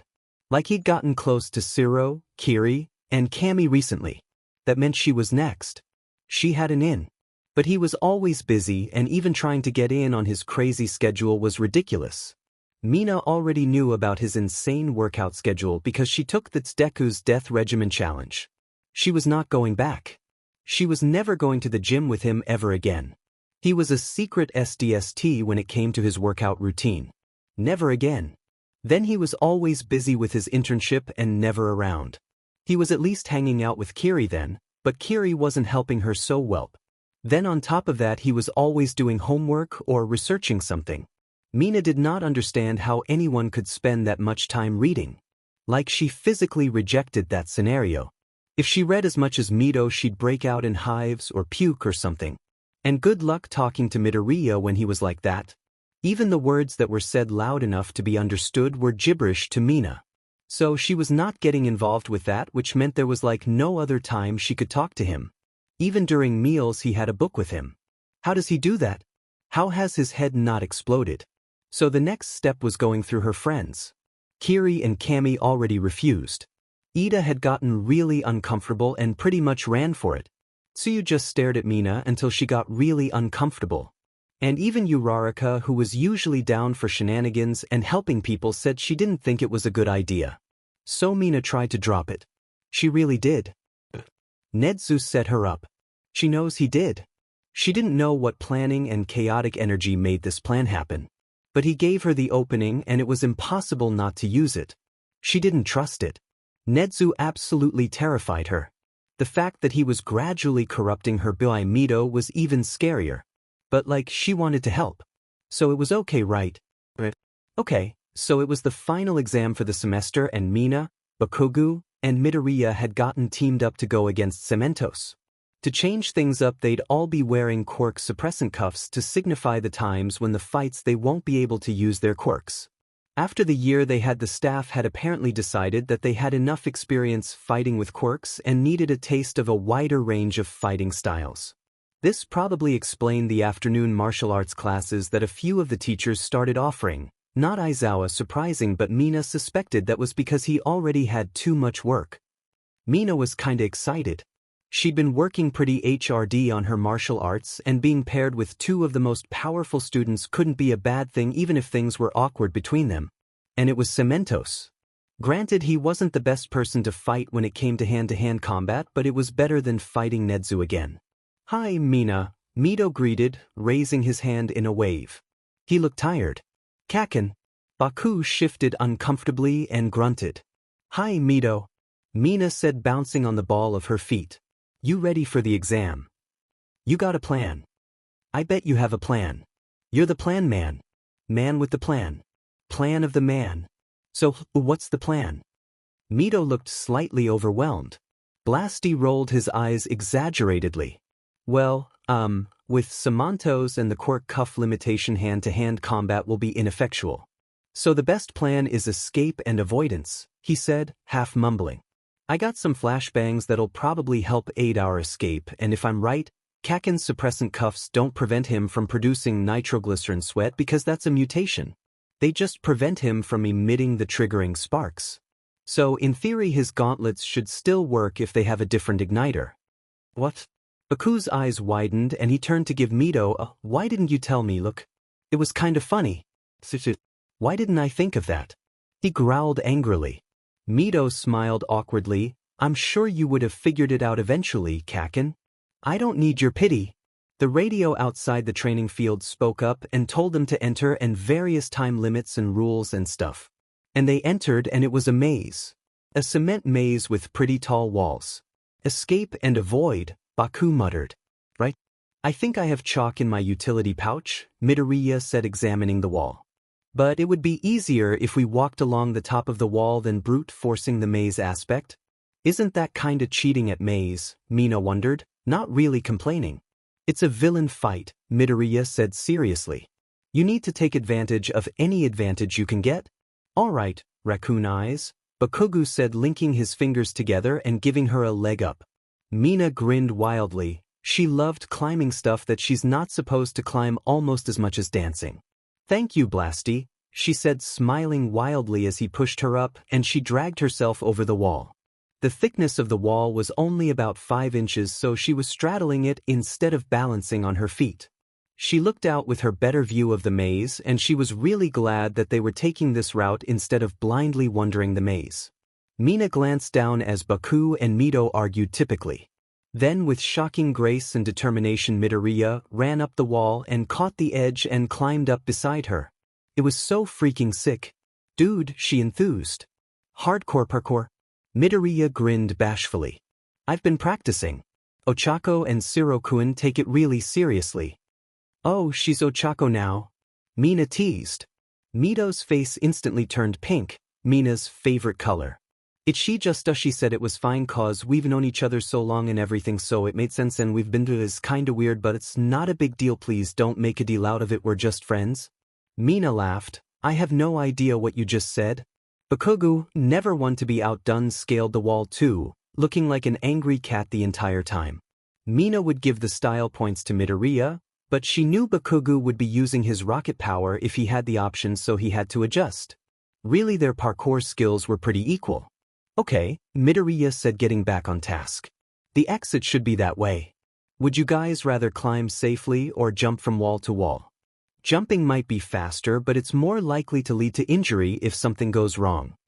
Blasty rolled his eyes. Grow a pair, he said, jumping to the next wall with impressive ease. Hell yeah. Mina shouted, also making the jump.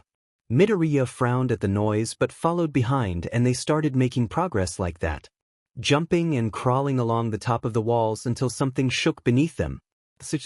Baku shouted as the wall collapsed and they all went tumbling down. Mina rolled to distribute the energy of the fall and avoided getting injured. Sitting up, she looked towards Mito and Baku and found they were fine. Midoriya was incredibly tense though. Wadash, Mina started. The cementos clipped through the wall like a jump-scare nightmare and they all screamed and started running. Cementos lumbered after them, not saying anything, and that was scary because he was normally so nice and talkative. Still better than Netsu.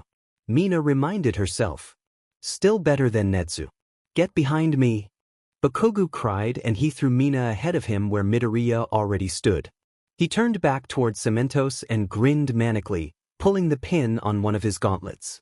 The blast sent them all flying back and hurt Mina's ears like hell, but it gave them the distance to get away from Cementos and his eerily blank face. They took a moment to catch their breath, and the Midoriya climbed to peek over the maze again. He almost immediately dropped back down and yelped, "I think he saw me." What the F? His face was peeking over the maze too. We should move. And so the second part of their journey that involved wandering through the maze, occasionally peeking over the top of the maze and randomly being accosted by cementos like they were in a horror game. All things considered, it could have been going worse. Mina jinxed it. Oh no, she jinxed it. Villains showed up. And they were still wearing suppressant cuffs. Thank God for Bakugu's gauntlets. Midoriya's watch also turned out to be a lifesaver. He had a panic button on it for when he got attacked by villains, and that was how cementos found them. But maybe that was a mistake, because rather than let them keep fighting or break their restaurants, for their protection, he opened a hole beneath them and closed it, locking them in a room in the ground away from the fighting. Not cool. It took them about 10 minutes to conclude there wasn't a way out.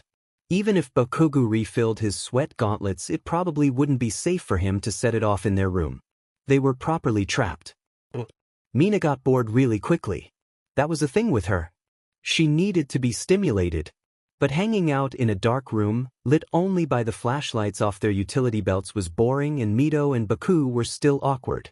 So she had to ask. What the hell are you guys doing? She said, gesturing vaguely at the space between them. What? With this thing between you? It's stupid and it doesn't really make sense, so why aren't you fixing it? Mina tried to clarify. Mito glanced away. It's not that simple. There's nothing between us. Baku scowled. Mina raised her eyebrows as if to say, why so defensive, without saying anything. Midoriya sighed through his nose and wouldn't look at her. Bakugu, to be contrary, glared her down as if challenging her to contradict him. There is definitely something between you, she said, not backing down. And it's been making you guys act weird and awkward, and I don't really know what the problem is beyond the whole bullying SHT. But Mito has forgiven you and Baku has apologized, so I don't get why you're all still weird about. You used to be friends, right? Just go back to being friends. Do you want to die, raccoon eyes? Friendship doesn't work like that.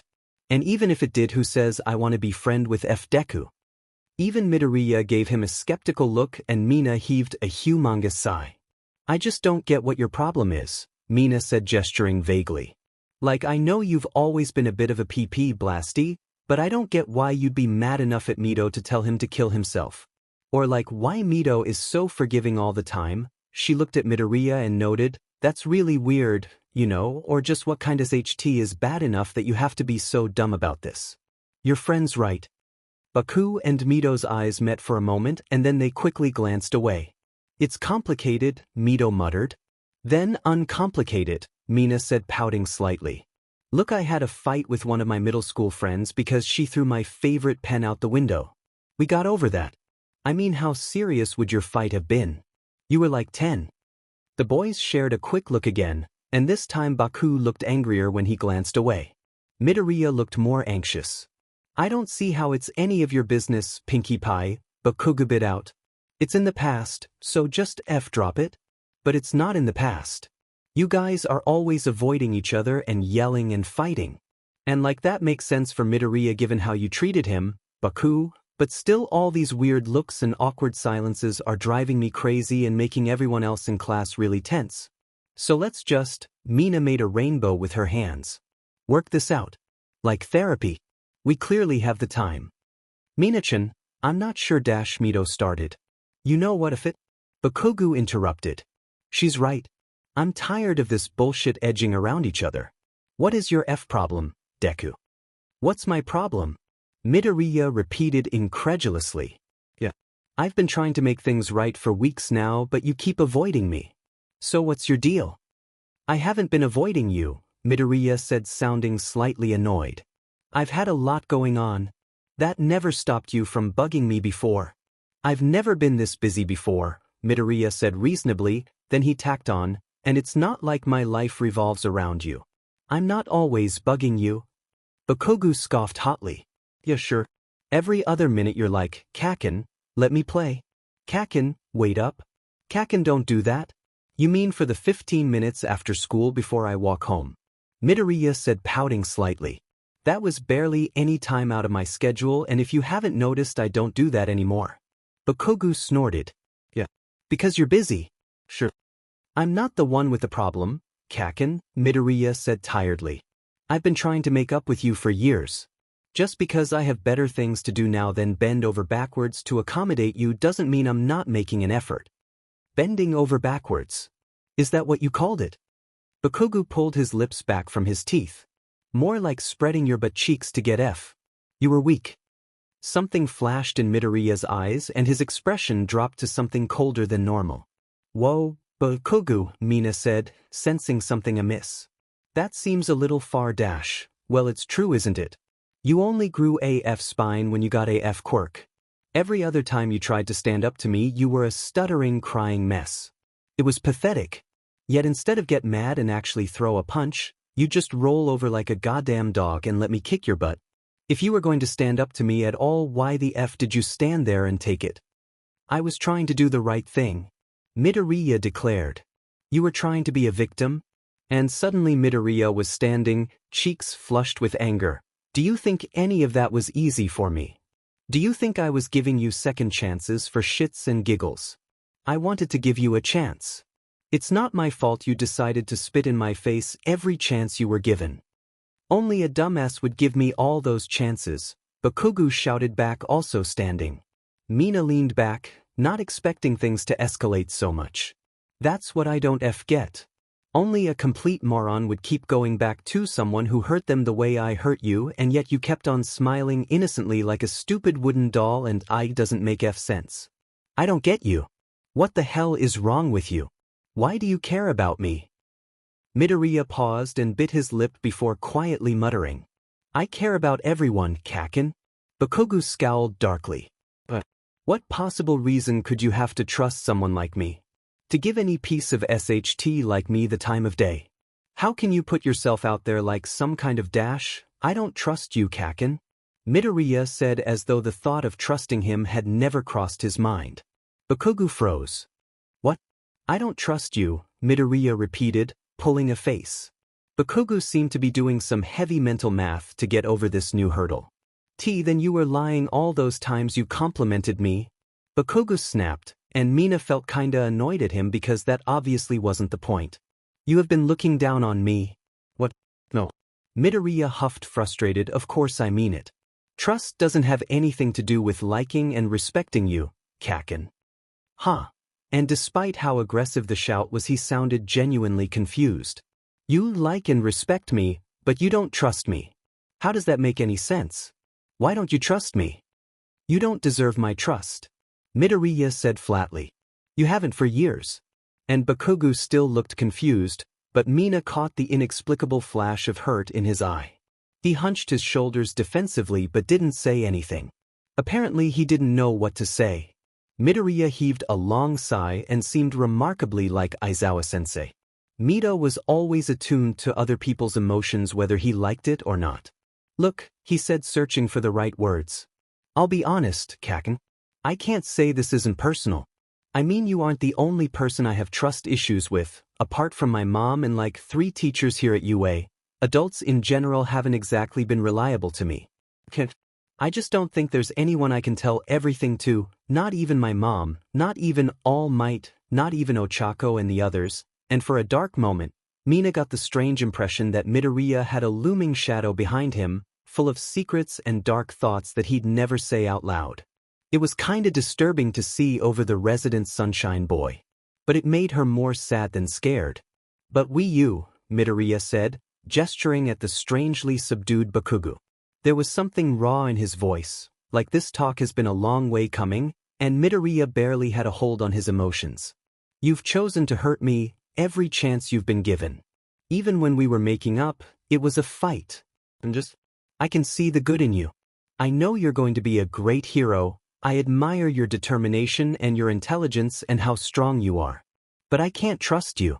I can't trust someone who spent their entire life hurting me. That just seems stupid. Bakugo supplied, voice deep and hurt.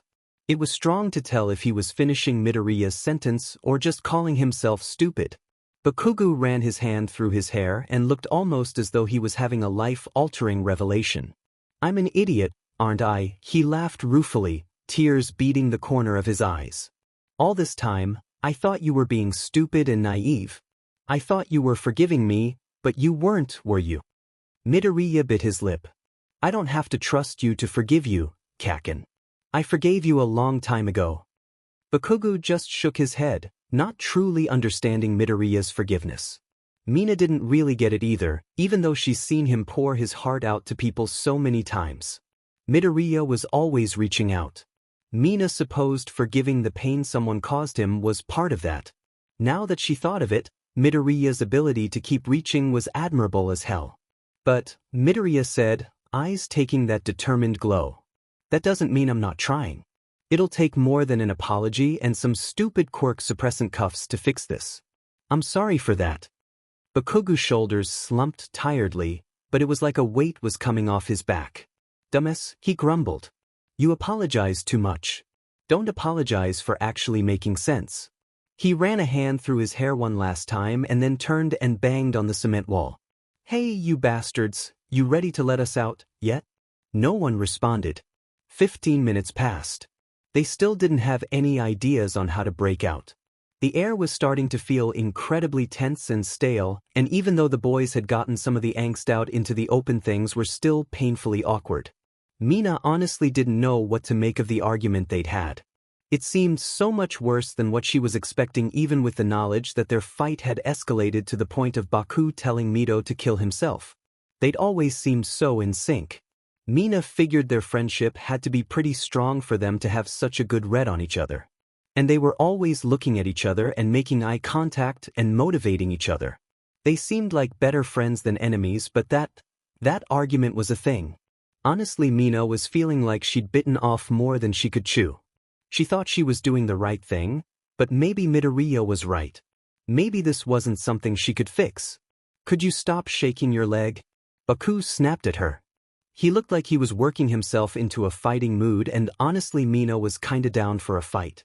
It had only been 15 minutes, but an angst or not, she was bored. Make me, she said challengingly. Guys, don't. Midoriya said harshly. They both went silent at the command. Mina idly started braiding her hair. 5 more minutes passed, and now Mina was braiding Mido's hair while Baku paced like a caged tiger.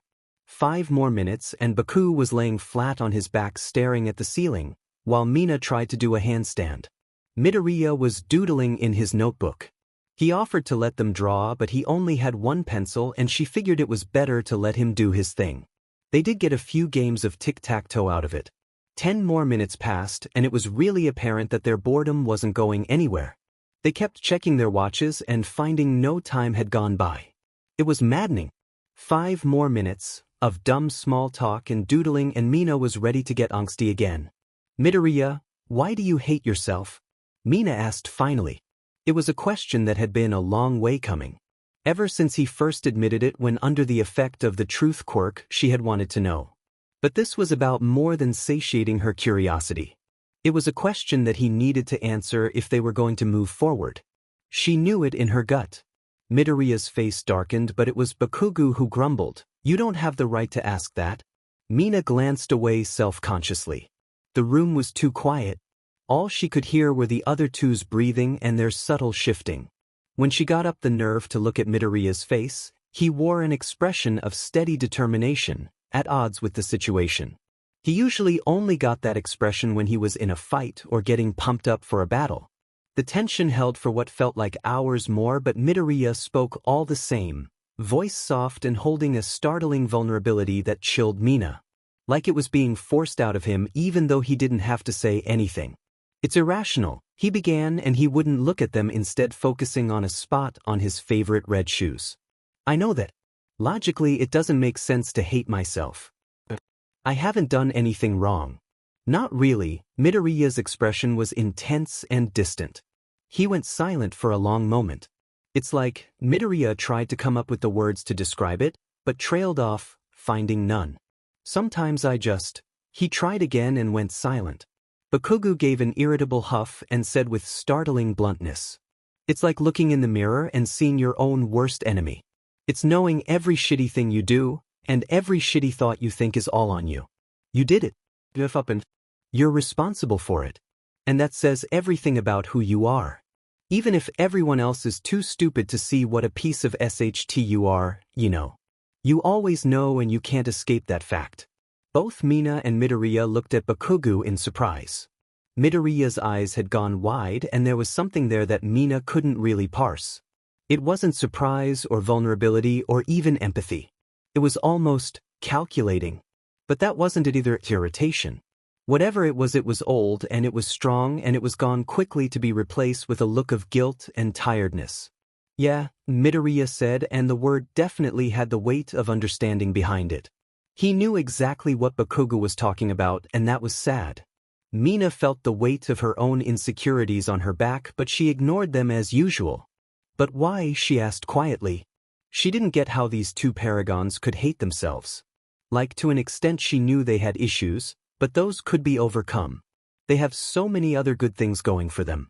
They had lots of friends, they had powerful quirks, they were really smart, they had loving parents, she'd gotten a few of the cookies Midori mom sometimes sent, they were both incredibly strong and brave. So why did they hate themselves? When the good outweighed the bad, what reason could they have to view themselves so negatively? She didn't get it. Midoriya's expression twisted through expressions for a few long moments. Then he sighed and buried his face in his knees. Bakugo once again was the one to brave the question. He looked a lot like Midoriya in that moment, eyes on fire with determination, but mouth set in a grim line. Less angry and more resilient. More experienced and knowing and wary. Sometimes, it's like the me I want to be and the me I am are two different people, he said, words weighed carefully. His hands were shaking almost like he was in pain. I know the hero I want to be. I want to help people and be the kind of person people can look up to and smile. But it's not who I am. And everyone knows it. Every time I try to be nice, or if I make a joke, or if I say anything. It either comes out as complete bullshit or it's regarded with such skepticism that it's like, why do I even bother? What's the point of trying if it means nothing to you people anyway? Midoriya's eyes peeked out from his arms but didn't completely lift his head. It means something, he whispered. Bakugo flinched slightly. Then he growled at his own weakness. Maybe to you. But to everyone else, I'm a shit stain or a potential villain or an but. Don't think I haven't noticed all of you saying that. He shot a side eye at Mina and she sat up a little straighter in offense. Hey, none of us have said you're a villain recently, she protested. And you can't blame us for calling you out when you act like an but. It's so you stop acting like an but. If we don't, then you'd just keep acting like an but, wouldn't you? I know that. Bakugo snapped aggressively. Midoriya sat up, giving Bakugo a warning look in case he decided to attack her. He bared his teeth at the boy, made a frustrated sound in the back of his throat, and then ran his hand through his hair. I know, he said, getting some control of himself, and honestly Mina was kinda impressed. He definitely wouldn't have calmed down like that a year ago. That's the problem. I shouldn't need to be called out. But there's something wrong with me that just makes me act like a garbage human. I know that sounds dumb, and after I F up I always feel like SHT. But in the moment when I'm angry, it just comes out of me. Like vomit. I hate it. I hate that I'm like this, he gestured at himself, and I hate that I don't know why I'm like this. I hate it, and then no one cares. No one gets it. I'm either the goddamn second coming of All Might or I'm the worst piece of garbage in existence, and it's all so stupid. No one thinks you're garbage? Mina gasped. You literally said my personality was garbage when we went to the USJ? Bakugo snapped back. Mina didn't remember that, but a lot of stuff happened that day, so who could blame her? And you've literally called me a mediocre slimy beach, Mina said, crossing her arms over her tea. If you can't take an insult, maybe don't spend all your time insulting people. You are a mediocre slimy beach. Bakugo said petulantly, I am a queen. Guys. Midoriya cut in, reminding Mina that they were having a heart-to-heart. Bakugo was visibly more relaxed though, so she counted that as a win. Kaken, what she means is we know that you're trying. And your issues, they aren't all or nothing. It's not black and white. Sometimes you cross a line and we're here to call you on it. But sometimes your personality is the thing we like best about you. You're bold and brave and honest. And yes, sometimes you take it to its negative extreme, but that doesn't make you a bad person. Yeah, Mina agreed. I happen to like your shouty side. It can be fun, and sometimes I am just teasing you. It's no more personal than you calling me a slimy beaches. We're friends. There's some wiggle room. Bakugo scowled but didn't seem nearly as upset as before. I just wish I knew where that line was. It's so easy for everyone else. But for me, I don't know. Mina smiled and cuddled up to him. You'll figure it out, Blasty, and until you got us to help you along the way. And she could tell he was in a vulnerable mood because he didn't immediately push her away. Mito, for his part, had a soft, warm look on his face.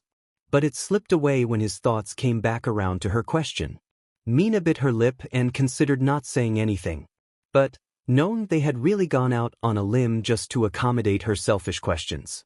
If they were being honest, it wouldn't be fair if she didn't put herself out there too. I used to hate myself too, you know, she said, feeling her muscles tensing despite herself. It was for the power of friendship, she reminded herself. She could be vulnerable for them. Baku asked incredulously. Mito looked at her with concern.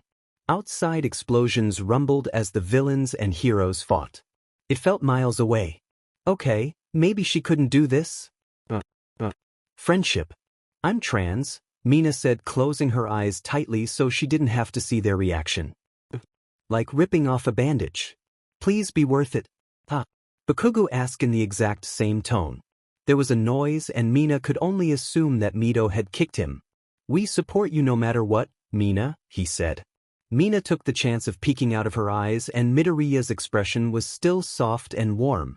Bakugo just looked slightly confused, like he didn't understand what she meant. Laughing nervously, Mina sat up and pulled away from Bakugo.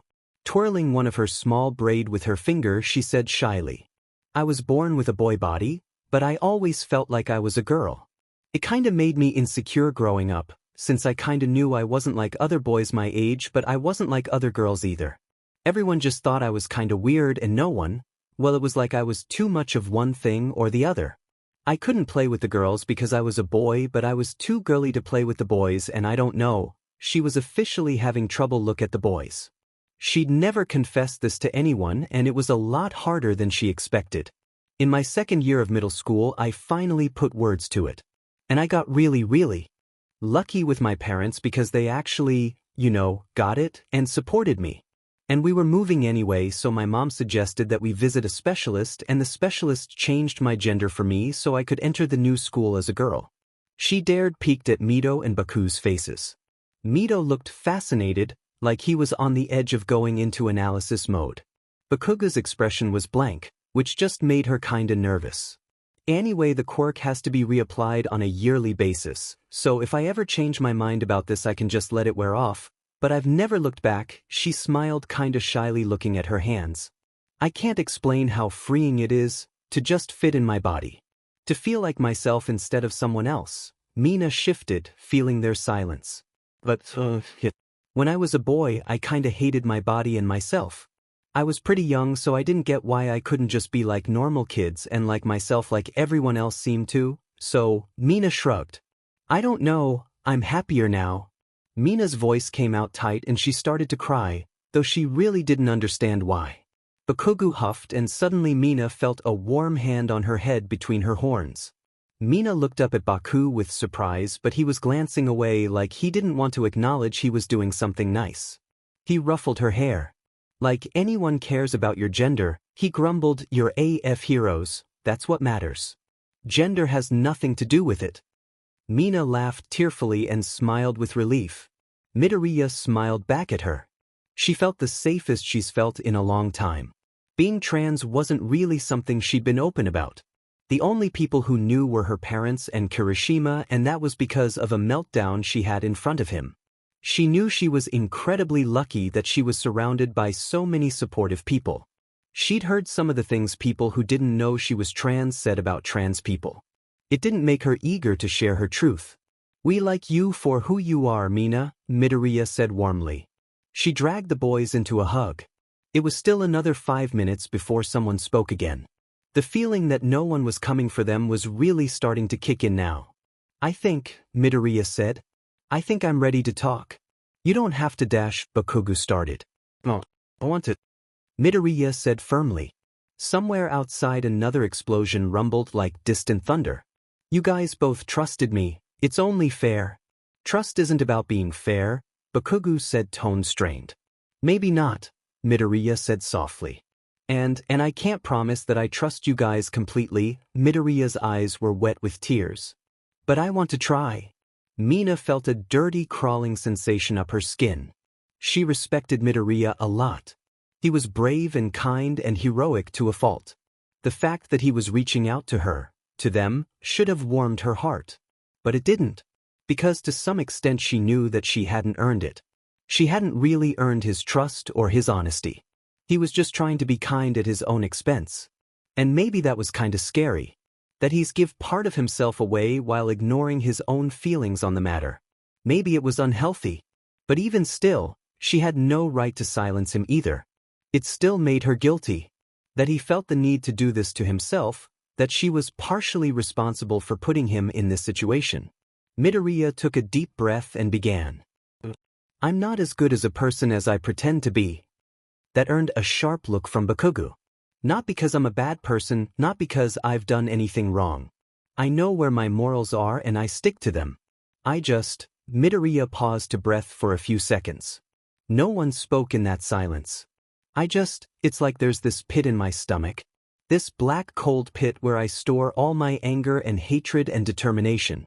It lives in me like a snake coiled up and waiting to lash out at the world, but I push it down and try to ignore it. And that part of me, that darkness, it doesn't care about anyone. Midoriya wiped at his face and sniffed. When I touch that part of me, it's like any empathy I have disappears. It's apathetic. It's borderline sociopathic, and instead of wanting to help or reach out to anyone, I don't care. It's the part of me that wants to hurt people. It's the part of me that understands that despite everything there's no one who can really save me. His voice dropped a little deeper at the end, and once again Mina felt the weight of an unknown dark history there. The bullying couldn't have been that bad, could it? She felt like there was more to it than that. Some deeper betrayal that she could only guess at. Who hurt him? Mina glanced at Bakugo and saw his eyes were wide and glinting with conflicting emotions. And the thing is, it's not that I really hate this part of me. It serves a purpose. It fuels my determination and helps me fight my fear and move forward in spite of everything. And everyone. But it scares me. Midoriya would no longer look at them. Because it would be easier if I embraced it. Midoriya turned over his hand, examining the delicate violence of the scar tissue. Life would be so much easier if I stopped caring about people. If I just gave up on humanity altogether. Then I'd be free. No more fighting, no more injuring myself, no more worrying about what others will think about me or do to me. I could rest. I wouldn't have to hurt anymore. Mina found she was crying. This was going on this entire time. This was something Midoriya, her little ball of sunshine, was thinking about. So I hate the part of me that wants that. I hate that it's so tempting to give in to my darkness. Because I love people. I really do. So many people in this world are amazing and kind and bright and hurting too. So many people deserve to be saved, and all I want to do is be the one that saves them. To give them the help that I almost got too late. I hate that I sometimes want to give up on my dream. Midoriya went quiet and breathed slow, steady breaths once more. His eyes had an empty, glassy look to them now. He seemed far away, even though he was just a few feet away. Abruptly Bakugo moved forward and pulled Midoriya into a hug. The green-haired boy flinched at first, then he froze as though startled to feel arms around him.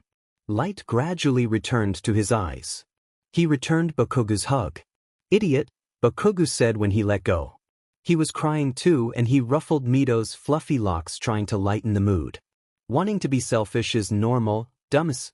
You really have things backwards if you think for a second you're a bad person for not wanting to hurt. Midoriya was crying strong now, and he looked at Bakugo with pure, startling admiration. Bakugo shifted uncomfortably under the look. I should say I'm sorry again. Bakugo ran a hand through his thick blonde hair. To really F up our relationship, didn't I? Relationships go both ways, Kaken, Midoriya said, giving him a small but bright smile. I could have tried harder to understand you too. Bakugo snorted and glanced away, crossing his arms over his tea and returning to his tough guy persona. As if a stupid Deku could dream of comprehending the depths of my mind, the words held no heat and it was very clear that he was blowing hot air. Midoriya laughed and it was like the sun shining in their darkened room. Smiling herself, Mina moved forward and pulled Midoriya and Bakugo into a group hug. She felt a strong rush of affection for the two of them and said, still a little wetly, I'm sorry too. I didn't realize that what I was getting into was so serious. I should have respected your space and I'm sorry if I hurt you by bringing all this up. Bakugo scoffed dismissively. If anything, it was about time someone made us have this conversation. We've been dancing around it for way too long. Sticking your nose where it doesn't belong is part of being a hero, Midoriya said, smiling tiredly. And his expression turned a little more serious. Understanding how others might feel is important, too. People have boundaries for a reason. Mina nodded, hugging them again, harder this time, appreciating that they were so forgiving and good. It was still a while before the teachers came back for them. The villain fight above had lasted for over an hour and in that time Cementos had been knocked out, leaving the teachers unsure where they went, until Nezu pulled up the security feed, and unable to safely reach them until Nezu woke up. Luckily Juzo Hananuki, of 1B fame, heard and was able to soften a hole into the ground without risking the structural integrity of the room Cementos made. They got covered in essentially mud. Did it count as mud if it was liquefied dirt instead of dirt mixed with water? Midoriya had muttered out loud, but they got out faster than if they had waited for Cementos to wake up. Mina was sure it would be strong to knock out a concrete person. It was strong to knock out Kirishima after all, so his injury must have been pretty serious. Anywho, the three of them were relieved to be breathing fresh and have the stupid quirk suppressant cuffs off.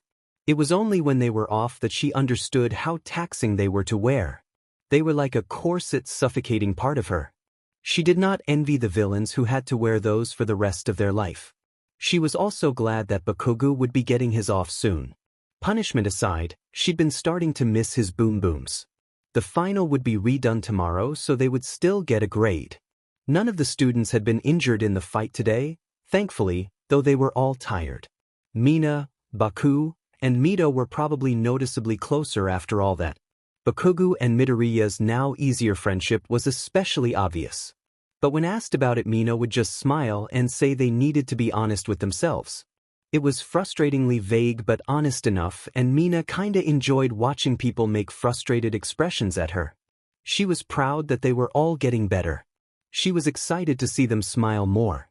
If there was one thing Yaoyorozu Momo loved, it was giving presents. There was nothing quite as satisfying as figuring out the perfect gift, making it, and seeing the look on the person's face when she gave it to them. Creating things was just as fun as giving people things, and she could afford to be generous. Not just because of her quirk, but because her family was wealthy enough to afford the things she couldn't quite make. It just made her happy, and it made other people happy. There was nothing better, which was why she thrived during the holidays. She'd been planning the gifts she would be making her friends since school started. She'd been listening carefully to what they might want and planning ahead. She didn't need an excuse to make her friends presents, but gosh darn it, she was going to take it anyway. Then she got the disappointing news that, since most of her classmates couldn't afford to give presents to everyone, they'd be doing a secret Santa instead. Some of her classmates even discouraged her from giving presents to everyone, saying it would make them feel bad because they couldn't do it too. And she definitely didn't want anyone to feel bad, so Momo would control herself and only make a present for the person she was assigned to. She would give them the best present. Midoriya wouldn't know what hit him. When Midoriya opened his present for the class get-together before break started, he burst into tears. Momo was more than a little concerned and self-conscious. Maybe she overdid it.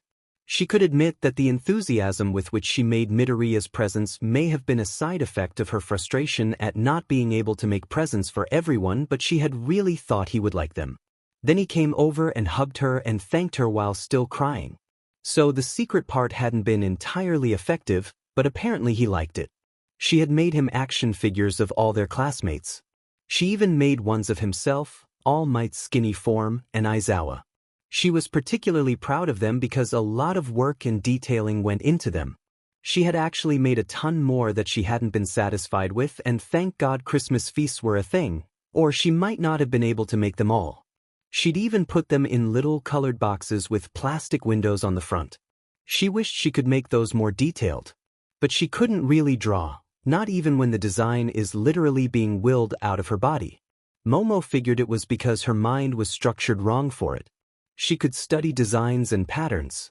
She understood 3D modeling and sculpture better than anyone, but translating that onto 2D paper was a little more difficult.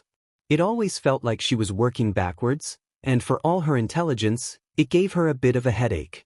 When he had pulled away, Midoriya gave her the warmest, most genuine smile she had ever seen.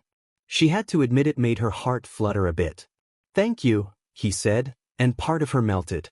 She could see some of her other classmates shooting jealous glances their way, and she tried not to feel put out by it. She would have given them presents if she could. The rest of the evening went well, at least. Momo, for her part, received a box of chocolates from Kaminari. After the gift exchange was dinner, and that was considerably more exciting because everyone was assigned to bring a dish. Cooking was not one of her talents, so she ended up volunteering to make the rice. Some of her classmates were disappointed that she didn't bring a dish from one of her chefs, but she argued that it wasn't in the spirit of the meal that they were having. Some of her classmates' cooking skills truly shined. Sato and Bakugu were the obvious ones, both having been assigned to make the entrees. But Uraraka's side dish proved quite tasty, if under a budget, and Midoriya turned out to have a talent for baking as well. Ida turned out to be just as helpless as Momo, the same for Kaminari and Ishido. Kuda brought a plain plate of vegetables. Kirishima burned his dish, but everyone could tell he did his best. Todoroki, strangely enough, just brought scrambled eggs. Apparently he only knew how to cook breakfast foods and he didn't want to be left out, even if it wasn't the most appropriate dish for Christmas dinner. Momo tried them and they were quite good for what they were, certainly more impressive than what she could make. Throughout dinner, Momo kept catching Midoriya shooting her strange looks. After a while she started blushing, and soon after that, Uraraka nudged her friend, who got flustered and stopped. Momo smiled to herself and went on to have a fantastic Christmas. When they returned to school after break, it had felt like forever since she had seen all her friends. She'd missed her family and enjoyed being home, but they never achieved the level of enthusiasm her classmates had. It was nice to get back into the swing of things. Classes started out with a bang, with another surprise lesson from Aizawa-sensei. They were becoming less surprising when he always seemed to set them when they returned from break or when they seemed to have let their guard down in some way. Momo often wondered why her other classmates acted so surprised. The lesson seemed obvious to her. Aizawa didn't want them to let their guard down at all, which was practical given their profession. But many of her classmates complained about rest and being normal for once. A few of her classmates were getting more savvy to Aizawa's games, Midoriya, Ida and Todoroki among them, but then again, they weren't really the type to let their guard down in the first place. Momo wasn't sure if her classmates noticed, but Midoriya always seemed to be slightly defensive, even when he was relaxed. It was like he was waiting for a blow to fall. It was quite worrying. Todoroki had a similar tension, but Momo already knew the source of that. She hated very few people in this world, but Endeavor was one of them. Ida, unlike them, didn't have an abused background as far as she could tell. He was just tense because it was in his nature to be tense. She respected the boy a great deal, but even she could admit he was something of a stick in the mud. He loosened up around his friends, but he was always very serious and very responsible. The simulation was focused around being outnumbered, so they would be grouped 3 classmates against the rest of the class. The focus was more on escape than taking out enemies. She got paired with Midoriya and Hagakure, and she was grateful for it. They both proved to be incredible assets through the assignment, Midoriya as their offense and Hagakure as their intel. Momo did her best to be their strategist, though Midoriya proved more helpful on that front, as she had anticipated. She'd noticed Midoriya's intelligence and analysis skills in the past, but he very rarely seemed to effectively use those skills on the field. It was a shame, really. She supposed he had trouble thinking under pressure and just reverted to punch it in true moments of desperation. But that was what she was here for. She was going to take all the information they gave her and use all the ingenuity she could to make them the victors. Momo's face was shadowed for a moment by the falling debris and her eyes widened. For a moment she completely froze up, fearing for her life. Then a force slammed into her and she was back in the light again, Midoriya leaning over her, an intense expression on his face. "Are you okay?" he asked. "Yeah," she said, feeling a blush rise in her cheeks. She was slightly winded, but uninjured.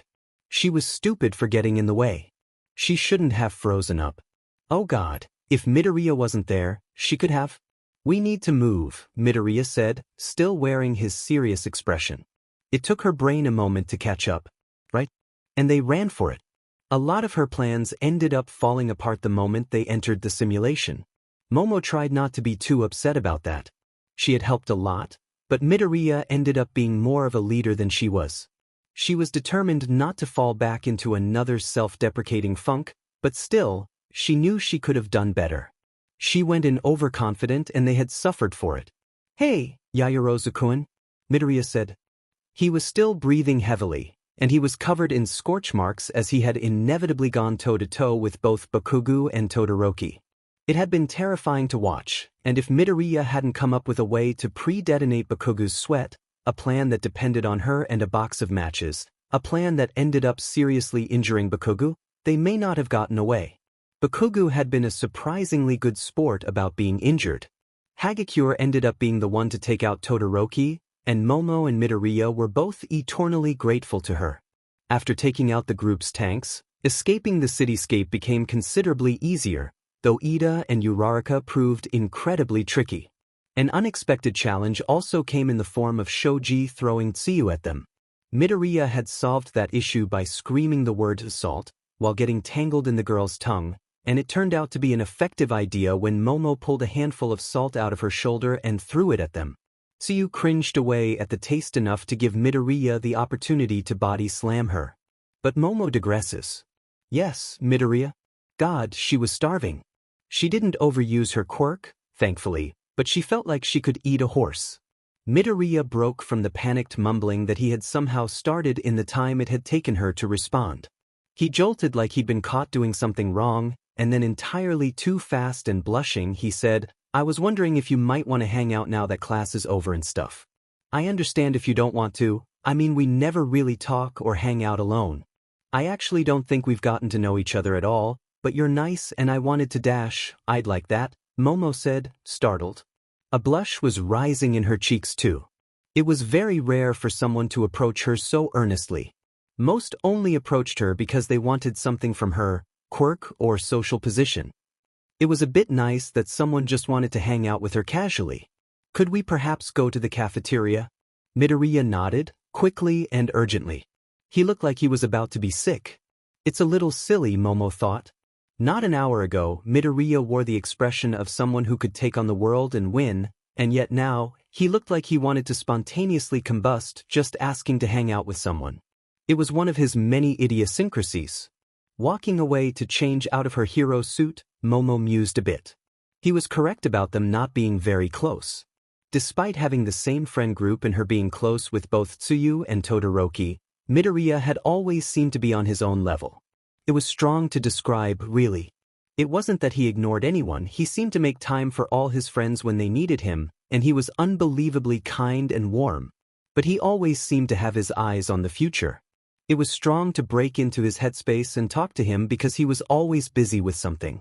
He always had some sort of plan in the works, and he was always making helpful suggestions on how others could improve. He lived like he was dying, and while it was admirable in many aspects, it was also intimidating and concerning. He should take better care of himself. Meeting outside, Midoriya looked very anxious and he was receiving some rude catcalls from the other boys in class. He was blushing to his hair as Kaminari shouted, "Get it, Deku?" "Oot." "I ignore them," Midoriya said, covering his face with his hands.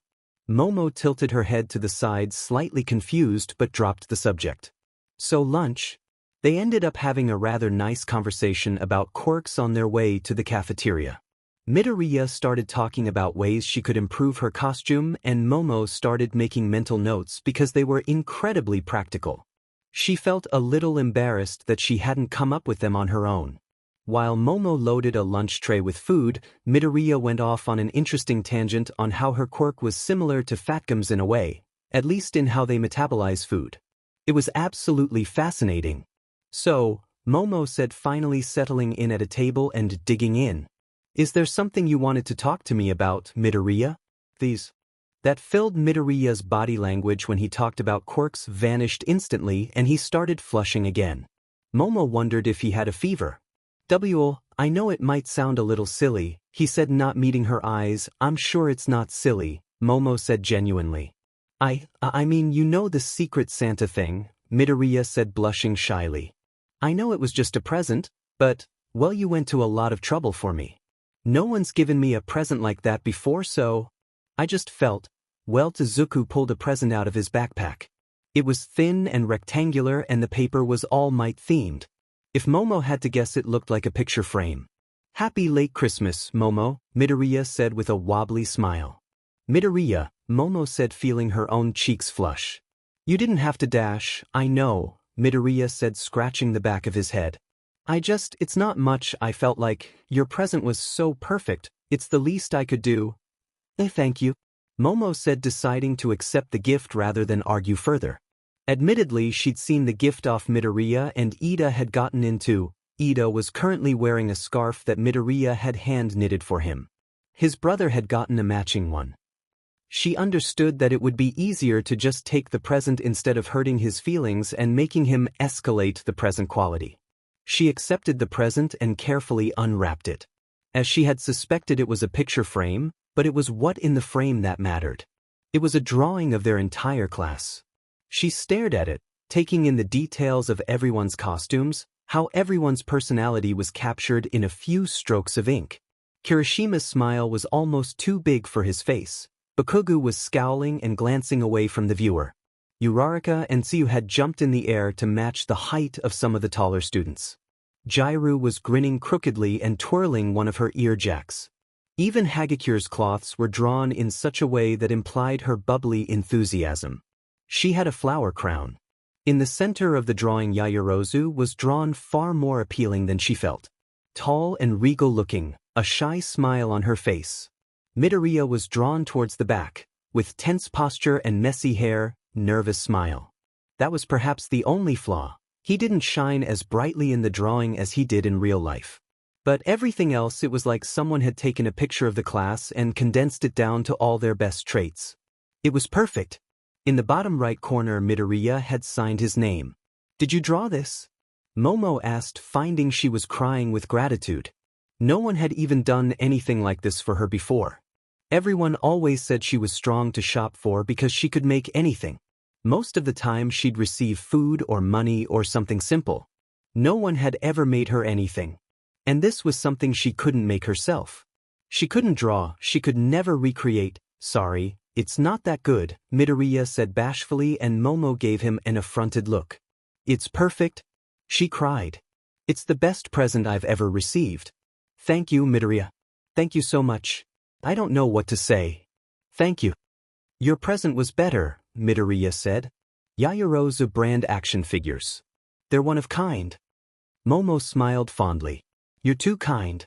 I could never make something like this. Thank you, really. Midoriya rubbed the back of his neck but smiled genuinely. So, I have a question. Yeah. Does what you consume affect the efficiency and quality of what you can make, or is it really as anything goes as it seems? Momo couldn't help but laugh. He'll always be a quirk enthusiast. I have noticed that the more I eat things with artificial flavors and dyes, the more colorful what I make comes out. I have to be acting with intent. But if I say eat a lot of cherry candy and make something red, it'll come out a brighter red than if I don't eat any cherry candy. Midoriya looked riveted, and that was kind of exciting because Momo rarely got to enthuse about the finer details of her quirk. She often lost people when she started talking about things on a molecular level. She suspected that her quirk just wasn't that interesting. But Midoriya seemed invested. Does that mean other things you digest affect what you make too? If you eat food with high amounts of iron, does the metal things you make come out stronger? Can you eat and digest non-food items safely? And will that affect what you make? Do you digest things differently? Momo smiled widely and started explaining metal alloys. After that, Momo felt closer and more comfortable around Midoriya. Admittedly, she found it a bit amusing. He'd been rather obviously systematically befriending every one of their classmates. It felt kind of nice to be the subject of his attention, especially because he was so genuine about it.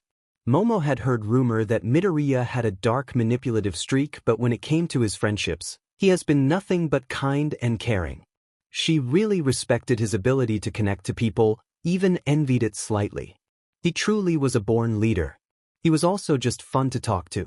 Momo knew she often bored people when she tried to speak too deeply about science, but Midoriya was incredibly passionate about knowledge and very knowledgeable about strange, at times random, topics. He wasn't going to be passing his math test with his apparently thorough knowledge of serial killers, but it was still interesting to talk about. Through Midoriya, Momo also felt like she was getting closer to her other classmates. Siro would often join them on their serial killer conversations, and while he wasn't the best student either, he was almost as knowledgeable about horror topics as Midoriya. Todoroki also seemed happy that she was getting along with his friends, and while he didn't say anything, she still caught him sending soft smiles their ways when she and Midoriya were talking.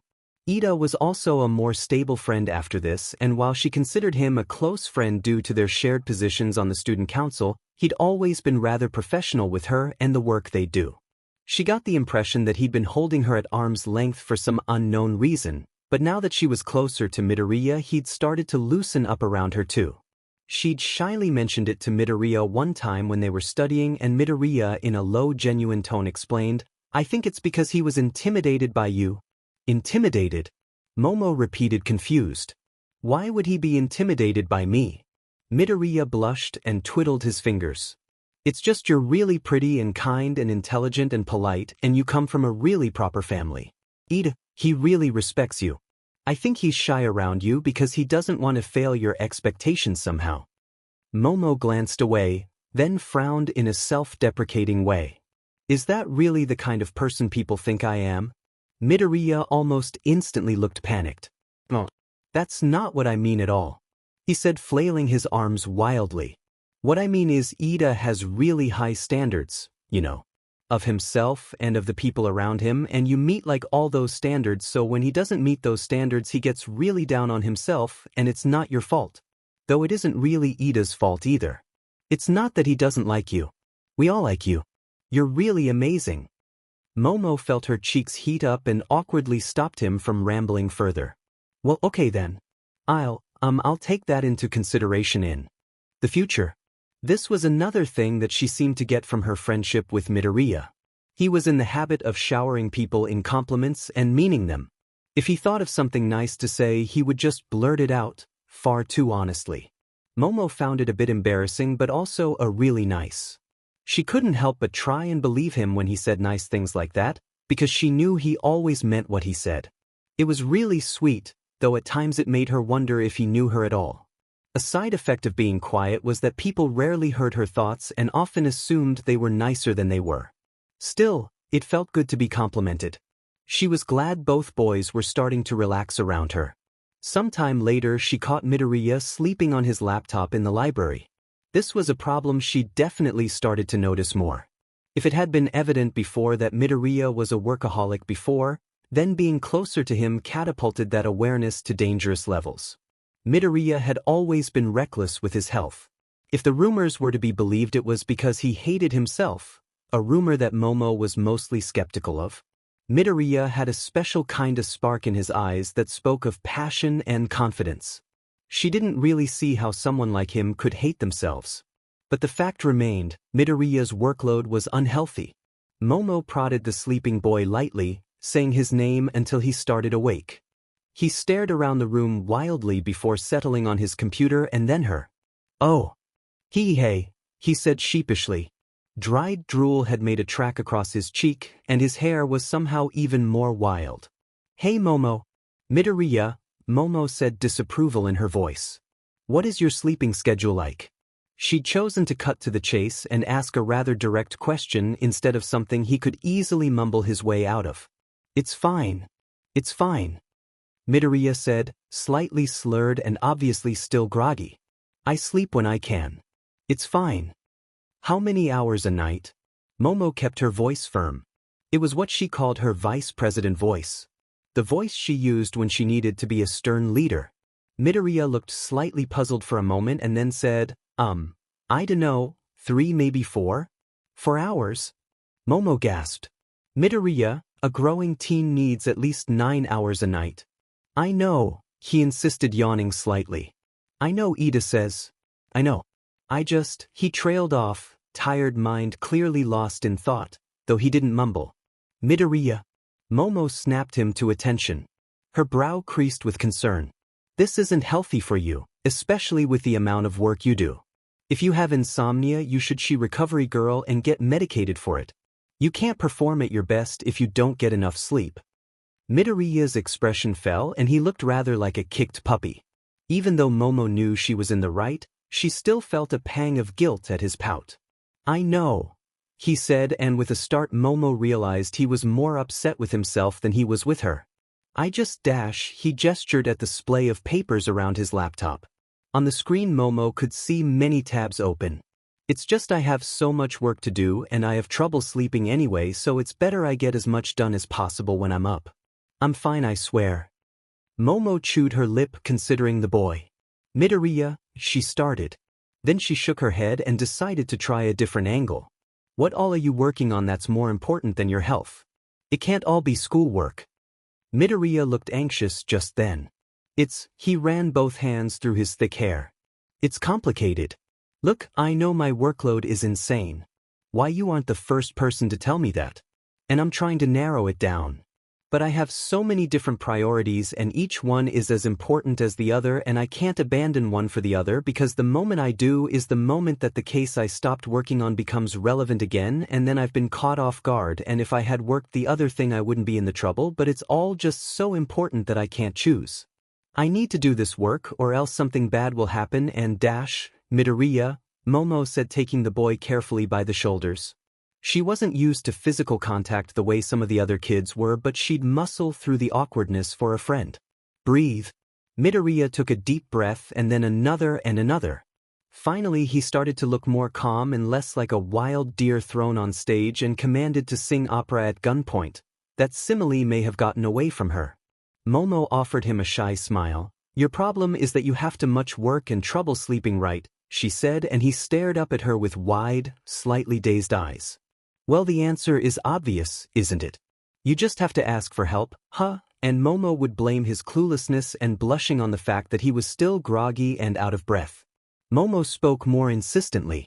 Your issue is that you've taken on too much of a workload all at once.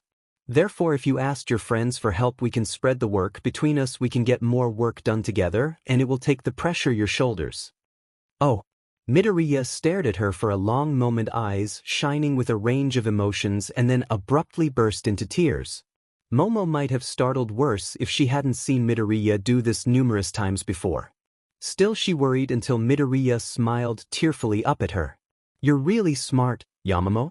Momo instantly found herself blushing at the use of her nickname and looked away, flapping her hand in front of her face in an uncouth version of fanning herself. Not at all, it was simple logic that anyone could do.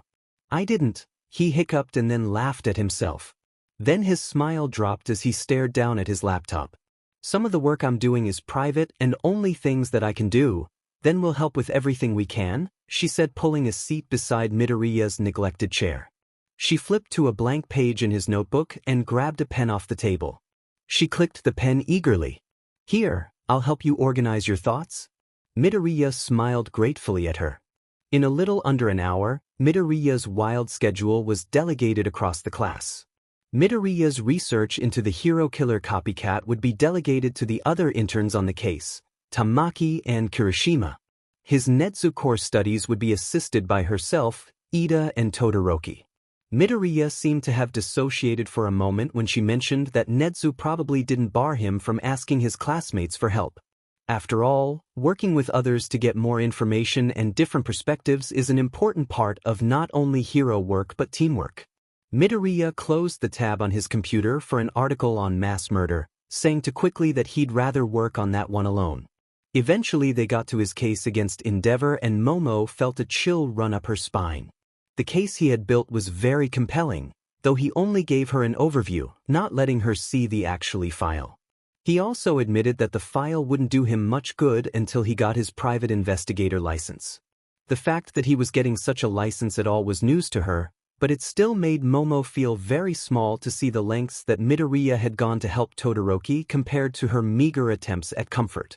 Momo had known about Endeavor since slightly after the final exam. Having gotten closer to Todoroki, it was startlingly easy to put together the pieces. On what kind of man Endeavor was. She didn't have the opportunity to talk to Todoroki about it until after Kamino Ward and All Might's retirement. By then, of course, it was too late and they'd be strong pressed to displace the current #1 hero in such a tumultuous time. But the way Midoriya was going about it was smart, if drastic.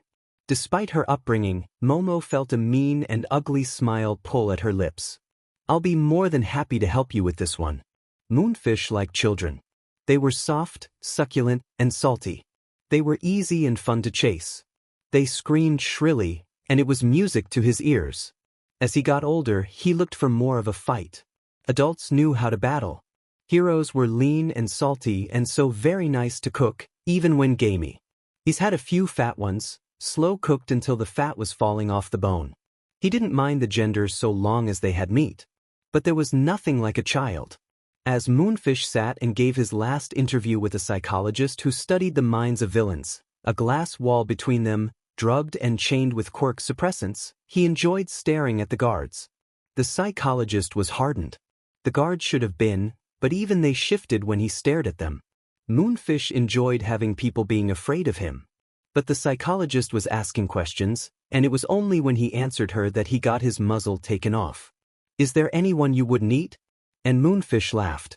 It was a mad thing. Many, he said. There are poisonous people. Ugly and unappetizing. There are those who bested me in battle. They earned their freedom. And there's always him. Moonfish delighted in the way they chomped at the bit. Predictably curious. Most were. People found him fascinating after all. He was unique. Strange in a way everyone was too afraid to be. Him, the psychologist repeated. Moonfish smiled with his two large, jagged teeth. I call him Little Green. He was a good boy. Would have been tasty, still had his baby fat and his skin was so pretty. Freckles. I love freckles. The guards looked sickened, and Moonfish leered enthusiastically at them. You have freckles, don't you, 005638? The psychologist cleared her throat, giving him a sharp look. If he had too much fun, they'd take him away. Moonfish slumped back in the chair he was strapped to and pouted irritably. Why didn't you hunt him? And why Little Green? Moonfish smiled reminiscing. He had green hair, fluffy, and these big green eyes. He kept crying. It was an appealing sound. But why didn't you eat him? Patience, patience, doctor. Let me have my memories. You wanted to understand me after all. How can you understand me if you don't let me tell things at my own pace? You lost your rights when you killed those children, a guard growled lowly. He was a big one, bear-like. Literally. He had the head of a bear. Moonfish wondered if he tasted more like bear than human. It's been a long time since he's had bear. The psychologist held up her hand to silence him. Just answer the question. Moonfish hummed happily. He knew there wasn't much point in acting out now, that his execution was tomorrow. He knew he probably wouldn't get a second chance to escape. So he might as well have fun. He wasn't ready to die. There was so much undone, so much untasted. But he wasn't afraid of death either. Everyone died. He just hoped his meat wouldn't be wasted. He tasted good, he knew. A scar on his calf telling that story. Though few asked. He was disappointed that no one asked. Fine, fine, he said, wanting to kick his feet childishly, but he was too bound to do such a thing. It was years ago. Probably 7. Strong to say when time doesn't work in here. Moonfish couldn't gesture to the blank prison walls. But it was obvious to everyone that there wasn't a clock in sight. Little Green was young. Good and young, probably 6 or 7 and scrawny. The run of the little, but that much easier to hunt. Moonfish licked his lips. That's one of the things I love about humanity. You all pack together like schools of fish, but the wimpy ones, the strange ones, are left behind to be the most vulnerable. It's so easy to pick your outsiders off. No one cares about them, no one looks for them. I can just pick one up and no one will even turn back to look at me. It's hilarious. The guards were angry now. Some even looked sick. They shouldn't be this easy. Moonfish was certain he wasn't the worst person here. The psychologist was proof of that, so guarded and unaffected. He'd love to break her. You speak about humanity like you aren't part of it, the psychologist noted. Moonfish's smile stretched a little more. Do you think I'm human? The psychologist didn't reply. He hadn't expected her to. So anyway, Moonfish continued. Little Green was one of the little ones. Easily taken, easily forgotten. I'd been stalking him for some time, and he was a bullied little thing. Brave, though, and clever. He knew where all the bullies were. Knew how to run. Might have been a real challenge to me, once we started proper. I think he noticed me a few times. Smart little thing. So one day I decide to start the hunt. He was separated from the group. Bruised and bloody from them bully kids. Alone in the world. I could smell the BLD. I couldn't resist, so I approached him. And do you know what he did? When he saw me, do you know what Little Green did? The psychologist stared at him. The tension in the room was delicious. Moonfish leaned forward as far as his restraints would let him. He smiled at me. Moonfish let out a delighted laugh that was chilling to hear. The little bugger smiled at me, like I was normal as could be. A perfect stranger. No fear in his eyes. I didn't look quite this bad back then, but I didn't look good. And he still smiled at me. It was amazing. Liked it when he smiled at you, the psychologist hesitated. No one smiles at me, Moonfish said pointedly. Never. But he did. Had nice teeth too. I like teeth. Yes, we know, the psychologist said coolly. You kept them as your souvenirs. Police found your stash. One of them, at least, Moonfish muttered. But, do you want to know something interesting, document? The woman gave him a blank look. Moonfish sighed contently anyway. Little Green's the reason for that. See, when he smiled at me, I decided something. Anyone who smiled at me would be safe. Didn't matter how much work I put into them. If they smiled once, they were free to go. That's why I let him go. I don't think he even realized who I was. Moonfish sat back and smiled at the memory. But no one ever does. Smile, that is. Least not before they die. But with their teeth around, they can never stop smiling. It makes me happy. Right? The psychologist said, making one final nod before closing his folder. I think that's enough. Thank you for speaking with me, Moonfish. Yes. The man nodded as a guard approached with the muzzle. Tell the executioner to smile at me. I'm sure a lot of people will be smiling tomorrow, the guard with the muzzle muttered darkly. Moonfish couldn't be more excited at the idea. Someone once said that all it takes to break someone is one bad day. Katsuki knew this better than he liked to admit. The Kamino Ward incident continued to be the worst day of his life. All Might had helped and his fight with Deku had clarified things too, but Katsuki still looked back on that day with a mixture of disgust and guilt. It was a strong realization that he was bad. Enough that literal villains thought he could be one of them. His classmates had been calling him but for a while, and Best Jeanist's confrontation with him about his behavior at the sports festival had stung, but nothing had hurt quite as much as being called out by the public for being the reason that All Might had lost his powers, of being a target because he wasn't heroic enough. It left a bitter taste in his mouth, and even as he tried to get better, life would still throw gut punches at him. He'd failed the provisional license exam. He'd been put in quirk-suppressant cuffs and almost lost his closest friend. He'd realized that his and Deku's relationship was more twisted and messed up than he'd ever thought. He'd been a villain to Izuku. A real villain. He effed something up in his head and it was all his fault. It was all on him. It was bad enough realizing that he used to hurt Deku bad enough that he learned to disassociate from pain. It was bad enough that everything somehow blew up in his face and half the class still hates him. It was bad enough knowing that Deku hated himself. No, the heart of the issue was Izuku's forgiveness. He kept helping Katsuki even though he didn't deserve it. He'd taken the torture, He'd stood up to Aizawa and prevented his expulsion. He'd reached out in that pit Cementos put them in. He never stopped reaching out. Even when he should have, even when it clearly hurt him. Katsuki couldn't understand it, and yet he still knew Deku better than anyone. It was strange seeing people learn Deku's creepy little habits and his messed up history. It was almost sickening to recognize just how little their classmates seemed to know about him. They talked about it sometimes. Deku had mentioned that he was a late bloomer, that he didn't have any friends before UA, and he'd sometimes share his creeper stalker analysis notes. He'd shown how insanely reckless and suicidal he was.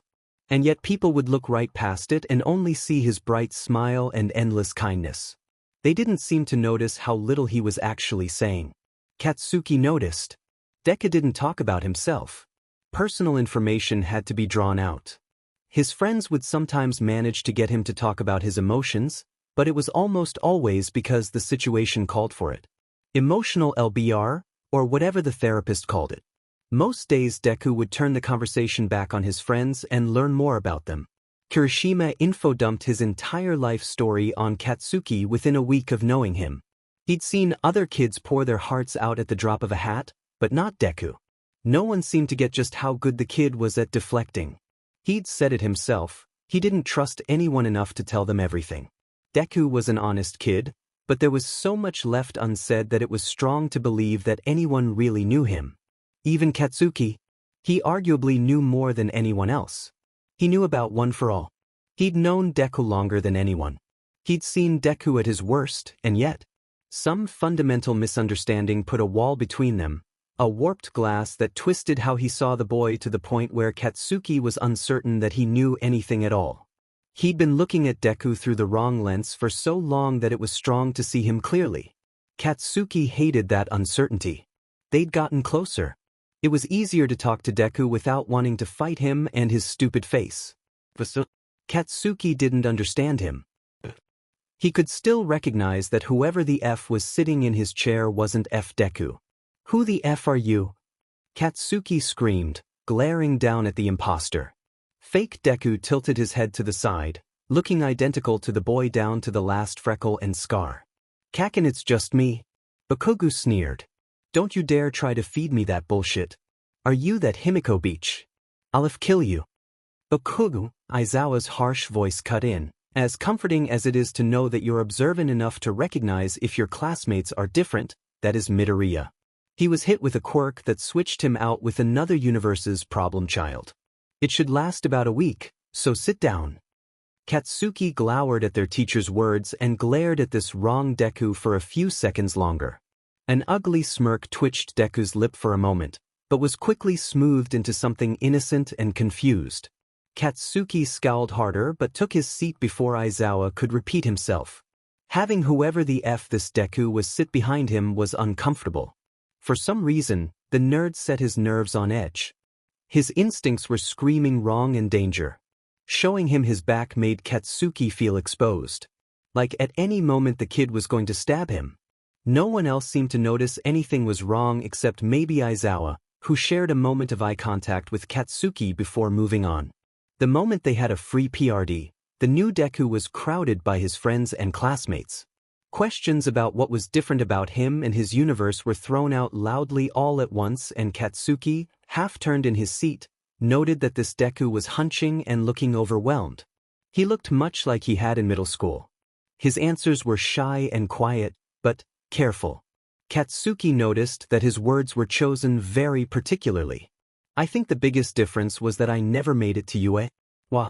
Kirishima yelled, but you're the most heroic guy I know, and you have such a powerful quirk? Deku laughed, and it sounded like a missed note on a piano. Deku didn't laugh like that. Not as far as Katsuki could remember. Maybe in this universe, he said. In my universe, I was considerably less lucky, it seems. Disappointed and sympathetic noises sounded through the classroom, and they grated on Katsuki's already frayed nerves. Supportive words were thrown around like empty promises. Does this mean we aren't friends in your universe? Round Face asked helpfully for once. The sooner that Katsuki found out what was wrong with this Deku, the sooner he could crush him. No, Deku answered easily. I saw you on TV, though, and I even saw some of your more public fights live. You're all really brave. Other me doesn't know what she's missing. Round Face said, going to hug her friend. He flinched violently away, and Katsuki perked up. I don't like to be touched, Deku said quickly. It was more blunt and serious than Katsuki had ever heard him. He didn't stumble on his words or apologize. Just sharp words. Something was definitely wrong. It was at this point that some of the others started to notice that this Deku wasn't as like theirs as he seemed. Sorry, Round Face said. Deku rubbed the back of his neck sheepishly. It's okay, I guess your Izuku is a lot more touchy-feely. There's nothing wrong with that. Conversation continued from there, but Katsuki didn't hear any more valuable information for the rest of the PRD. Deku was back to deflecting and asking about the others like always. If Katsuki didn't know better, he'd say the kid recognized that he'd made people suspicious and was trying to smooth it over. Glancing around, Katsuki ended up making eye contact with Round Face, Frog Girl, and Kuda. They all seemed to recognize that something was wrong. The difference was this: when his mother told him that true heroes turn their backs on hatred, Midoriya couldn't do it. He couldn't overcome his hatred or his pain. He truly tried. But the world was cruel and took too much from him. So he started taking back. During lunch, Deku avoided them. None of them knew where he went, but he seemingly disappeared into thin air. Aizawa pulled Katsuki aside and just stared at him for almost a full minute before finally saying, "Be careful." Katsuki scowled angrily. So you think something's wrong too? Aizawa narrowed his eyes. Something's wrong. That doesn't mean it's what you think it is. I'm keeping an eye on him, so I'm warning you not to do anything rash. I'm not an idiot, Katsuki snapped defensively. Aizawa arched an eyebrow but didn't dignify that with a response. What's the deal with him anyway? If he's dangerous, why would you let him into class in the first place? Katsuki said, glancing around. The hairs on the back of his neck rose, but he didn't see anyone. He hasn't proven to be dangerous yet, Aizawa answered evenly. He answered all the questions correctly and honestly. We don't have a reason to contain him. Katsuki stared carefully at the man. But you still don't trust him? No. If nothing else, Katsuki appreciated his honesty. The blonde didn't have time to be coddled. He'll be watched carefully. And if he makes a wrong move, then we'll handle it, Aizawa said shortly. I'm warning you, Bakugo, we don't know how dangerous he is. We don't know how much damage he can do if we break whatever balance we've found right now. So, don't engage. He could very well kill you if you aren't careful. Deku, kill me? Katsuki snorted skeptically. As if he could. Aizawa gave him a cold look at that, and Katsuki ended up sighing. Fine. I won't intentionally pick fights with him. Happy. Am I ever happy? The man asked dryly, forcing Katsuki to silently acknowledge the sheer amount of bullshit the hero had to put up with because of them. He nodded in solidarity. Then he was found. Renamed. Given a chance no hero dared to give him. He became Shigaraki Mikumo. And he bloomed. The practical was a disaster. Katsuki still marveled sometimes at how his favorite hero could be so F-dense. Ever since it was revealed that Katsuki had bullied Midoriya, Aizawa had been keeping them apart. All Might too for a while.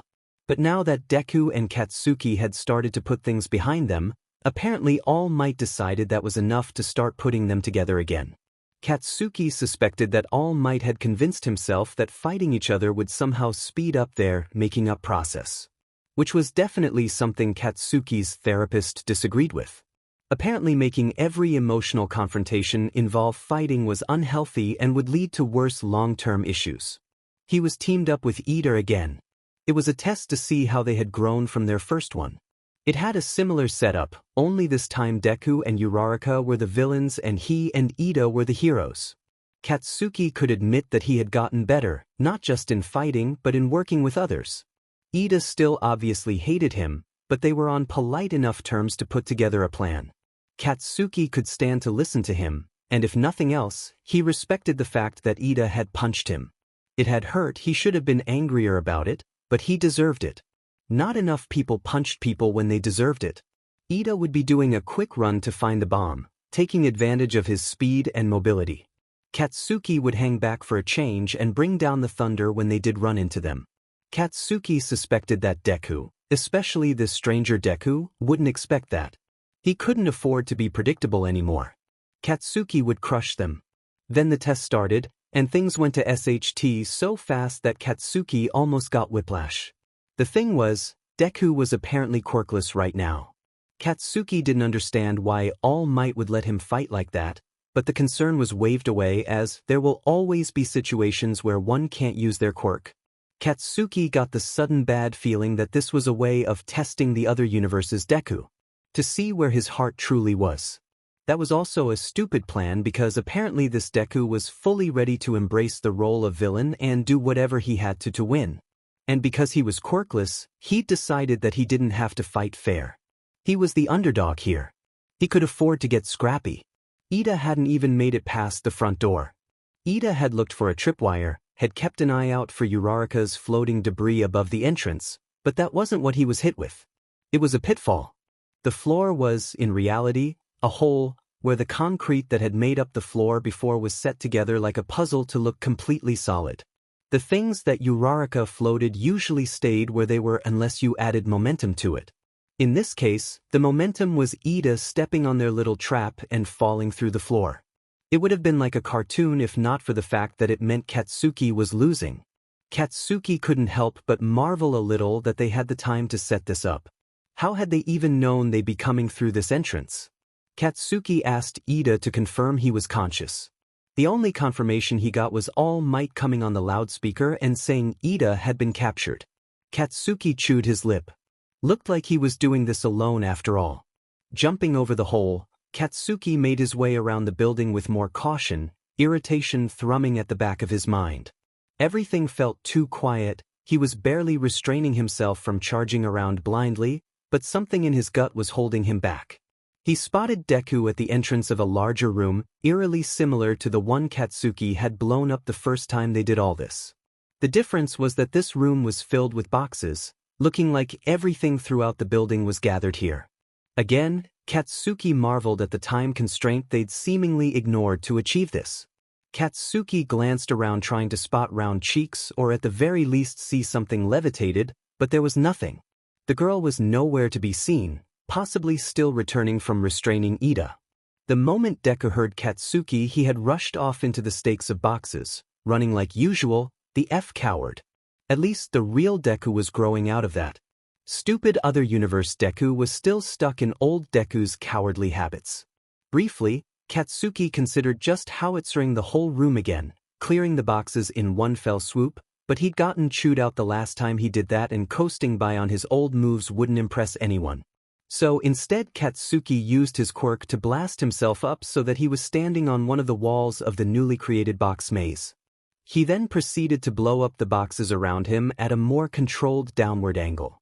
It wasn't as flashy as blasting everything away in a blaze of unhinged bloody glory, but it was methodical and it got the job done.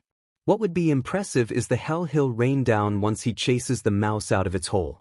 "You should be careful," a voice said behind him, and Katsuki whirled around, letting out a large explosion on pure instinct.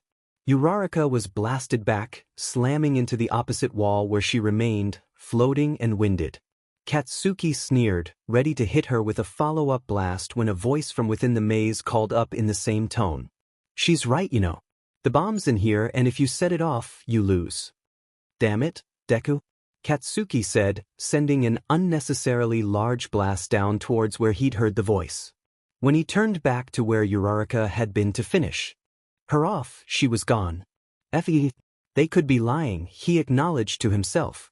That kind of bluff would be the exact kind of bullshit Deku would pull.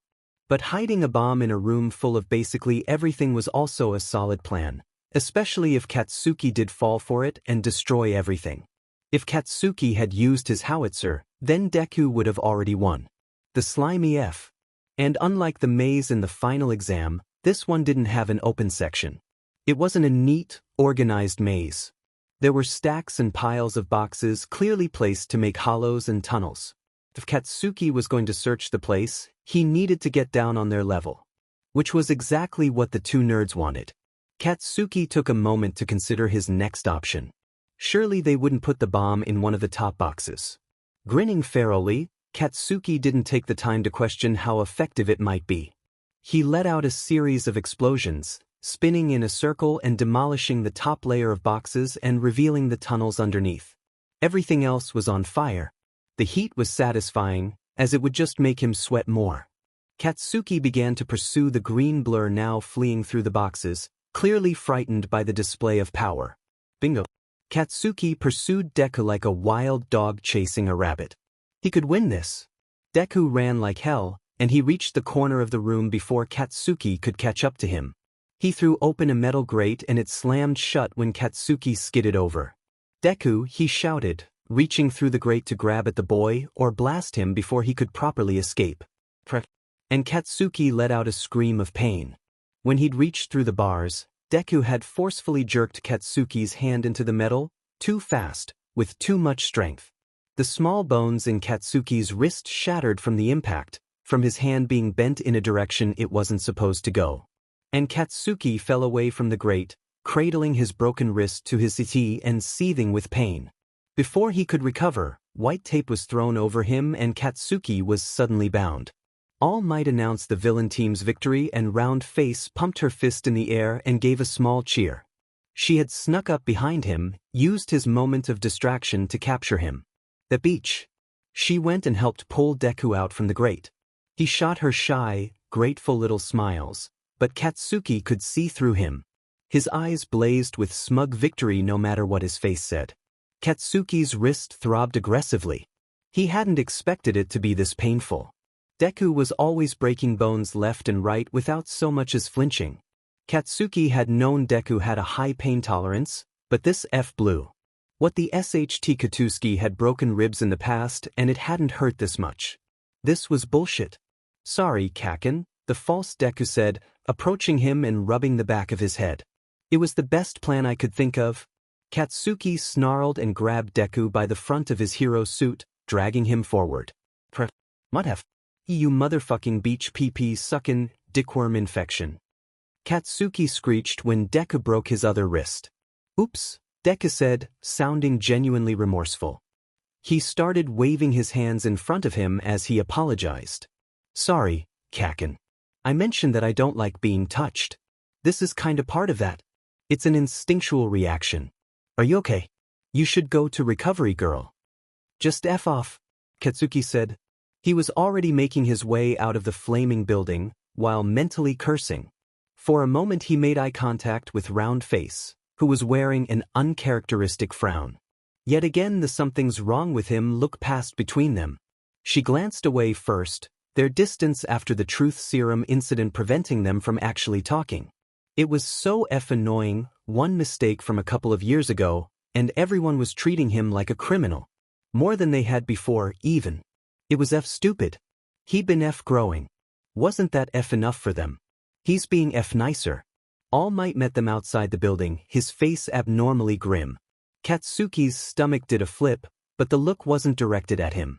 The medbots are on the way to SRTU to the nurse's office, young Bakugo?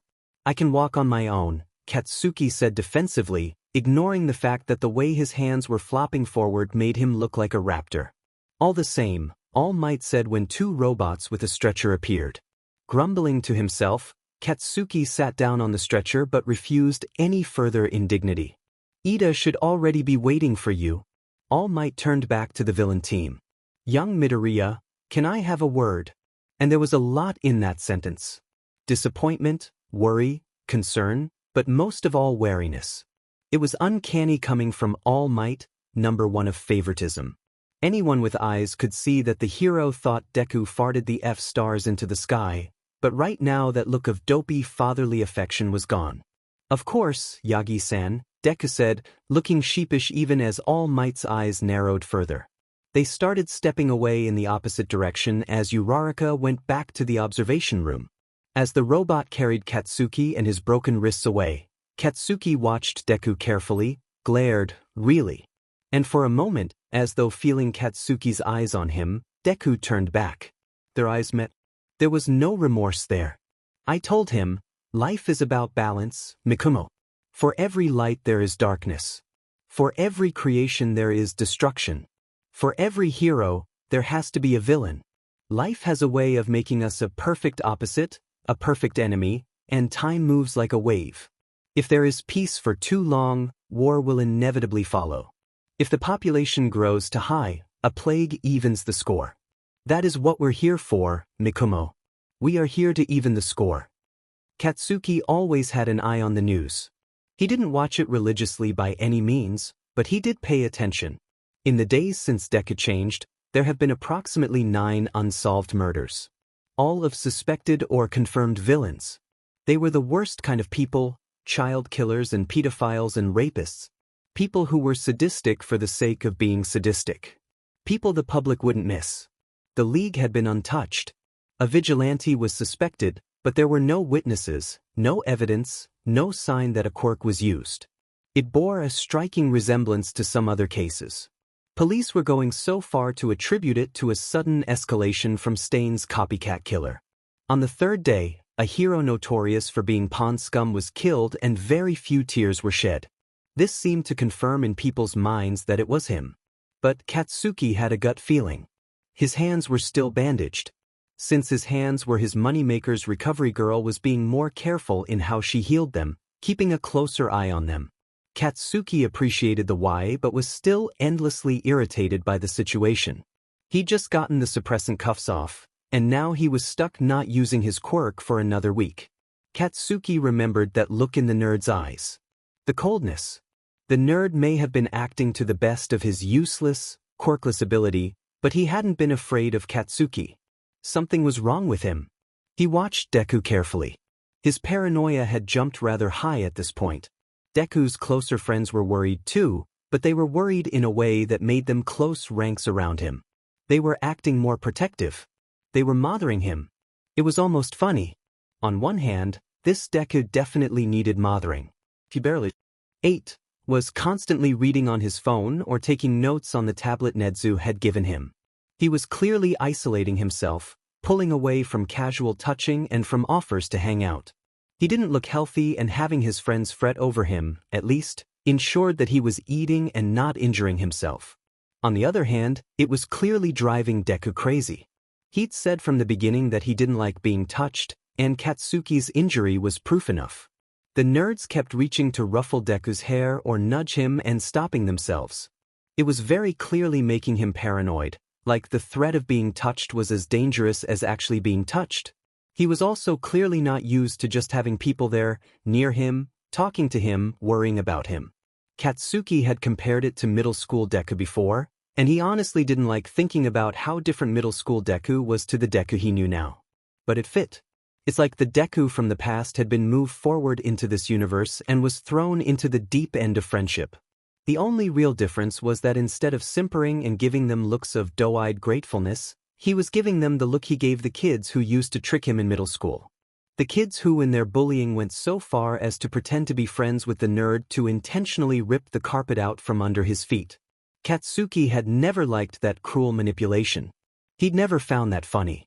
There was something incredibly underhanded and gross about tricking someone's emotions like that.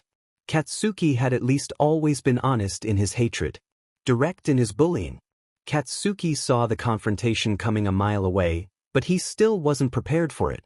"You can stop pretending," Deku muttered lowly while they were in the dorm kitchen preparing snacks. It was only due to Katsuki's hypervigilance that he heard him from the couch. He saw the Deku squad tense. "We're not pretending," Uraraka said, no hesitation, no doubt or lie in her voice. She had a way of speaking with such certainty that Katsuki had always respected. She was honest in her dislike of him and had also threatened to send him into orbit if he ever hurt Deku again. Katsuki wondered if that was what happened to Mineta. The school had panicked rather dramatically about it, and only the news that he'd somehow ended up in Russia with amnesia seemed to break the backlash. The pervert hadn't been on school grounds when it happened, and it was assumed he'd run afoul of some quirk user in town. Given the disgusting way he treated women, Katsuki wasn't overly surprised that he offended someone. He wouldn't blame Uraraka for yeeting him as far as she could either. Katsuki, personally, wasn't going to mess with that. He, unlike some people, had some survival instinct. Deku gave her a dead-eyed look. You might not be pretending to like the other Deku. He has a quirk. He's a hero. But you have no reason to like me, and you know it. That caused a sudden, uncomfortable tension to spread through the group. Why you don't think we only like you because of your quirk, right? Uraraka stuttered. The others in the group clambered to express their outrage and defense and comfort. It was loud and almost sweet how fast they were to cry that they loved and cared about him. Deku's expression turned cold, distant, but he was still smiling. How could he still be smiling with that kind of look in his eyes? You don't know that, he said. You don't know me. You only know your other Deku and are making assumptions because of it. That's not fair to either of us. But Deku, Uraraka began. Don't call me that, Deku grit out. Uraraka had fallen back into the habit of calling him Deku not long after the Truth Quirk incident. Still spinning it as Dekairu. This Deku didn't appear to know her bright spin. Uraraka fell silent. Midoriya, Ida said, drawing up to his full height. Pardon me for being blunt, but if you're so different, why haven't you given us the opportunity to get to know you? Even if you aren't the same, we would all still like to be. Don't, Deku said harshly. Ingenium, I know you're trying to help and be fair. But has it occurred to you that I'm not trying because I don't want to be friends with you? Ingenium, Ida stuttered. Frogface put a finger to her lip. So you're done pretending to be nice? Her blank stare gave nothing away. Deku's eyes narrowed at her for half a second before he pulled his hands down his face and groaned. I'm tired, he said equally bluntly. I just want to be left alone until everything returns to normal. The friends exchanged looks. Icy Hot was shooting Deku the most piercing look. Oh. Uraraka wilted. Oh, okay, we'll leave you alone. Deku didn't look at her, turning and going back to preparing his dinner. His friends wandered out, all muttering to each other and looking worried. Icy Hot was the last to leave, still staring at his friend with a pensive expression. The number of murders increased after that. Katsuki knew why. Tamura will burn the castle down and you will rebuild from the ashes? You will become the gods of this earth. And they did. The plan had been to confront him as he snuck out. Katsuki was sitting just outside the dorms, out of sight if anyone looked out, but still able to see Deku's dorm window. Katsuki knew that if he was caught out here, Aizawa might literally kill him. He'd been warned specifically against having this kind of confrontation. He'd been warned that this Deku was dangerous and tricky. Katsuki's palm was still in a cast. But he was a hero, and heroes didn't just leave things alone. Deku had come down from another dorm room. It was almost clever, and far less likely to get him caught. There were plenty of empty dorm rooms to hide in. Deku was also wearing all black and a hood, making it far more difficult to recognize him. He blended into the shadows and deftly avoided the cameras and patrol robots. If Katsuki hadn't been looking for him, he wouldn't have seen him. Deku, he said lowly, and the boy tensed, whirling around to glare at him. The angry look didn't fade when he realized who he was looking at. It was then that Katsuki understood that this kid was the furthest thing from his Deku as possible. In all the years that Katsuki had known him, through bullying and fighting and just normal childhood friendship, Izuku had never looked at him like that. Ironically, it was in this moment Katsuki fully understood that Izuku had never looked down on him growing up. Izuku had never hated him or pitied him. Because in all that time, this look had never crossed his face. Kaken, the Deku said, smiling sickly sweet. What do you want? The stutter was fake and mocking, and they both knew it. Don't play games with me, Katsuki said shortly, feeling a sudden rush of anger and fear. You've been leaving at night all week, and there just happened to be a new series of unsolved murders that intentionally disable quirks. What are you playing at? Kaken, I have no idea what you're talking about, Deku stuttered pathetically. Still faking it? Me? Commit murders? How could I? I'm a hero student. And UA's security is supposed to be infallible, right? Deku. Oh, so scary. Deku pretended to shake in fear even though his lips were twisted up into a smile. You don't really expect anyone to believe you. In this universe, I'm the next coming of All Might. And even if you pointed a finger, there won't be any evidence. Because I haven't done anything. Katsuki bared his teeth. Do you think I'm stupid, or something? You can't lie to me, Deku. Deku stood up straight and tilted his head to the side.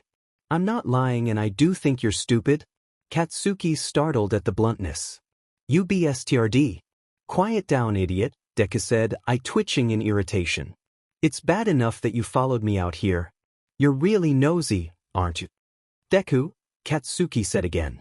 Stop calling me that, Deku said coldly. What are you going to do about it, Deku?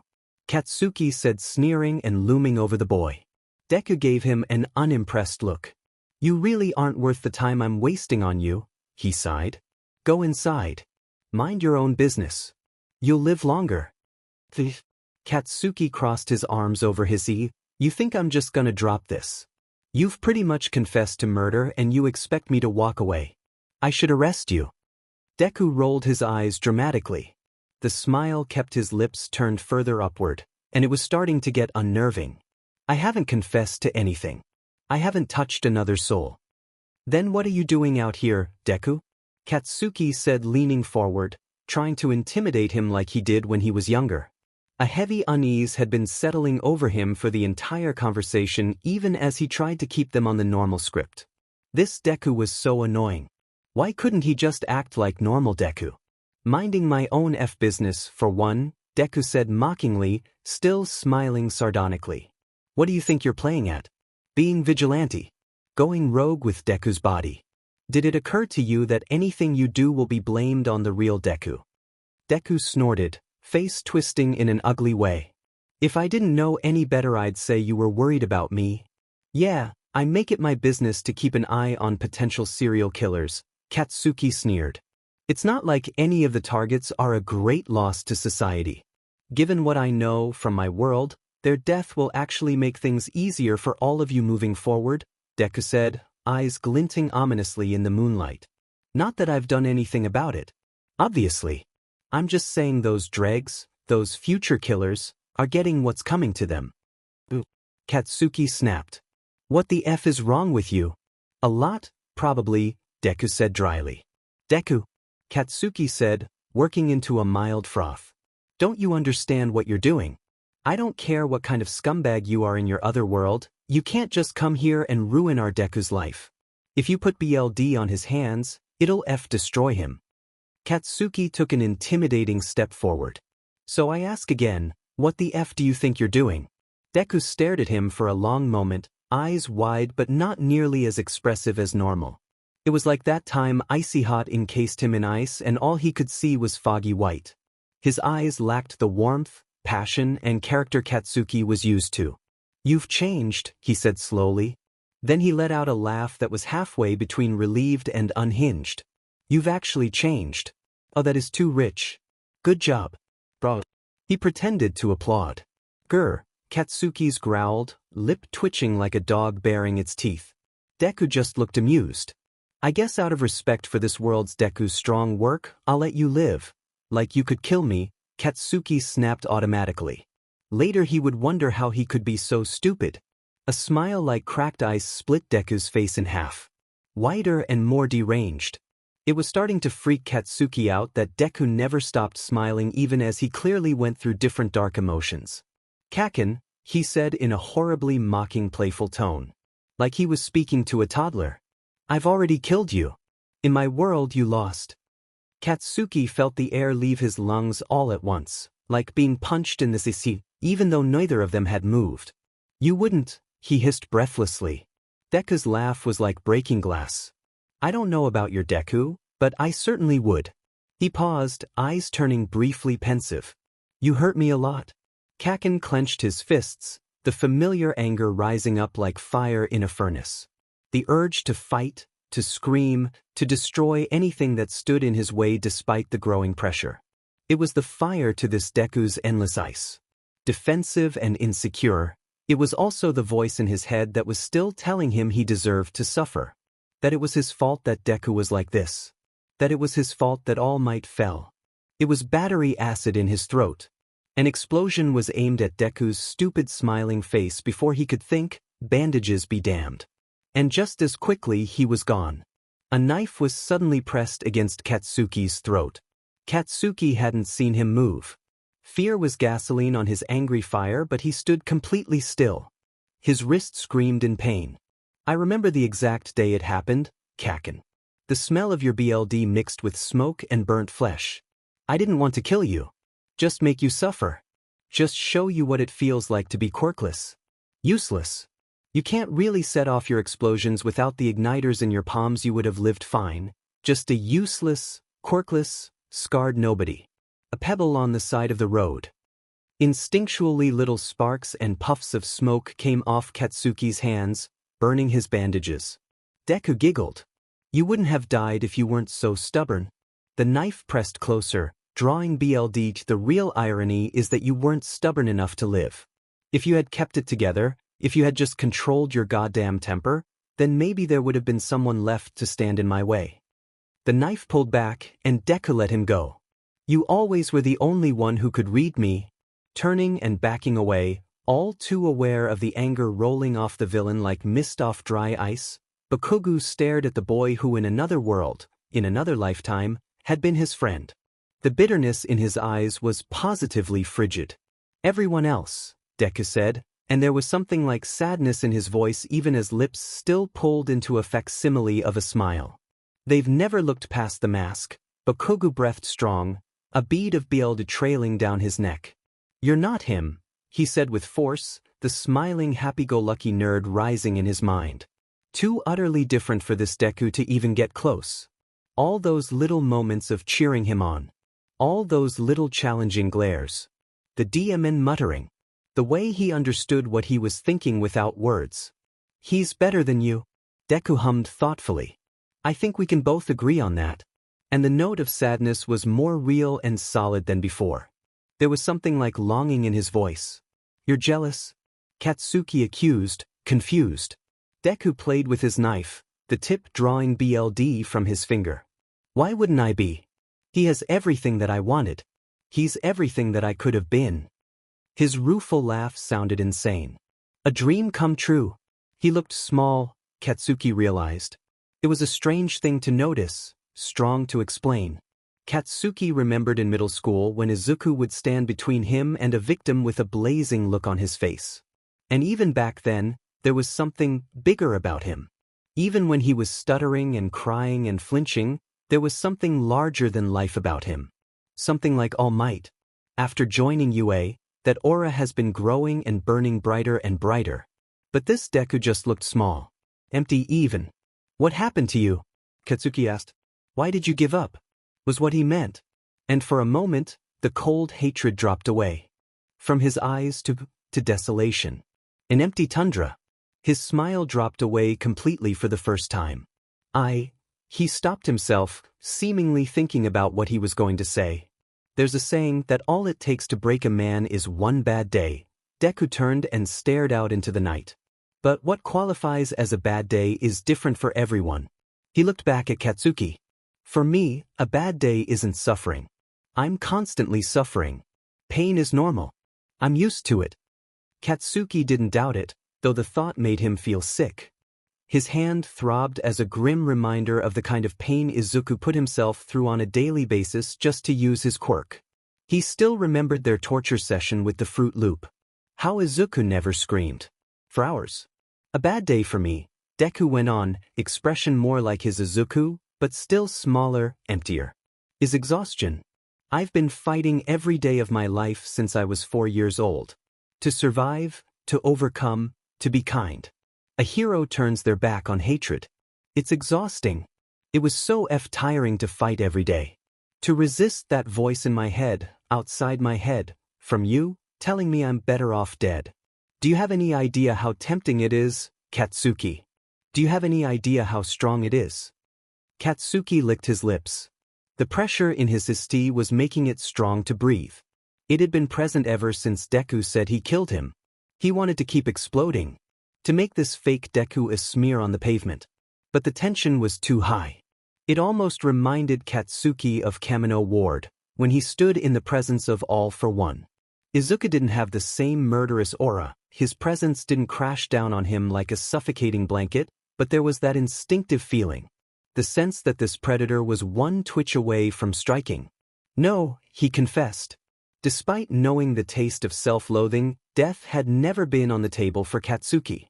Deku shook his head, unsurprised. I was fighting like a veteran, Kaken. I've been drowning in this for years, and it was all I could do to keep my head above water. A bad day for me means sinking under. A bad day for me means never rising to the surface again. Deku's eyes shined, the first sign of tears he'd had since coming here. It's scary, knowing that all it takes to die is one bad day. You could have asked for help, Katsuki said, unwillingly. It hurt to push the words past his throat. He already knew the answer, so why did he ask? Ask who? Deku said in an aggrieved voice. My mom, who cries and apologizes for giving BRDH to me. Teacher, who dismisses or gaslights me. I was alone, Kaken. You made sure of that? A hero? Kaken tried weakly. It was getting harder to take breaths into his CST with the pressure in the air around them. He hated it. He hated it, but he couldn't move. He was frozen. Frozen like Deku's eyes. Deku tilted his head to the side, and that horrible smile returned to his face.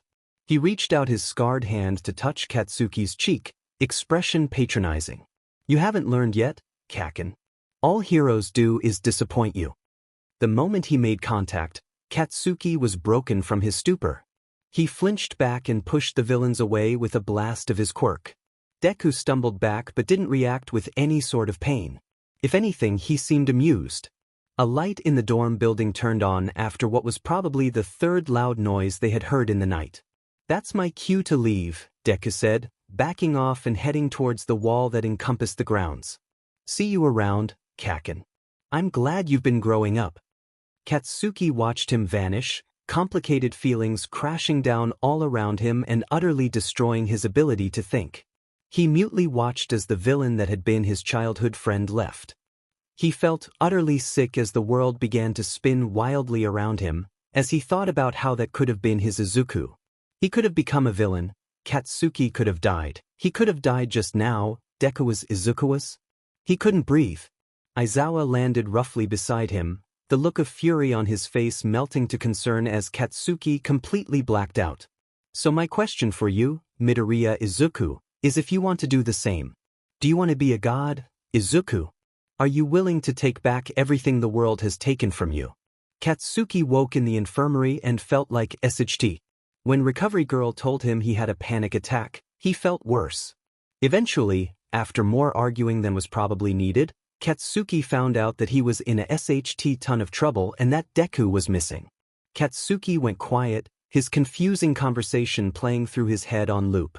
He'd never felt so helpless before, even in Kamino. That had been different, helpless, humbling even, but that had been against a villain who could defeat All Might. It hadn't hurt the way this did. It was just another villain like so many others they'd all faced. It wasn't personal. This was. It was like this Deku had reached into his soul and started cutting all the threads that held him together. Katsuki was collapsing inside and he couldn't do anything about it. Because it was his fault. Because he'd made Deku. Because this was what he deserved. It hurt. In another life, he'd made a villain. One that couldn't be stopped because he'd been too stupid and weak to survive. Izuku, his former best friend, the boy who wouldn't hurt a fly unless it hurt someone first, had somehow become that monster. He'd known he'd hurt Izuku. He'd known he'd made horrible mistakes when he was younger, when he was more arrogant and insecure and threatened. His hands, still bandaged, still aching, had burned his friend. For fun. Because he was irritated. Because he needed an outlet. Or because he needed to practice his quirk. Or because Izuku looked at him with those sad eyes. It had never been in pity. Katsuki kept getting stuck on that. That sad, wide-eyed, watery look. That bold burning look was never judgment. Katsuki no longer knew what those looks were. But it hadn't been pity. He'd been blind. He'd been so stupid. What the F is wrong with him? Bakugu, Aizawa said, stepping into the room with the air of a man on a mission. He was fully prepared to chew the boy out but stopped, startled. You're crying? What? Katsuki touched his face and his fingers came back wet. What the F? Katsuki didn't cry. That was Katsuki never cried. Why couldn't he stop? Aizawa licked his lips and stood awkwardly beside the bed. The teacher wasn't looking at him, as though wanting to preserve his dignity. "Do you?" The teacher paused. "Is there anything you want to talk about?" Katsuki's thoughts were blank for a moment. Nothing but ringing silence. Like using his largest explosion and going temporarily deaf. That familiar needle of tinnitus in his eardrums. There was a world outside of that silence, but it was out of his reach. Katsuki's hand was still in front of him, bandaged, aching, fingertips wet with tears. The hand that he had used to hurt Izuku countless times. "Have I saved anyone?" he asked in a raw voice. It was a rare moment of vulnerability. It was the question he'd been asking himself since his first midnight fight with Izuku all those months ago. Izuku already has a whole laundry list of people he's saved, and I can't think of anyone. I've defeated villains, I won the sports festival and came in first during the entrance exam. But I haven't. The boy bit his lips, tears still streaming unwillingly down his face. Aizawa didn't say anything. He just put a firm hand on Katsuki's shoulder, grounding him. It was a small comfort that hurt his pride to accept. Katsuki sniffed, feeling pathetic and disgusting. "I keep hurting people. I keep being the reason people get hurt. All Might, best genist, Izuku, because of me. Why am I like this? What the F is wrong with me? Because of me that Deku. You have nothing to do with how that other Midoriya acted," Aizawa interrupted in a no-nonsense tone. "He wasn't our Midoriya. His Bakugo wasn't you. You can't blame yourself for the actions of someone in another world. But it is me. Don't you see, I could have, he almost happened. If Izuku had been weaker, he could have." Katsuki was filled with a pent-up energy that he was struggling to control. He wanted to attack, to release it, to burn, but the person he was most upset with was himself. He almost wanted to punch himself. Beat his head into the wall as punishment. Aizawa's hand squeezed Katsuki's shoulder firmly, strong enough to be almost painful, but it kept him stable. But he didn't. Aizawa always spoke bluntly. No doubt or room for argument. Katsuki closed his eyes, ignoring the fact that he was having a full emotional breakdown in front of his teacher and just trying to breathe. "Bakugo," Aizawa said, getting the boy to look at him. "He didn't?" Katsuki's eyes fell back on his bandaged hands. "He didn't," he repeated, feeling very little comfort in the words. They stood in contemplative silence for a long moment as Katsuki tried to compartmentalize like his therapist had been teaching him. "I want to get better," he finally admitted. "I want to be the best. How do I fix this?" Aizawa's eyes suddenly lit up, not with his quirk but with relief. "Well, to start, you can stop treating people as stepping stones. You've gotten better about treating your classmates as equals, but you still seem to look down on civilians and strangers who are weaker than you. Worth isn't determined by strength alone. You could also stand to be more personable. Charity might help. A few weeks in a soup kitchen might teach you a thing or two about how weak these strangers are. Show you how good you have it too. I know Best Genist made an attempt by throwing you at some kids, but if kids don't give you a reason to sympathize with them, they can just be annoying. Seems less helpful in building empathy." Aizawa went on for some time, as though he'd been building this list in his head for a while. Katsuki stared at him. The help, the lack of judgment or pity seemed unreal. He wasn't being yelled at or admonished. Aizawa was just laying the facts out in front of him like always. Slowly Katsuki began to relax. He could change. They had a plan. They could take action. "Really, I'm fine," a familiar voice said. The boy and teacher turned towards the door of the infirmary. "I don't know what happened or even how I ended up out there. I guess we switched back. But really, I'm not injured." "Izuku," Katsuki said automatically. The green-haired boy jumped, but his face lit up with familiar smile. The one that made him seem bigger than he was. Kaken. What did you call me?" Katsuki took a moment to drink him in, too relieved to be ashamed. It was his Izuku, All Might's successor, the sunny idiot who didn't know when to give up. He was healthy, stronger, overwhelmingly bright. His eyes were lit with that familiar warmth and kindness. Was that what it had been all those years ago? "You're crying?" Izuku cried, alarmed. "Damn it. F stupid leaky eyes. Being F bullshit. Kaken, Are you alright? Did the other me do something? Your hands? What happened? Are you okay? Can I help? Is there? The familiar string of rambling escaped Izuku's mouth in an instant and didn't show any sign of stopping. Katsuki chuckled and Izuku cut himself off, immediately flushing and apologizing and waving his hands animatedly. It was so familiar it was comforting.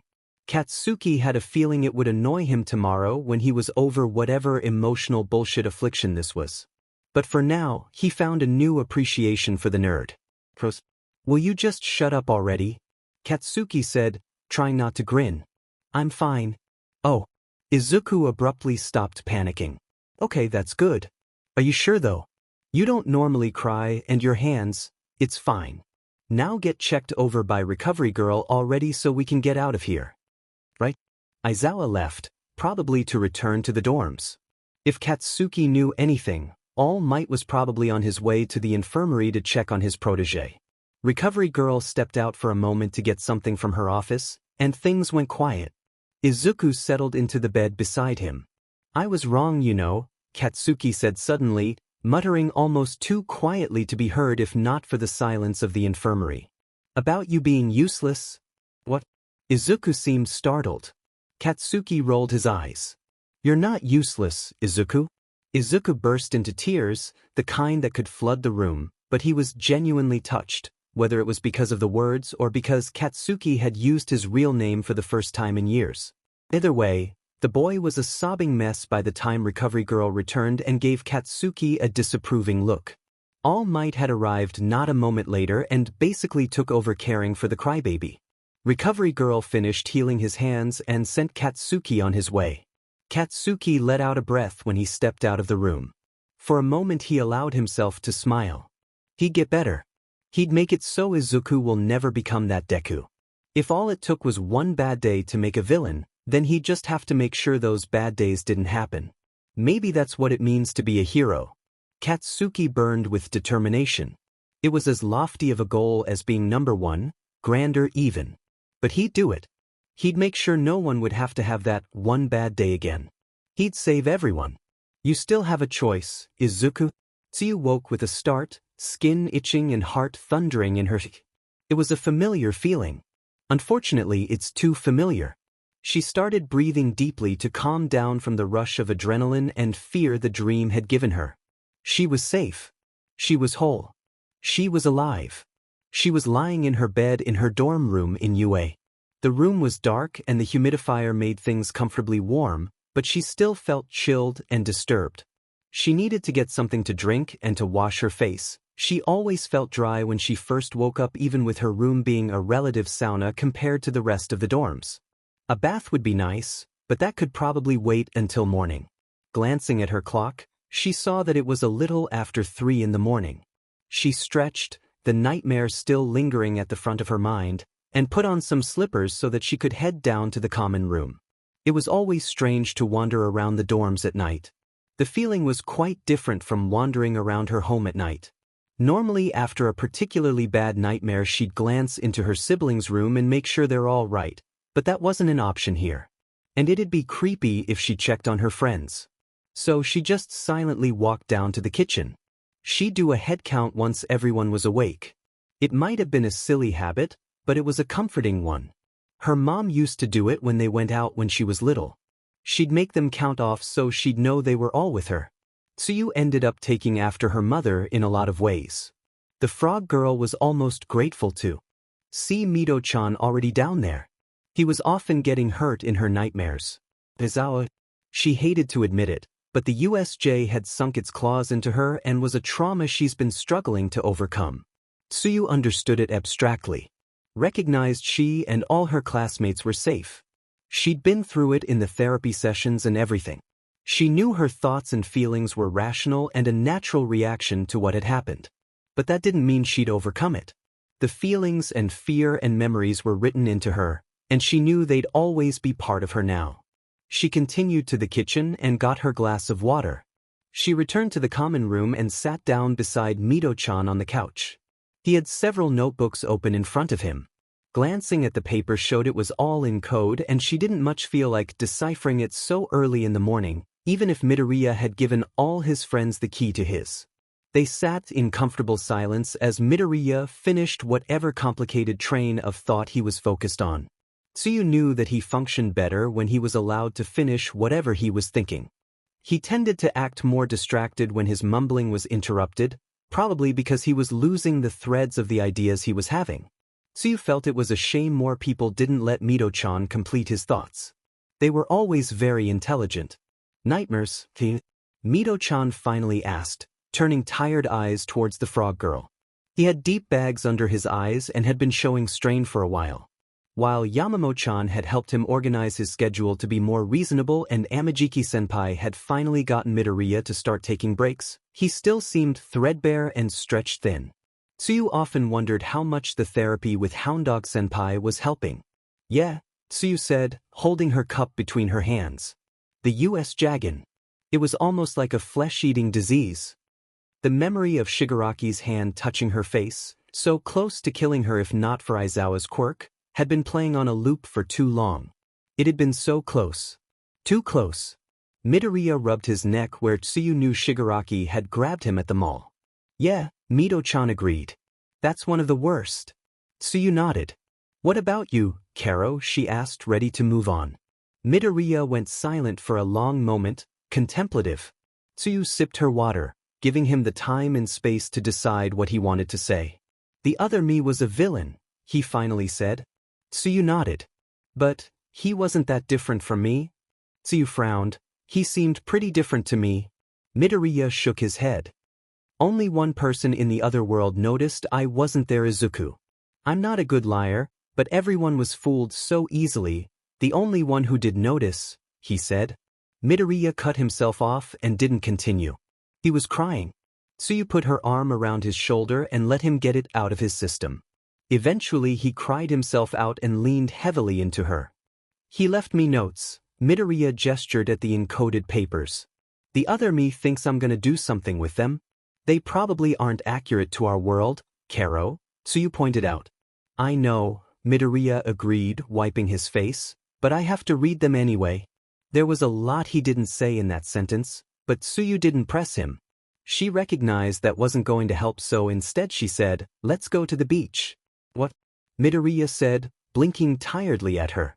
Karo, we need a mental health day, Tsuyu said decisively. So let's go to the beach. Tsuyu-chan, we can't just take a day off of school, Midoriya protested. We'll fall behind. We can catch up, Tsuyu said, putting a finger to her lip. Our classmates take very good notes and our teachers will understand. You know it's not that simple. I'm already behind because I missed a week with the villains, and I have all my other work and these notes and I don't want to waste anyone's time. Plus we'd need permission first, and it's too cold for the beach. And everyone else in class will worry about where we are. Mido-chan, Tsuyu gently interrupted. How are you feeling right now? He blinked at her, unaware of how dark his eye bags had grown over the past couple of months. He gestured vaguely with his hands as an answer. A lot, I guess. But that's normal, isn't it? Tsuyu squeezed him gently with the arm that was over his shoulder. Overwhelmed, she stated, and stressed and probably upset, Karo. That'll make focusing strong, won't it? She felt like she was reasoning with her stubborn little brother. That wasn't exactly a bad thing, though thankfully her brother didn't have as much on his plate. I've been through worse, Midoriya said, running a hand through his thick curls. Midoriya, Karo, she said, waiting until he looked at her. That's not an excuse. He slumped forward, still looking exhausted. The beach sounds nice, he said in a hopeless way, like going would be impossible. Our other problems will still be here when we get back, but a break could provide perspective, Karo. Tsuyu continued to wheedle. Midoriya continued to pout, tiredly. I'm sure All Might would be willing to come with us and act as our guardian while we're out, Tsuyu suggested. At the mention of All Might, Midoriya brightened. I suppose I could ask him? Midoriya said slowly. Tsuyu found his clear love of the hero incredibly endearing. The hero and student made no secret of the fact that they were close, and while Tsuyu couldn't confirm a BLD relation, it didn't really matter. Love was love. I think he'd appreciate you coming to him and the opportunity to spend more time together, Tsuyu said blatantly. Midoriya blushed at the obvious insinuation. Still, he fidgeted with the pencil he'd been taking notes with. I suppose? He said consideringly. It has been a while, and he does like the beach. So you smiled at him. Midoriya's blush deepened. We'll ask him at a more reasonable hour. Until then, Karo, she gently closed his notebook and took the pencil from his hand. We should rest while we can. Do you want to go back to your room or to rest here? Midoriya fidgeted, glancing around the common room. You want me to rest here? Just the two of us? Tsuyu gave him a blank stare. I don't want to make you uncomfortable. Tsuyu's stare became blanker. Midoriya fidgeted some more, cheeks still pink. I guess here, he finally said bashfully. I don't think I want to be alone right now, but so long as you're comfortable. What he was saying deteriorated into incomprehensible muttering. She smiled again and settled more comfortably onto the couch using the remote to turn on a mindless sitcom. She turned the volume down and turned to raise her eyebrows at Midoriya, silently asking if he was okay with this. He met her eyes but quickly glanced away, still a little flustered. But with the lull of the TV, he relaxed rather easily, allowing himself to be distracted by the show. It was a nice, comfortable silence, and it wasn't long before they were both drifting off to sleep. The next morning, a picture of them cuddling had been added to the group chat. Midoriya was a mortified blushing mess, but Tsuyu just smiled and saved it to her phone. She had to push Izuku to ask All Might, and once Izuku stuttered out the request, the hero accepted enthusiastically. All Might had barely called Aizawa to mention what they were doing before they got the go-ahead. He seemed to agree that Midoriya was getting too run down. He agreed to let Tsuyu go too without a fight. She suspected it was because he wanted someone responsible to keep an eye on Midoriya. They spent the morning relaxing and packing a picnic basket. Midoriya spent the entire time anxious and trying to return to work. All Might matched his stubbornness beat for beat and ensured he didn't bring any work to the beach with them. Tsuyu ensured there were enough snacks in the basket and that she was wearing a warm enough jacket. It was still winter, and her plan to go to the waterfront probably wasn't the wisest for her. She was already tired, but the beach was one of her favorite places, and she could tell by All Might and Midoriya's enthusiasm that they loved it too. It took perhaps longer than it should have for Midoriya to start to relax. He was still tense and clearly distracted, but he was smiling more, excited to talk and catch up with All Might. Perhaps they'd been spending less time together with Midoriya's packed schedule. That would also explain All Might's occasional forlorn looks. Tsuyu was happy she suggested this. They set out around lunchtime, making their way across the city on foot as a light exercise. They went to a beach Tsuyu had never been to before. But she had heard about it. The Dagoba Municipal Beach. It used to be a dump, but some anonymous citizen decided to clean it up. She had a sudden suspicion about who. The next time Midoriya looked at her, she smiled extra wide. She really appreciated people who looked after the environment. The sand was cold and she was tempted to dig into it and bury herself so she could sleep some more, but resisted that instinct because it was probably weird. Midoriya rushed to help All Might set up the blanket and a lawn chair. They had a cute little exchange as Izuku took things from the hero with a smile, and All Might smiled proudly back. She helped where she could, but it was colder than she thought out and she was definitely getting sleepy. Most of the normal beach activities weren't available due to the cold. She definitely didn't want to go swimming, and all of them stayed bundled in their jackets. She was starting to wonder if the beach wasn't the best idea, but the crisp sea air was refreshing and Midoriya definitely looked happier than he had been. Hey, she suggested something she'd done as a kid for as long as she could remember. Want to collect some rocks and arrange them in weird patterns? Midoriya blinked at her, then a bright smile burst across his face and it was like the sun coming out. Sure. For the next half hour they searched the beach and made a pile of rocks. All Might watched from the beach towel, a thermos warming his hands. They spent some time playing, arranging the rocks, and making a sandcastle. Just enjoying the calm atmosphere, eventually they sit down to lunch with All Might on the picnic blanket. Everything is peaceful for a time until the conversation turns dark. All Might brings up why they needed the mental health day in the first place. Tsuyu explained about her nightmare and Midoriya mentioned his encounter with All for One in the other universe. Not mentioning the offer to become a villain. more implying that he's feeling pressure not to become that version of him and to fix the other version's mistakes. Even if those mistakes don't affect this world, he acknowledges the enormous burden on his shoulders. Yagi understands and speaks honestly. The hardest part of being a hero, Yagi said gently, is dealing with being helpless. Midoriya's eyes teared up. Tsuyu stared at her feet, a funny feeling in her throat. We can't save everyone.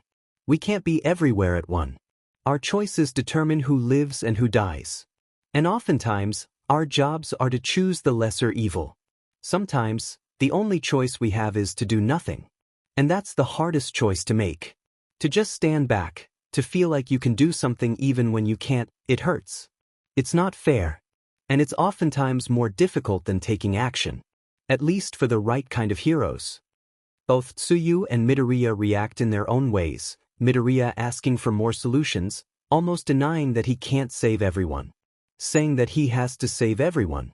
That's what it means to be a hero. All Might says that what it means to be a hero is to try your best. That sometimes the choice is out of your hands.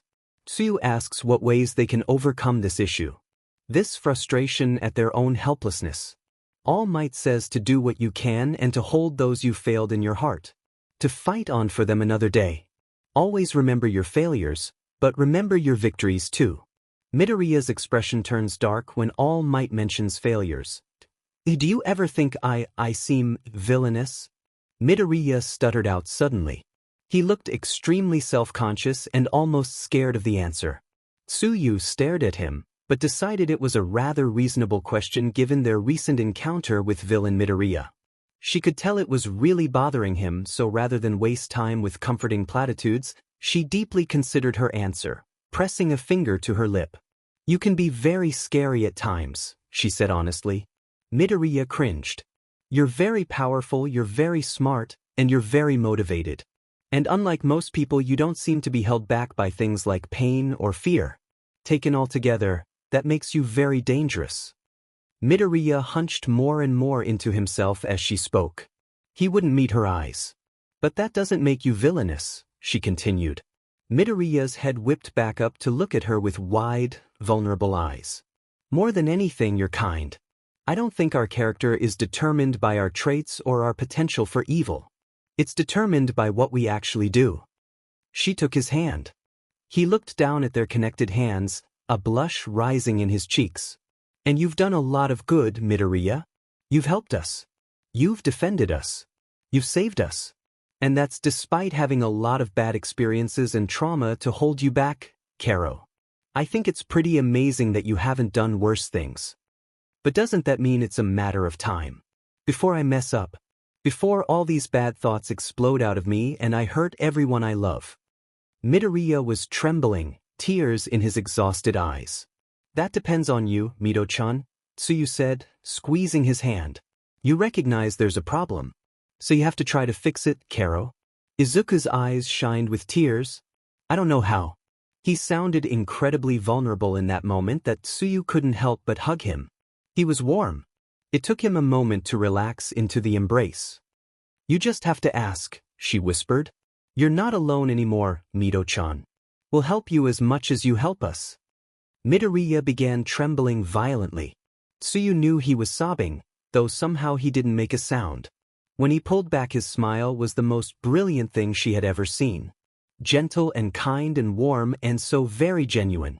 Midoriya had always given his smiles freely, and he meant them too. But something had always been guarded. He was afraid to lean on them, afraid to be let down again. This smile was vulnerable. Tsuyu couldn't help but reciprocate, smiling back and letting out a pleased croak. She took his hand again. Let's go home. The training simulation went like this. Everyone in class had a beeper with a target's name. Your job is to find your target and hit them with a paintball gun. Once you eliminate your target, their target becomes your target and the game continues until one person remains. You have an assassin after you and you're allowed to eliminate them in self-defense, but if you eliminate anyone who isn't your hunter or your target, then you're automatically disqualified for killing a possible civilian. The main objective of the game is to take out as many targets as possible while remaining unseen. Hagakure was born for this game. This one isn't very thought out. Essentially, it would be a series of action scenes where they take out more and more of their classmates. Hagakure is in fact doing the best, but Midoriya is proving to be a dark horse in the game. He and Hagakure end up being the final two. Izuku ends up deducing where she is and winning. Hagakure is shocked. She hadn't seen him coming. She asks him how he did it. He reveals that he's used to hiding and running from bullies, adding a quirk to the mix. Just makes him faster and better, not to mention dismantling quirks is his hobby. Hagakure leaves respecting him more but also slightly terrified. This starts before canon. From the early days of Kamui's career, Midoriya has often been in the crowd cheering him on. They're in the same area, and since Izuku is always looking for hero fights, the local ones are the ones he sees most. It's a very long time before Kamui notices. It initially feels like a corner of his eye thing. He's not really noticing the crowd and he never thinks specifically about the boy with the green hair, but his mind still picks up that he's there. The first time he notices Midoriya is on the day of the sludge villain incident, and even then he easily dismisses the quirkless boy who didn't even look in his eyes or defend himself. A reckless kid who thought he could be a hero. They were a dime a dozen, though. You'd think a quirkless kid would know better. The moment doesn't fully stick in his head until the sports festival. He'd noticed the blonde kid All Might saved first. He'd told the blonde he could be a hero that day. That he had a fantastic quirk for it and that he'd held up well, and there he was fighting like an animal despite getting first place, but the green-haired boy was unexpected. He hadn't immediately connected it to the quirkless boy, but the green hair was familiar. It itched mildly at his brain. The boy was really familiar, and just as reckless as the boy he remembered. But it couldn't be the same kid. One was quirkless, this one was explosively powerful. Kamui briefly considers offering the boy an internship just to figure out how he knows him, but that seems unfair and the boy's quirk is an obvious liability. The next time he spots the green-haired boy, it's on the news. The Hosukase. Everyone was worried about the hero killer. And the speech he gave in the video a civilian captured was intimidating. Kamui has seen the video several times when he finally spots the green hair in the background. When he noticed, his heart dropped in a combination of confusion and concern. It really couldn't be the same boy. He was seeing things. The boy was plain-looking. He was probably just filling in the blanks. No matter how many times he rewatched the video, it was the same boy. He was called to the mall. A villain had taken a UA student captive but didn't hurt anyone. The boy spent more time speaking to the police and his teachers than any of the heroes on the scene. Kamui spent his shift walking through the mall and thoroughly searching for a villain that was probably long gone. Still, it was the same boy. Probably not the quirkless or hero killer kid. It'd have been in the news if a UA student was involved in the Hosu incident. But it was definitely the kid from the sports festival. Green hair. Freckles. Short but muscular. It was starting to rub him wrong that he kept spotting the kid. Now that he was noticing, it felt like the kid was everywhere. Kamui was a few beers in when he went on the hero forums. That's how it usually went. It was always easier to be social when he was tipsy. He was not prepared to come across a conspiracy theory about the green-haired boy. He asked, on his unofficial account, and his fans flooded him with information. He was not the only one who'd noticed the green-haired boy. There were photos, videos, interviews. And in all of them someone had circled the green-haired boy in the background. Too many. The green-haired boy had been there long before he noticed him. Kamui maybe has a drunken panic attack because he concludes that he's being stalked. He feels embarrassed in the morning, but the suspicion sticks in his mind. Later he actually meets Midoriya for real while they're handling the war arc. Too much is going on for him to really focus on his stalker, but he feels slightly relieved. Midoriya isn't creeping on him or anything. Midoriya obviously has a whole outside life and is more focused on the mission. An outside life that apparently puts him smack in the middle of the chaos and lands him in the hospital after everything is over. A hospital that Kamui is also staying in after he got severely burned. As Izuku is gearing up to leave and preparing to go on his vigilante journey, he does stop around the hospital to meet and talk to various heroes because that's the kind of guy he is. Both a fanboy and someone who's apologetic for something that's not his fault. Kamui isn't quite up to talking due to his burns, and Izuku, left to his own devices, goes on a spiel and reveals that yes, he remembers meeting Kamui during the sludge incident, and that it was him watching those various fights, and that he knows way more about Kamui than he thought he did. Izuku maybe goes on a quirk ramble of suggestions on how to improve his quirk and fighting style, and maybe starts listing old fights as citations before going off on small tangents about Kamui's personal life that he really shouldn't know about.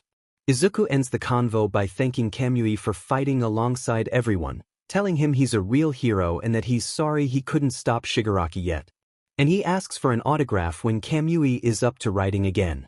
Kamui has never been more terrified in his life.